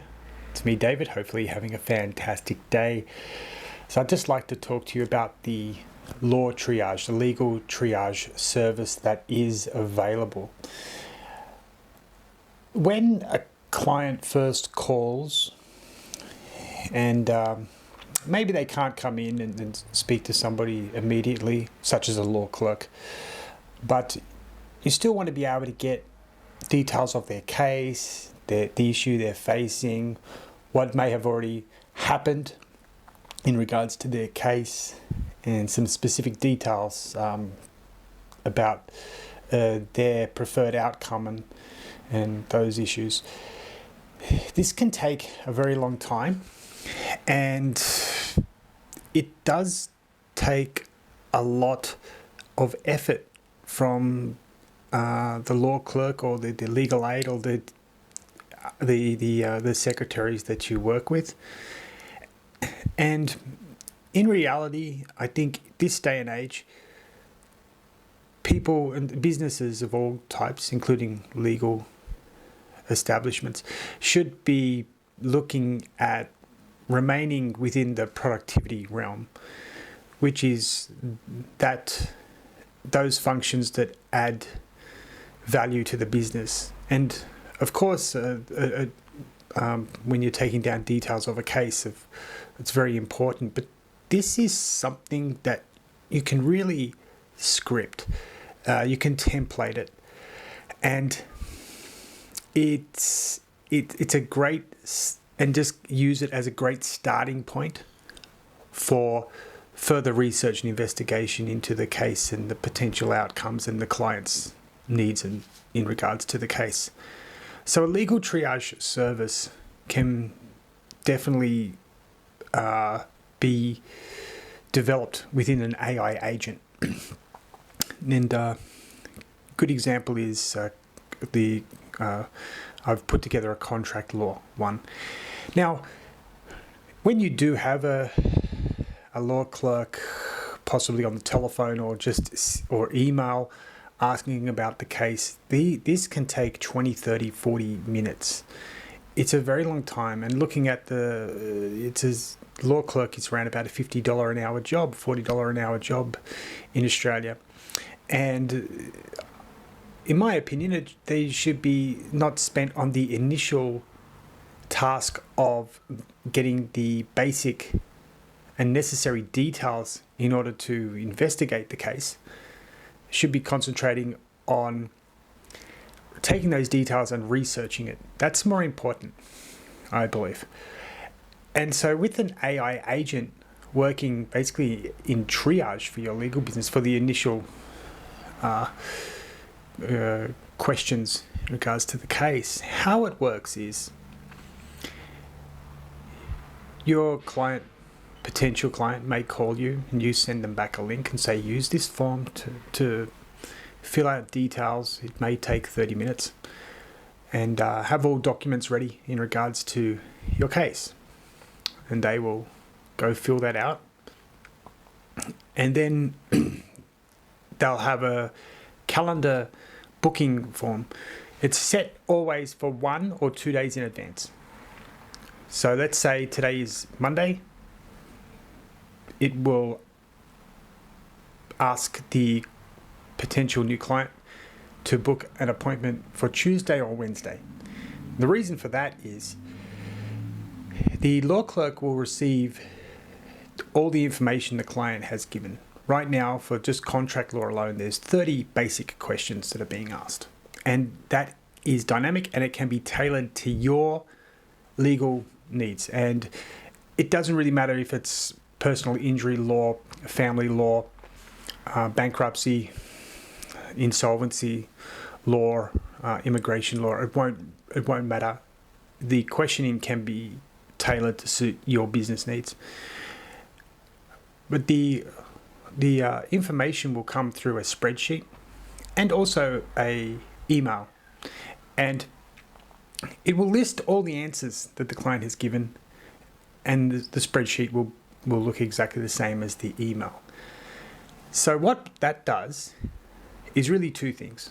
Number one, it saves that initial and expensive 30 to 45 minute first consultation with the client. AI can do that for you. And on the other hand, it also then will send all details to your law clerk or the receptionist, and they'll be able to review the information, research it, potentially find the right lawyer who could handle it within the legal firm, if there's a number of lawyers available, such as in a chambers, could be multiple lawyers, and basically be better prepared. There's also appointments set up, so the law clerk will call back in a day or two for a 15-minute consultation and say, I think this is going to be the best lawyer or solicitor to handle your issue. Should I arrange your booking? These are the fees associated with your. These are the potential fees associated with your case, and maybe even give some background information as to other cases that are related to their own. So the new client will feel very satisfied that, and it will sound very already well researched. So your law firm is very much prepared to take on their case. So this saves a lot of time. Easily, if you're a reasonably busy law firm with 3 or 4 inquiries a day, it's going to save around 20 hours a week of administration costs immediately. And it is very efficient. And it can run 24/7. So people can do it anytime. They can do it at 2 a.m. in the morning. And also, if the client doesn't have all the information available, the forms that I develop will still allow them to complete the initial triage applications, which is very important because not all details may be available. So if you're interested in this service, it is working very well. It's very efficient, it's very convenient, and it's very much affordable. That's very good. And it allows your staff to focus on the research and investigation into the case and the more productive sides of the business. So if you're interested in this service, please send me a message. I'd love to just maybe send you some screenshots of how it works and start building it into your business. And just remember, it can be for any field of law, not just contract law. It's just that my sample that I've put together that you can use yourself is in contract law. So have a fantastic day. Look forward to your messages, and let's get a couple of 100 lawyers on this in Australia over the next couple of weeks. Okay, bye for now. Hello, good people. So as we see a lot of crazy violence occurring in Australia, but why is it occurring? It's because our political elites and the crony capitalist bureaucratic state that is, in particular, the Labor Party and the Greens want installed in Australia, where we won't be allowed to vote for anybody that they don't approve of, want this. Now, why would they want this? Let's just go back and have a look. In 2006, there's 20.5 million people living in Australia, no debt, and services are running very well. 20 years later, we're $1 trillion in debt. Where did that debt go? Because if you have a look, services are grinding hard. Hospital waiting lists are up. Everything's up, right? Waiting for something or to get something done, it's longer lines and it takes longer, and now there's even less human interaction. But we're also $1 trillion in debt. And there's 28 million people. Importing the third world into a nation, it was completely unnecessary. Our hospitals wouldn't be full of people if they weren't imported. Our schools, the same. We wouldn't need them. The reason is that the bureaucratic state must increase its size to unprecedented levels. But the issue will be this, is the system will collapse because there won't be enough taxpayers left. As we see, there's businesses going out of business all because of Labor Party policy. Now, there won't be anybody to pay the taxes left once Labor is finished. So how will Labor maintain power? Well, number one, the Labor Party, in its infinite idiocracy, believes that importing these tribes into Australia, that these tribes will support the Labor Party. That's insane. And that shows a lack of intellectual capacity on behalf of the Labor Party, politicians, oligarchs, and members. Number one, these people have tribal allegiances to the end. They will never have any allegiance to Australia whatsoever. They will only ever support their tribe. They only believe in human rights for their tribe. And we have noticed this in Melbourne and in Sydney as well. We have noticed this in parts of Sydney for decades. We have known this in Melbourne for the last couple of years, in particular under the Jacinta Allen regime of whatever the hell is going on there. Insanity, the regime of insanity, we shall call it. As we've just seen, Jacinta, somebody wrote "Ditch the Witch" and she got all up in her head. How dare they do this to me? That's a narcissistic, that's a sociopathic narcissist right there. She's only concerned about her own vanity. She doesn't really care about Victorian Australians. She only cares about her vanity, her wealth, her income, her maintenance of power. So the Labor Party must import these people. At the same time, they must have around the country police forces that will not ever engage in critical thinking, that will only ever follow what the leadership tells them to do. We saw this during COVID. Insane what I saw. I was living in Japan. I lost everything in Japan. I had the 3 licenses lined up to start my own vocational college in Japan, running an Australian government accredited training program in Japan. The first person in the world to ever achieve these 2 feats. And I had to stop because in COVID, well, I was using my own money because no one was going to fund me. And unfortunately, I wasn't able to continue the business or open it.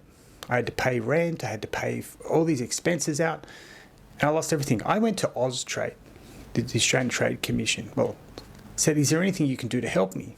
They said, and they had even, let me also tell you, 3 years earlier, they had written a report that they desperately want the program that I brought to the country.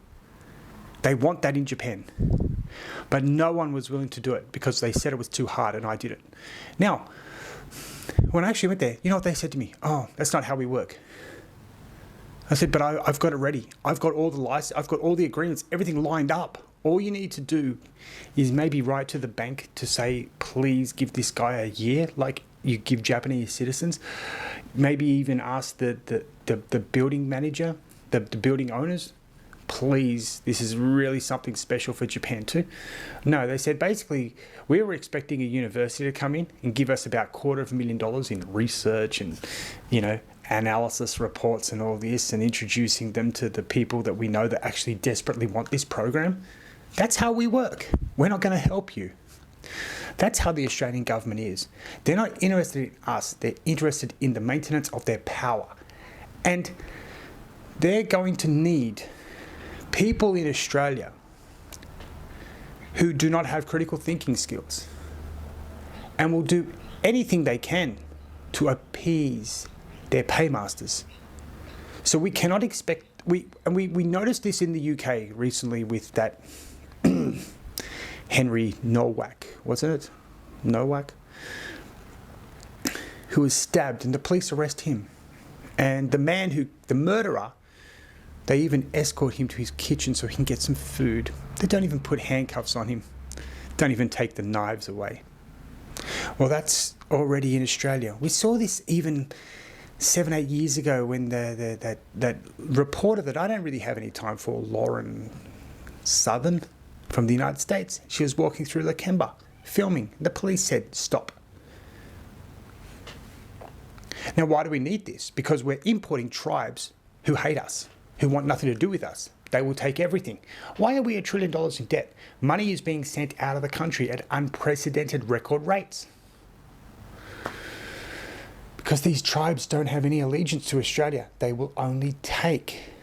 And yet the Labor Party import them. And why are they doing it? Because these people can become the police force of the Labor Party. These can become the stormtroopers. These can become the brown shirts. These people can become the Maoist Red Army. They can do it. It's a very unfortunate situation that we've been put in, and we need to ensure that no Labor politician is ever voted into power again. That's the only way that we can do it. We can still have fair and free elections in Australia to an extent. Unlike in the US, where the Democrats have for a very long time been able to subvert the voting system through people not needing identification, mail-in votes, and it's a broken system over there. At least we still need identification. Now, that's the only way we can do this, is to make sure that we vote Labor out. But this also explains why the Labor Party are preparing a police force that will turn on us in an instant. And that's why foreigners and non-Australians are now allowed to join the police force. They're not going to employ Australians now, not if it's a Labor Party. And Liberals aren't any better. What they're going to do is they're going to make sure they get as many of these people with their tribal grievances, because they will turn on the Australian citizen in an instant. They won't even consider the rule of law. They'll just be like, I get to turn on the Australian citizen, the owner of this nation? Cool. I can probably get something out of this for my family back home. Now, it's not about race, it's about culture. It's about tribal culture, it's about culture, it's about tradition. Because there are many people. Now, Indigenous Australians should also be very angry at the Labor Party, because they've left them. They've just said, we're done with you. We've got a new pet now. Migrants. Who don't even have a history in this country. How do you feel, Indigenous Australians? How do you feel? You supported the Labor Party for so long. And they gave you your little welcome to country, and they gave you, whatever else they gave you a flag that was made by a Cuban in 1967. They've done all that for you. But now they've said, piss off, we don't care anymore. We've got a new pet. That's how the Labor Party are. They don't have any allegiance to this country. They only serve the political party, their political party, and they're importing people that will turn on them eventually. And we will be the ones left to suffer. And the Labor Party will need the police to be completely complicit in whatever the political powers to be choose to do to us. So people, we may not, I don't know if we can make it to the next election without more crises coming. I don't think there's a limit. I mean, the Labor Party is looking to import 15,000 more Gazans into Australia. That, to me, is treasonous. We've got we have a couple of years to the next election. I don't know if we can make it as a nation. I think we will see an inevitable collapse. I've lived overseas for 20 years. I know what I'm talking about. I've seen it in other countries. I've seen it happen. I've seen what these people are capable of. I have lived near places where police forces have to be out. They're actually patriotic. So we're like in Thailand. The police are still pro-Thailand because they're Thai citizens. They're born in Thailand. They don't hire foreigners. Absolutely not. Because the people have to have a stake in the nation to police it. If they don't care. They go back to their tribal allegiance. We have to do everything we can from here to now. It doesn't matter what the election is. It could just be a council election. Vote out these Yassir and Ahmed Oufs. Make sure we don't need them in this country. They're unnecessary. They're superfluous to Australia. We need to do a few things. Number one, make sure that at every election, we never vote Labor again. We never vote Greens. Greens are actually the radical left-wing lunatic arm of the Labor Party. They're too dumb to see that. They're just pawns in Labor's game. And Labor also don't control it. It's definitely World Economic Forum. But we need to make sure that in any election we vote whoever is One Nation. I don't care. I don't care if you hate them. Because at least they might be a little bit more pro-Australian. Another one is, we need to start writing to our politicians, to our members, state and federal. Write letters saying, can we please deport immediately 5 million people? At least then we can get to 23 million. We may be manageable at 23 million, but we're not at 28. We don't have the infrastructure and it's not going to catch up. And we don't want to become South Africa. So we need to start writing letters. Demand immediate deportation of 5 million people. Rescind all Australian citizenship granted to criminals and to anybody who has joined a terrorist organisation. That's pretty fair. And just let them go to wherever that was, wherever their favourite organisation was. Let them go there. Let them stay there. Like, we shouldn't have brought back people from Syria. We should have kept them in Syria. They enjoyed it. They joined it themselves. If you believe otherwise, well, nobody can help you. So anyway, good people, remember, we can do this through elections in Australia. So we should do that. We should also start writing letters. We should just pile up the paperwork in political leaders' offices until they're like, oh, what can I do? We should be writing to every single police force, every single police officer, personally write them a letter saying, who do you work for, Australia or for the radical elites they don't care about you. It's just, they're just paying you money. But you have to send to them the Australian Constitution. Try to get them on our side. We can do this through civil, peaceful discourse in this country. We don't need any other way. Let's not allow our nation to further fall. Let's keep Labor out of it, keep the Greens out of it. We have to pull the Liberal Party into line, start writing to them, demanding things, demanding this stay Australia and not become some place for tribal grievances. So anyway, good people, thank you very much for watching this video. Stay peaceful, use the civil discourse that we have, write letters, keep them on their toes. Demand they write back personally to reply to your questions and to your concerns. We have to push them. We have to push them. We can do it in Australia, civilly and peacefully. Okay, good people. Thank you very much and have a good day. Bye-bye. Rough day today. Applied for 1,000 more jobs and there's just no jobs out there, you know. You just don't know what to do anymore, because like, you can apply for everything in this country, but I think that if there's nothing available to you, then there's no real point in doing anything.